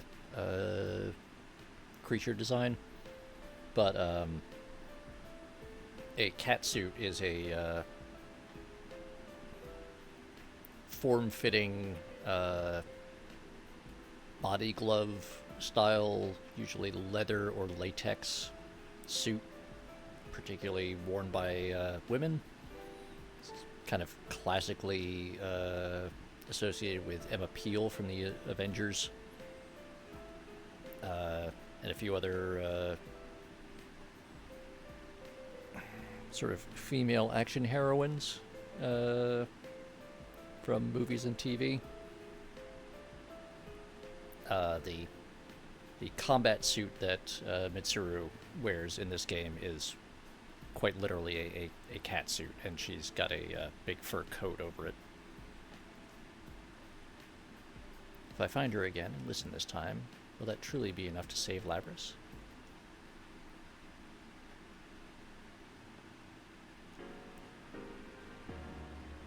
The invisible walls are still here, leading me to the music room.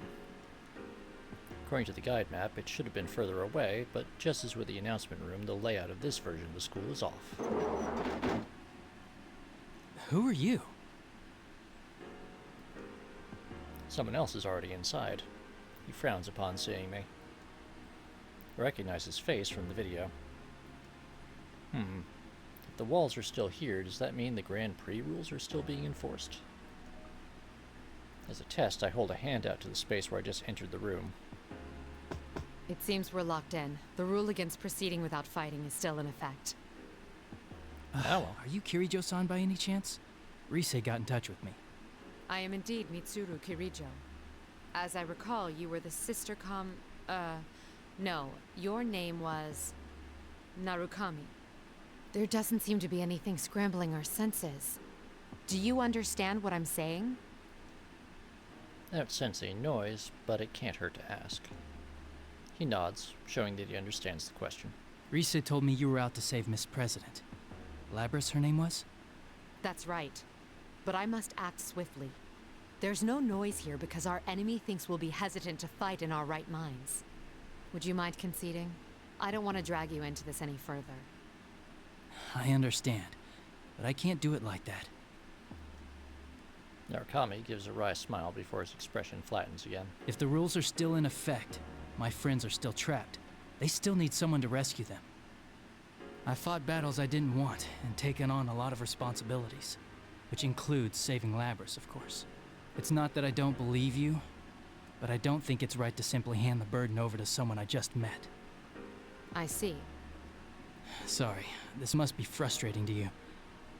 No, don't misunderstand me. I have no objections. I admire your willingness. With the final battle awaiting ahead, perhaps it's best that the stronger of us two should be the one to proceed.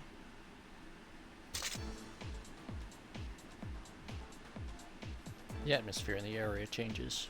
Narukami senses it as well and readies his weapon. It's strange, but he reminds me of someone. Although his fighting stance, physique, and features are completely different, he still reminds me of the one who saved us, and the entire world. I like the look in your eyes. I will test your resolve with my sword. I mean, sword versus sword, at least.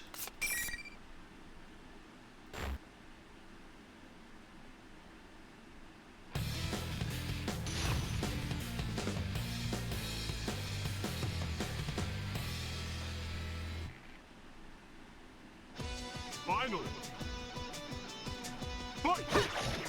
I'm coming for you! I'm coming for you! One escape! Better luck next time! Not enough. You're slow! Artemisia! Artemisia! You're slow! Artemisia! I won't hold back! I'll show Artemisia! No! I'm coming for you! One escape!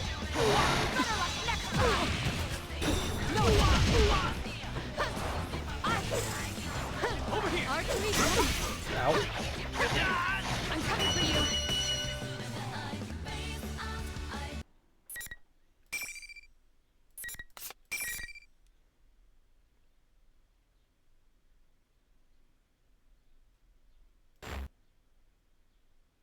I've won.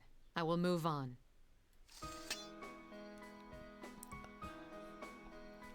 I hold out my hand to Narukami, who had collapsed on the floor, and help him up. Yeah, I'm...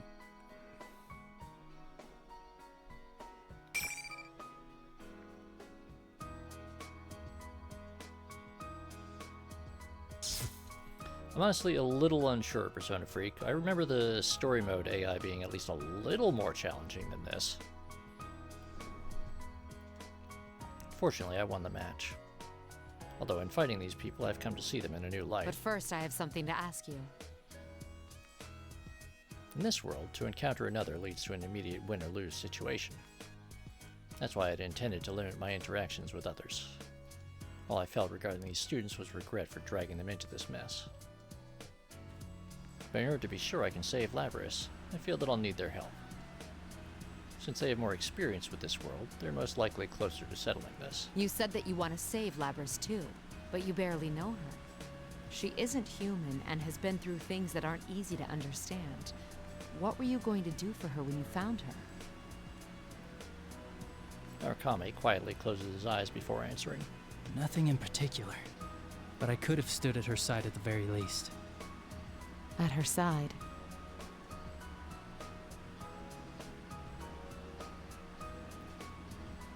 Yeah. I mean, the different game modes definitely have slightly different fighting styles for the AI. And if you're doing the like arcade mode, you can select different difficulties, and then if you're doing I think it's Golden Arena, it's like an escalating difficulty scale kind of thing. But I don't remember story mode being quite this toned down. I'll poke around in the settings menu before next time and see if there's something to be done about that. Though I had resolved to fight by myself, I wasn't truly alone. I had family and close allies, all who supported me. But Labrys was alone. She fought against the same units who shared her fate, and after escaping into this world, she had no one. Let's see. I understand now. He politely underlined something important I had overlooked. He's not the first to show me a new perspective like this. This warm sensation that spreads within me. I understand now. That's why Narukami reminded me of him. You really do remind me of an old friend. I do? Yes. Though he's more than just a friend. I owe my life to him. I attempt to contact Kuchikawa again. When she responds, I give her another request. She eagerly agrees, and Narukami, who's listening in, nods in satisfaction. Well then, I'll be going now. To save Labrys. There's no hesitation now. I've seen what must be done. I must go forth to keep my promise with them. Labrys will be saved. I'm certain of that now.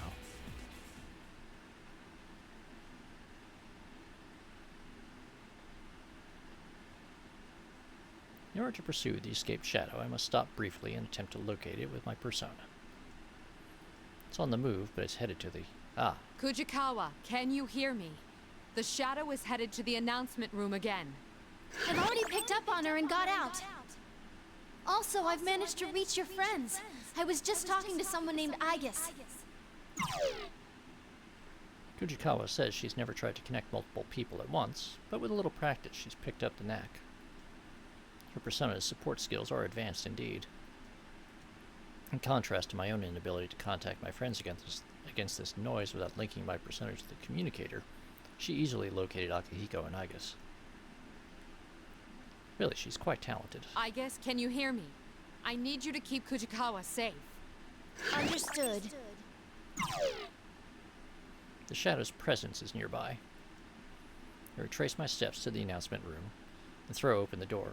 I'm ready to end this. My. You've come. Sorry, but you're too late. You really helped me out, though. You were pretty hard on this girl, weren't you?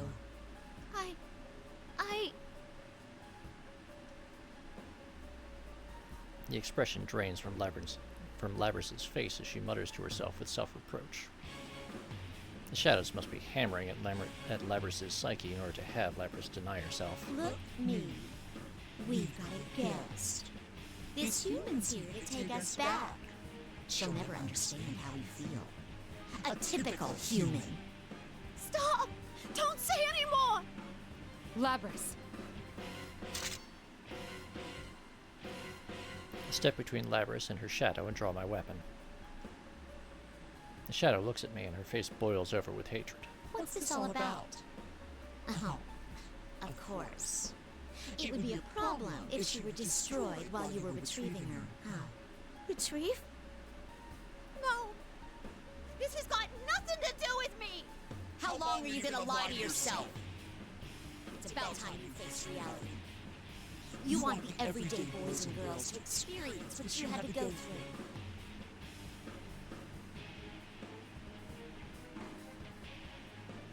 Right? That's why we're in a school, having a fighting tournament.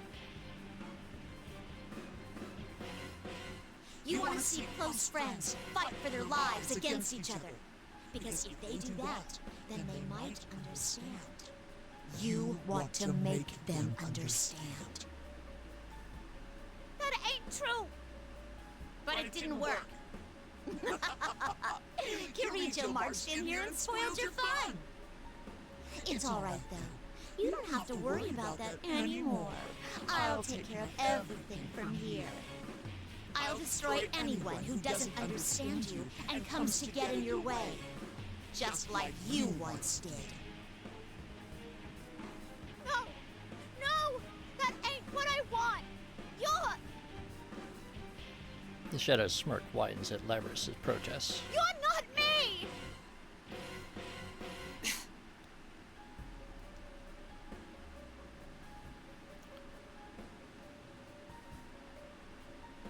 It is Persona Freak.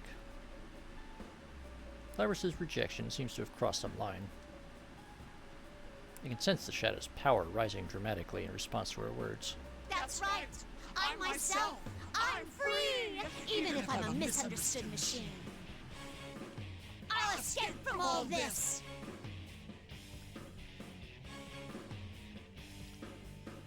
Bully Snake, it is mostly the usual American anime dub attempt at a something to indicate a Kansai dialect. Because Labrys is supposed to be speaking with a Kansai dialect. But then it's getting all sorts of messed up with the voice actor attempting to occasionally do the beep boop I am a robot style of delivery, and then the like vocoder effects that they're layering in for the I am the shadow, ha ha ha. Yeah, it's a bit awkward and weird because they're trying to do like 5 different things at once, all by shifting her accent around. It's kind of awkward.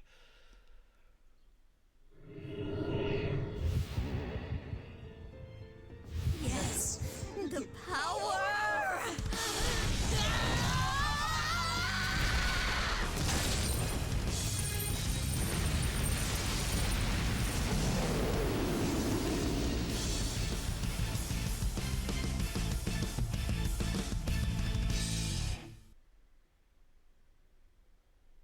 gone berserk. But there should still be time. I'll make you settle down. I support Labrys, who slumped over, and make my intentions plain. What's with you, you hypocrite? The way you've been acting pisses me off! How can you be so kind to her? No matter what you do, it won't erase your sins! Fine. Since you're a Kirijo, why not tell you exactly what your family did to me? What they made me do! The shadow thrusts her weapons towards me as if sentencing me to judgment. Remember those spectating students? What did you think those human-shaped silhouettes were? For a moment, her unexpected shift in topics catches me off guard. Those were shadows, too. Shadows of the prototypes you made her destroy. When they were destroyed, their information was transferred to the victor. What's left of their hearts remains deep inside Labrys. That's right. They all had a soul.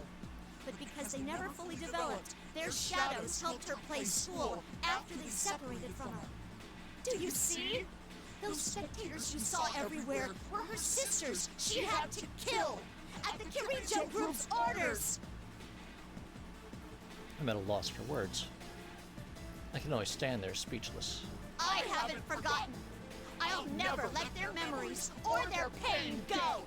I won't forgive anyone who tries to take my freedom! Her anger, it's justified. It's natural for her to hold a grudge after what we did to them. I acknowledge your anger and grief. Setting things right here is my way of atoning. This fight will release you from your curse once and for all.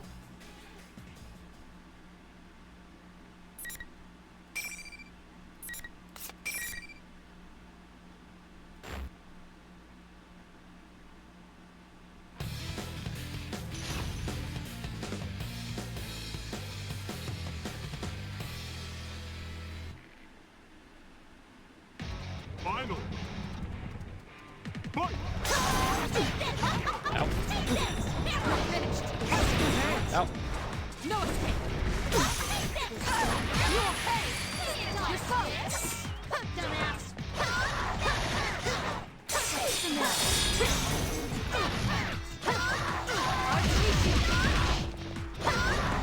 I'm coming for you! Won't escape! Better luck next time! I won't hold back! I'm coming for you! Won't escape! Better luck next time! I lose! There!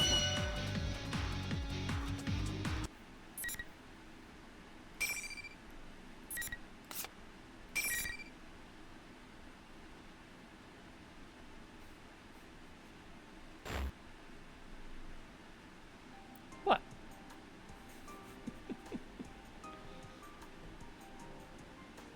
Look, all I know how to do in these games is button mash, and I button mash well.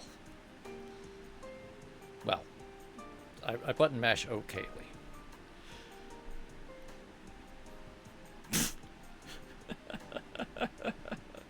God, I suck at Tekken. Also, I don't own a copy of Tekken, but sure. After a fierce battle, the shadow finally falls silent and stops resisting entirely. You go to elevate Labrys to help bring her around. I mean, we can try it sometime, Persona Freak. As far as I haven't checked in a while, but I think the network functions still work for this game. When she regains consciousness, she looks at me with sorrow and resignation.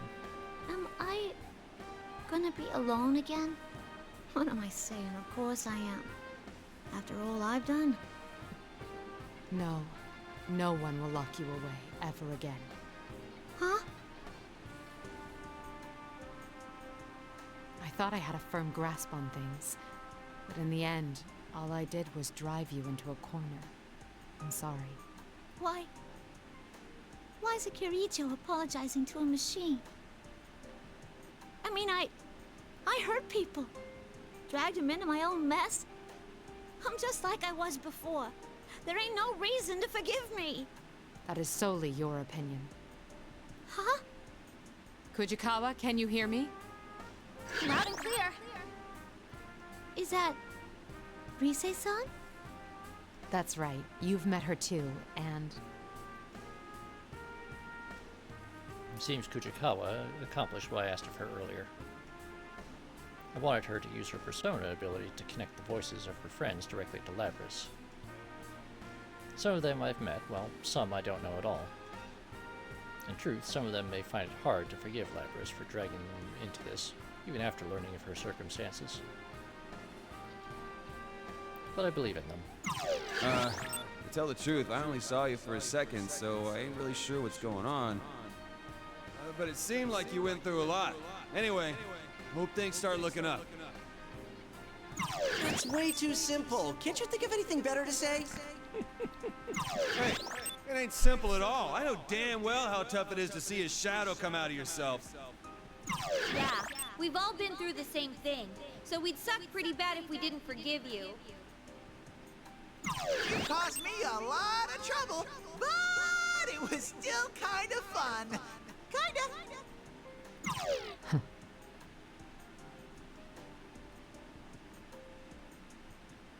They know how to accept someone for who they are, regardless of looks. That's why even though Labris is a machine, they will surely welcome her. I'm confident of it. And indeed, you respond to Labris with more warmth than I had thought. What you saw wasn't the whole picture, right? That's just how our hearts are. I concur. None of us can cast stones after you've gone through the hardship of facing your shadow. That aside, I'm just glad you're okay. I was worried about you. I left you alone knowing you couldn't use a persona. Labris, when you come back, we should talk. Senpai's right, and not just us. Sister, can you hear me? I too would like to talk with you. There's something I'd like to tell you. You may know it already, but still.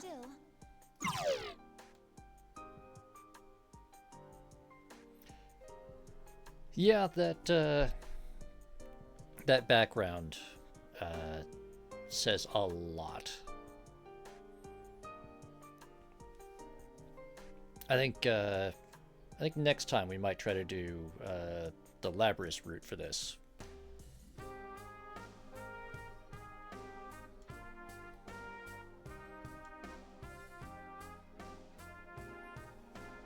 The voices chiming in are gentle, kind, and warm. I can't help but be touched as well. My words alone could not have accomplished this. You guys, why? You are a machine, unlike us. That is undeniably true. There will be days to come when you are tormented by solitude and caged by your own weakness. But one thing will be very different. Starting today, you are not alone. Whether she's machine or human has no bearing on her suffering. To be crushed under the weight of despair with seemingly no end to the pain, feeling that one cannot go on any longer. I'm no stranger to those feelings myself. There's always someone else, like my family or teammates, who saved me. When you're alone, it's difficult to see a way out. You can't find it unless someone else shows you. That's when you learn the extraordinary power derived from one's relationships. Companionship is the greatest guide.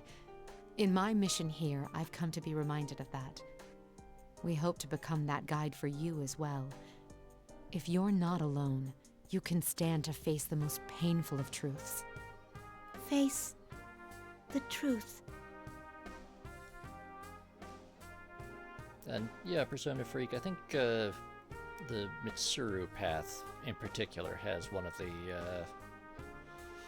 more evocative versions of this scene. Labris's gaze turns towards her own shadow. There's no more fear in her eyes. She understands now. I see. I get it now. I watch over her as she stands up. No words pass between us, but I'm here for her, and that may be enough.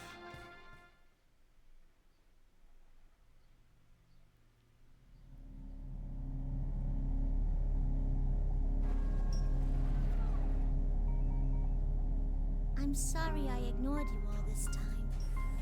I was the one who left you all alone.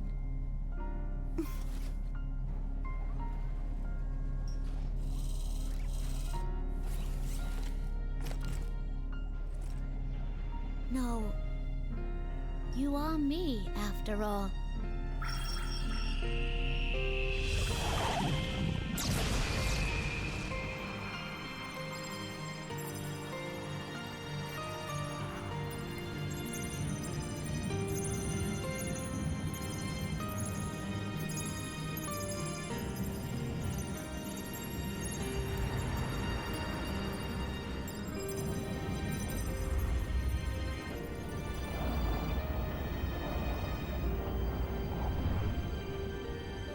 This is my persona.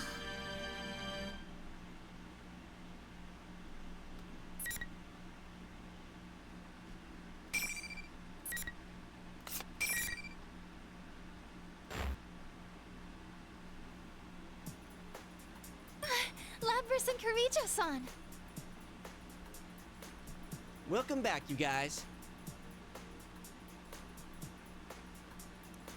Together with Lapras, we head towards the rooftop where there's supposedly an exit to the real world.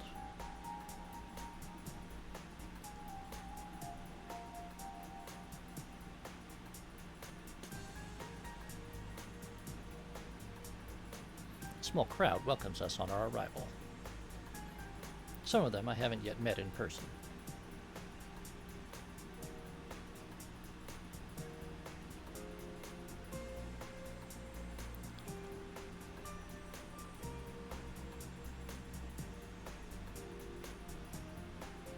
If I recall correctly, the energetic girl with the short hair is Chie Satonaka. The well-built young man must be Kanji Tatsumi. And that must be the general, the real Teddy. His speech is no different from the imposter's, but in the absence of that evil demeanor, the real one is much more adorable. All the faces I saw in the video are here with a smile on everyone. Whoa! You really are a robot! Hey, can I touch you? Chie-san, that's a bit impolite. It's hard enough restraining myself already. You said restrain yourself. Well... I'm guessing that is much funnier in Japanese, but I give Lapras an encouraging smile. She needn't be afraid to enter their circle. None of them are rejecting her, after all. I'm sorry I caused you guys trouble. Yeah, I want to talk to you about that. That Grand Prix was you, right? Yeah. Wasn't a half bad idea. Fighting to see who's the strongest man was awesome! What?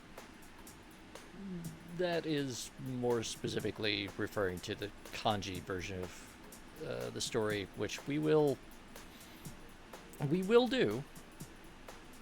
I'm gonna save that for when we need a humorous palate cleanser, because it is definitely goofier. Kanji's right, but you should have invited me too. Sorry? I won't forgive you until you say, I really like you, you big bear of a man. All sexy like that. God damn it, Teddy. What the fuck? Guys, stop making it even worse. Sorry we're starting off like this. In any case, I'm really glad you're all right. I got you to thank for that. They take it very naturally to someone who isn't human. Great job, Mitsuru. But man, talk about a rowdy bunch of students. Still, they are kind. I look at Lapras, surrounded by new friends. I wish I could join them, but part of me would rather watch over them for now. And there are things I still need to consider. Is something the matter? I'm not good at relying on others. My responsibilities are so heavy that I don't even think of trusting others with them. I've been told it before, but it never gets easy. Why not think of things more simply?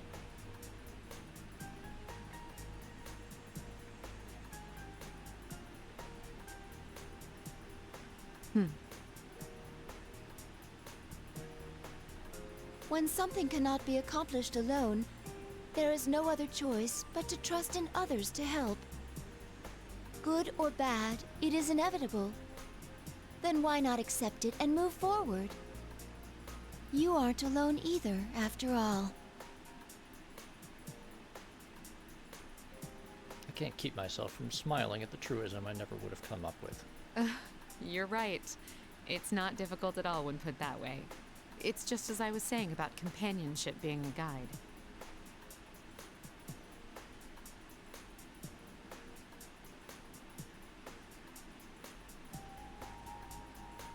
Indeed, I'm thankful for my companions.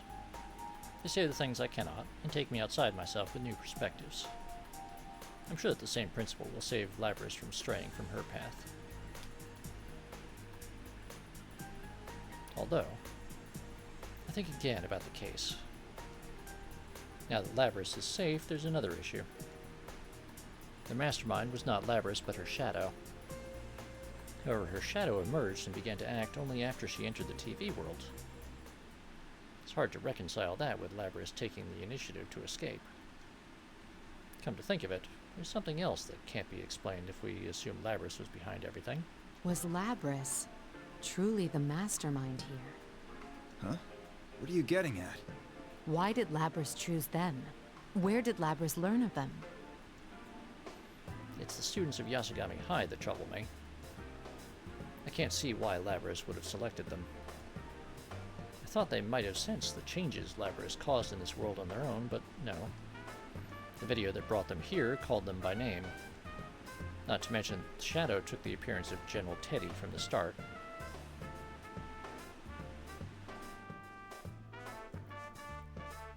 Neither would be possible unless she had identified them beforehand. Even we didn't know about them or about this world inside the TV. How did Labrys discover all this? Yeah, I can't explain it either. I still have my doubts regarding the hijackers' mental state. Their memories were so muddled that they couldn't even explain themselves. Do Labrys' abilities extend that far? The more I think about it, the more questions arise. There must be some larger plan at work here, after all. Well, the fastest way to find out is to just ask her. Hey, Labrys! Akihiko. I think Akihiko's loud voice catches not only Labrys' attention, but the high schoolers as well. I'd hoped to keep them away from this, since they were innocent bystanders. Akihiko seems not to notice my irritated glare. When did you wake up? How did you find out about the TV world? About this place? Ah!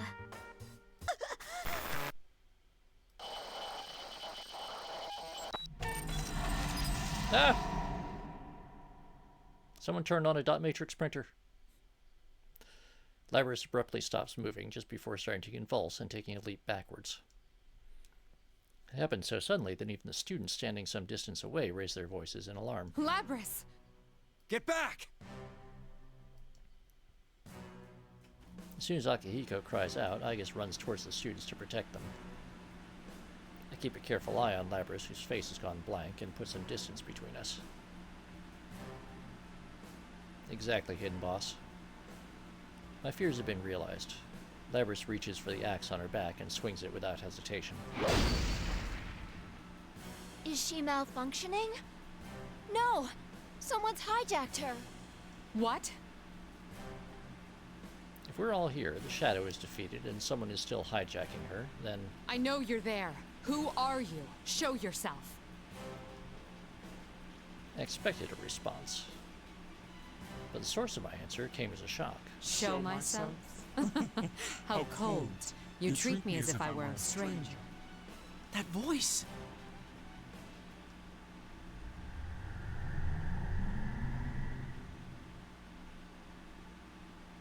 A pool of darkness emerges from one of the nearby shadows, forming. No way! Kirijo-san's shadow?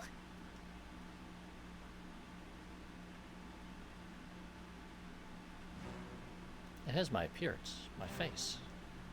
It's me in every way, save for the unnatural gleam in its golden eyes and the mocking expressions it makes. Do you not recognize your own face? I am you. Still, my heart is calm.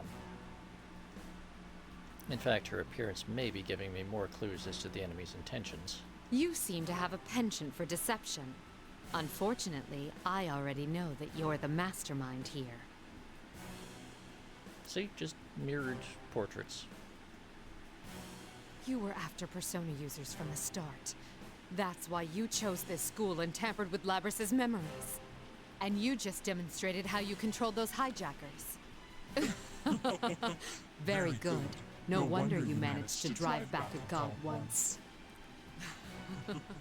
Yes, I want them even more now. You want them? Explain yourself.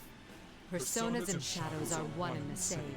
If I poison your hearts, I can recruit shadows with unparalleled strength. Wait, what? You mean turn our personas back to shadows? The heart is frail. Its weaknesses are never fully vanquished. Given the opportunity, it can betray you and return to darkness. This one's desire to make people suffer was perfectly suited for such a plan. Plan? You caused all this to gather strong shadows? Who are you? Sadly, it seems things won't be going according to plan this time. But I'll make use of what tools I have to the very end.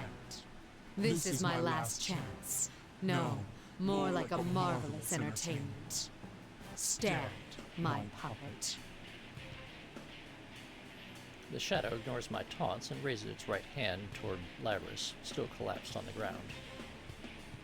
Labrys reacts to the gesture by rising up, like a puppet with no will of its own. You bastard! This form is exhausted from constant battle and will be useless as an asset. But unless you destroy it, it will keep rising up and attacking you all. What will you do? Labrys obeys the shadow's command and leaps forward to attack. It seems the enemy will do anything to rattle us. I understood that. But understanding it and forgiving it are two different things. I'll just knock her out one more time. No, don't attack her. Further damage to Labrys could put her in danger. But, come on! She's all over us! Ah! Now, may you suffer and curse your fate. Relinquish your personas. At that moment, I hear a voice whisper in my mind. Huh? I stop in spite of myself. I know this voice well. Relief washes over me to hear it. This match will end in our victory. I called everyone assembled. Don't listen. Everyone, concentrate on avoiding her attacks. But we can't do that forever. Just try and hang in there. Trust me. I trust in you. I realize that this is an impossible demand. Everyone is already exhausted by what's come before. Still, I need to buy time. Surprisingly, the first to nod is neither Akihiko nor Agus. Everyone, we can take this much. Yosuke, you ready? Hell yeah, partner. Let's let Mitsuru-san do her thing. Hanamura and the others recover from their confusion at once when Narukami speaks. Interesting. He seems to be a great leader. Akihiko, Agus, back them up. You got it. No one will force my sister to hurt others ever again. You had best hurry and decide. Who will be destroyed? This shell or the lot of you? The shadow laughs triumphantly at seeing us driven against a wall. Flaunting one's power, acting like a god. How short-sighted. I sense what I've been waiting for. We've bought enough time. Sad to say, but this show is over. What?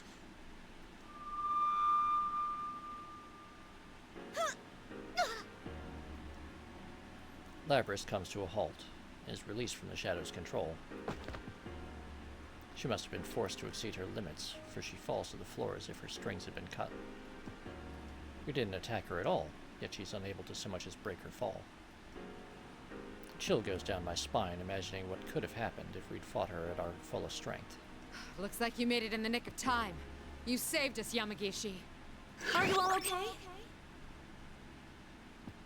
Fuka-san. So you had a third assistant. That voice. It's not coming from in here. Whoever it is out there. Seriously? She can use hers in reality too?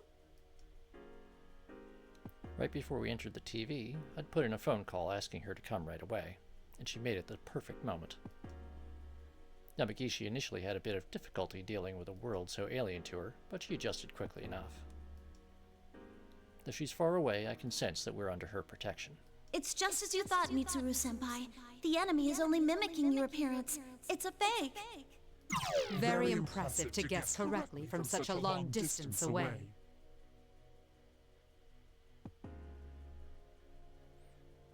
So these are the limits of a half-broken puppet. Well, no matter. This was only ever for my own enjoyment. You despicable monster! I didn't expect you to fight back this hard, but didn't you have fun? You were all taken in by an illusion. This place, these traps, everything came from your own minds. You dread yourselves most of all. A beautiful plan, wasn't it?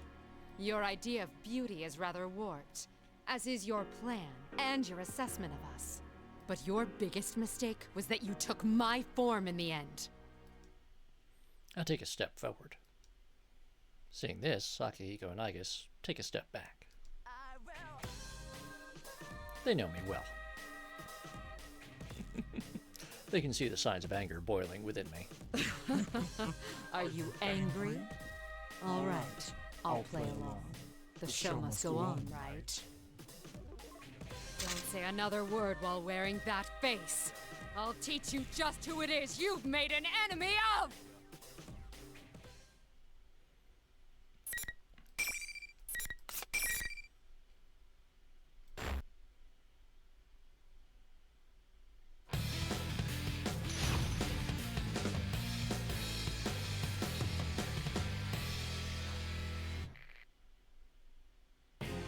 Final.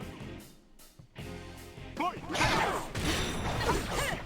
I'm coming for you! Won't escape!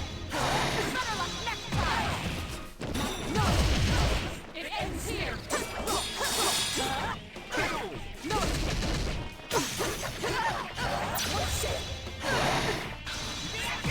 Ow. You're slow! Won't escape! Better luck next time! You're slow! Ow. You're slow! Unleash you! I'm coming for you!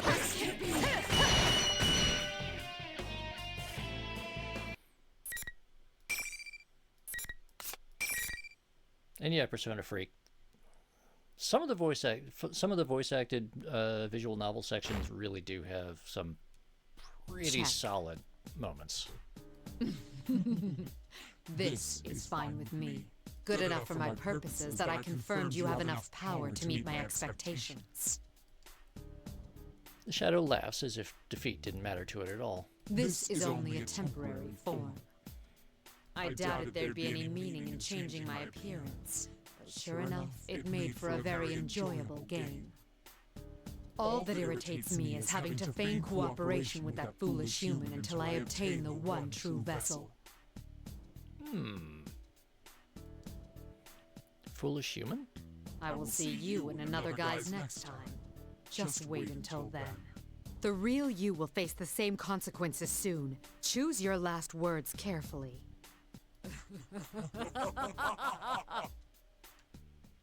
Its laugh echoes throughout the room as the shadow borrowing my form disappears into thin air. Yamagishi!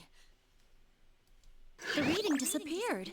It didn't move, it just vanished. What could this mean? Back to square one again. And other guys, huh? Don't even think about coming around here again! What are we up against? Our enemy seems to be targeting Persona users. It seems that not even they know who the enemy is. Though I didn't expect they would. The enemy had extensive knowledge of Labris, something even I didn't have. There's no denying it. Whoever did this is well versed in the Grigio group's internal workings. Gathering powerful shadows. Now we know the enemy's general aim. What do they plan to do with them? None of that matters at the moment, I suppose. I signal to Akihiko. Akihiko catches it and turns toward the students. Don't worry about it. We'll handle things from here.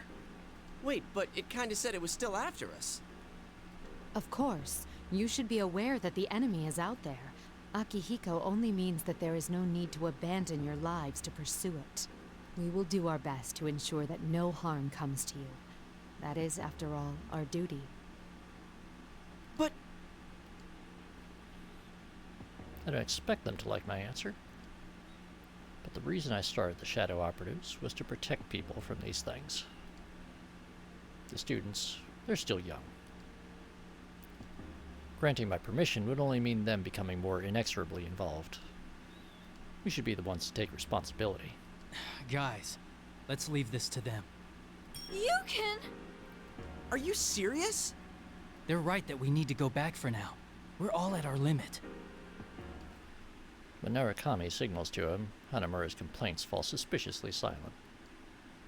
That hardly fooled anyone. Either they take me for an imbecile, or think it won't matter even if I do catch on. I suppose I can live with it.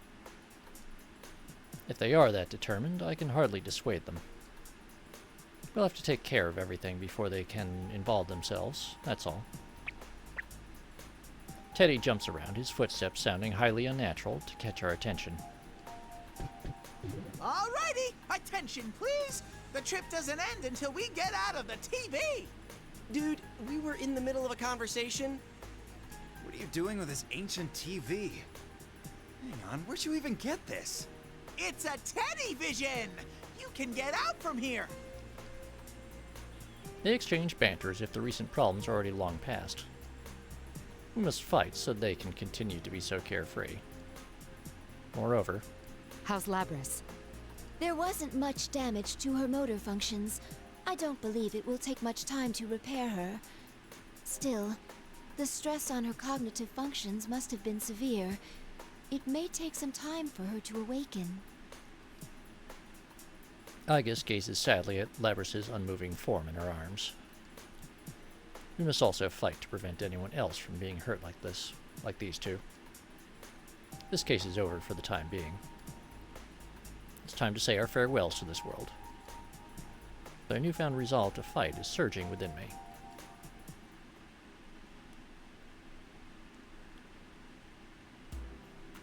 Inaba Hotel. Even after we return to the real world, there's no rest for the weary. After-action reports on the case, investigating leads on the culprit. There's a mountain of things to do. I just want to know where there's a hotel with this sort of decor in Yaso Inaba. Here you go, Mitsuru-san. Ah, thank you. After issuing instructions, I'm ready to take a break, when Agus serves me a cup of tea with perfect timing. The fresh scent of Darjeeling. Take a moment to savor the mellow aroma of muscat. That's right, spring is nearly over. I feel like I can barely keep track of the seasons anymore. We will be leaving Inaba tomorrow. Keep that in mind when making preparations. Ah, that explains the silicon. Understood. We're rather limited here in this hotel room. Originally, I had intended to return today, but we're all so tired that we had to stay the night. There's also Labris's condition to consider. Still mulling it all over, I hear a knock at the door. It's me, Fuka. Come in. I'm sorry I had to summon you on such short notice. Oh no, it's all right. I was on vacation too, after all. How is Labris? She's still resting. There was a lot of stress on her, so we might have to carry her out. I see. Yamagishi takes a nearby chair. There's weariness in her eyes. I looked into the records. Labris was built on a self-contradicting foundation. Self-contradicting? Unlike with Aegis, when Labris was being developed, no one had the know-how to create a personality from scratch. So, it seems like they took an actual girl's personality and used it as a base. A living girl. So that's why her heart is unexpectedly advanced. Yamagishi nods. But if she had all of the original girl's memories, a contradiction would occur in her self-awareness. Normally they'd make adjustments to prevent that, but even then, they couldn't guarantee it would be completely safe. That's why Labrys was loaded with a self-deceiving function, in case a conflict arose in her self-awareness. She was deceiving herself? Then the function that interfered with our perception... It was listed as meant for infiltration, but that was a technicality. Its true purpose was a safety mechanism. She was given a heart, presupposing that it would cause conflicts with her self-awareness. I silently begged the heavens for forgiveness of the cruelty and injustice performed upon her. I think that should be okay now. A hesitant voice comes from outside. Labrys! When did you get here? Sorry to sneak up on you. I want to know where someone managed to get a Yasugami High uniform that fits her with, like, no notice. But after I During faced a my holiday. shadow and learned how to use my persona, This late in the school year. it's hard to explain, but it felt like my emotions settled down. And look at that. And that's a summer uniform, too. Actually, that may be what happened. Facing one's shadow could be said to be correcting one's self-awareness. That must be it. Your developers came to the decision that it was an insurmountable problem, yet you overcame it. I approach Labrys and stroke her head. She fidgets, her eyes cast slightly downward. How do you feel? Does anything seem off? Oh, no! You guys have treated me so well, I feel kinda guilty about it. My body's all fixed up too, so there shouldn't be any problems there. I see. Labrys' expression seems gentle. She appears to be mentally stable. I doubt there's any danger of her losing control again.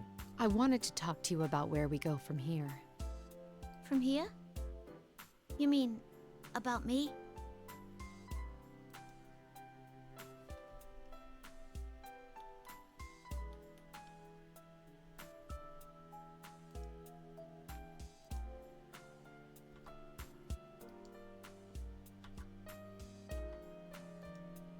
Originally, we planned to take you back to the lab on Yakushima, but that was when we still thought of you as a mere object. Is that what you want to happen? What else is there? Well, Grimace, I'm collecting some of the, like, sort of end screens from the different storylines to put in the ending slideshow for this game. You could tell us what you yourself want. You do have a heart, just like us. Who knows? Maybe you could even go to school eventually. Me? Go to school? Even Aigis has been to school, and that was when she knew much less about the world than you know now. Thinking back to that time is, it's rather embarrassing. Surprisingly, Labrys falls silent in thought. To live a life no different from anyone else's. That must be exactly what she wants. Should I tell her there's no need to worry about living expenses? No. Best to wait for her decision. She should be the one to decide on her future. After a long silence, Labrys speaks again. School. It sounds great. But I feel like there's something I gotta do first. I mean, yeah, it's been my dream for a long time to go to school.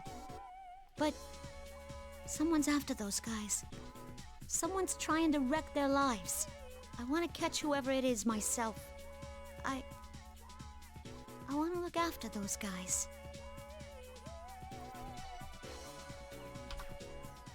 There we go. Rather than being with them, she chose to protect them. It's a beautifully selfless decision. She thought for herself and chose her own path. I see no reason to deny her that. The Security Department Shadow Response Unit would be glad to have you. Welcome to the team, Labrys. I extend a hand. If she takes it, she'll be putting ordinary life on hold for a while. I know she understands that, but she takes it anyway. I get to work with you, sister. I guess that reminds me. I am your younger sister, but I am more experienced than you. This may be somewhat confusing. Though the two sisters are a bit awkward around each other now, a new bond will form there as well. Labrys made her own choice not to live an ordinary life. You could say that she is truly facing herself. She'll be alright. Seeing the two of them together makes me sure of it. I'll give you a tour of the lab tomorrow. Make sure you're ready to write things down. Tomorrow? We're leaving Inaba already? I haven't even said goodbye. I can't leave without seeing him one more time. Oh, that's good to hear. It means you've made some friends. Friends. I turn to Aigis. Aigis, get in contact with them by whatever means you deem necessary. Understood. How should I contact them? I only know their names. Yamagishi, your usual method should prove effective once again. Huh? But isn't that invading their privacy? Permission granted. Remember, we have official sanction to operate now. And after how they acted when we were parting, we'll definitely need their contact information. Don't sit quietly by, of that I'm sure. This matter is still open after all. The mystery remains unsolved, and there are still worries nagging at me. Yes, Romano, but official kidnapping, that makes it legal. But that's not the only legacy of this case. I'll help look him up too. Labrys breaks into a smile and takes Aigis' side at the computer. The bonds that gave her that smile, they will light our unseen path. There's no knowing yet where this case might lead. But the day that we stop in our tracks, too afraid to continue, will never come.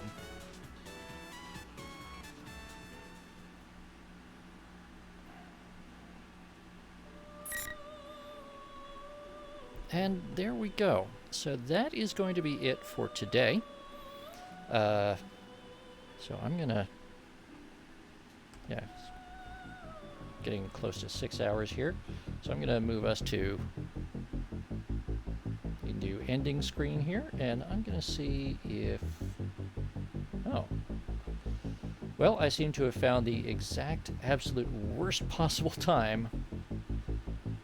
Let's see.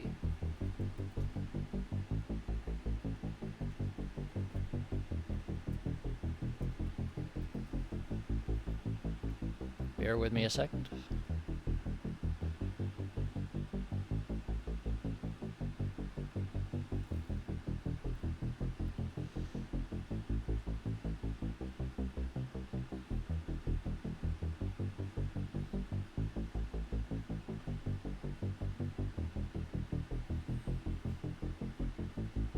There we go.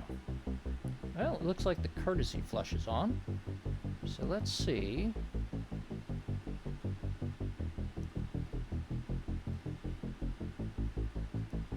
Nope. Okay, it's still giving me some sort of weird error. It just says I'm unable to raid the courtesy flush. Is there somebody else?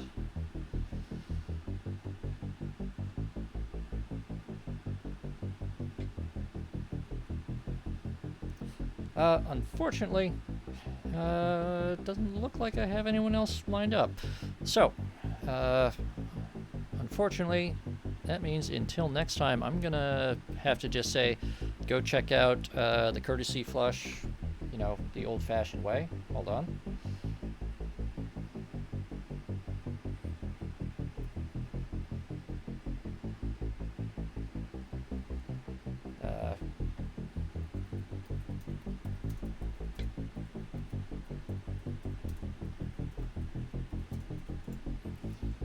There you go. There's a link. Go check them out. Say hi to Crow and Mecha and Square. They're playing weird French point-and-click adventure. And yeah, until next time, you stay safe, have fun, and I will see you on Wednesday. Indeed, Ravano, it's a very important question. So, until next time.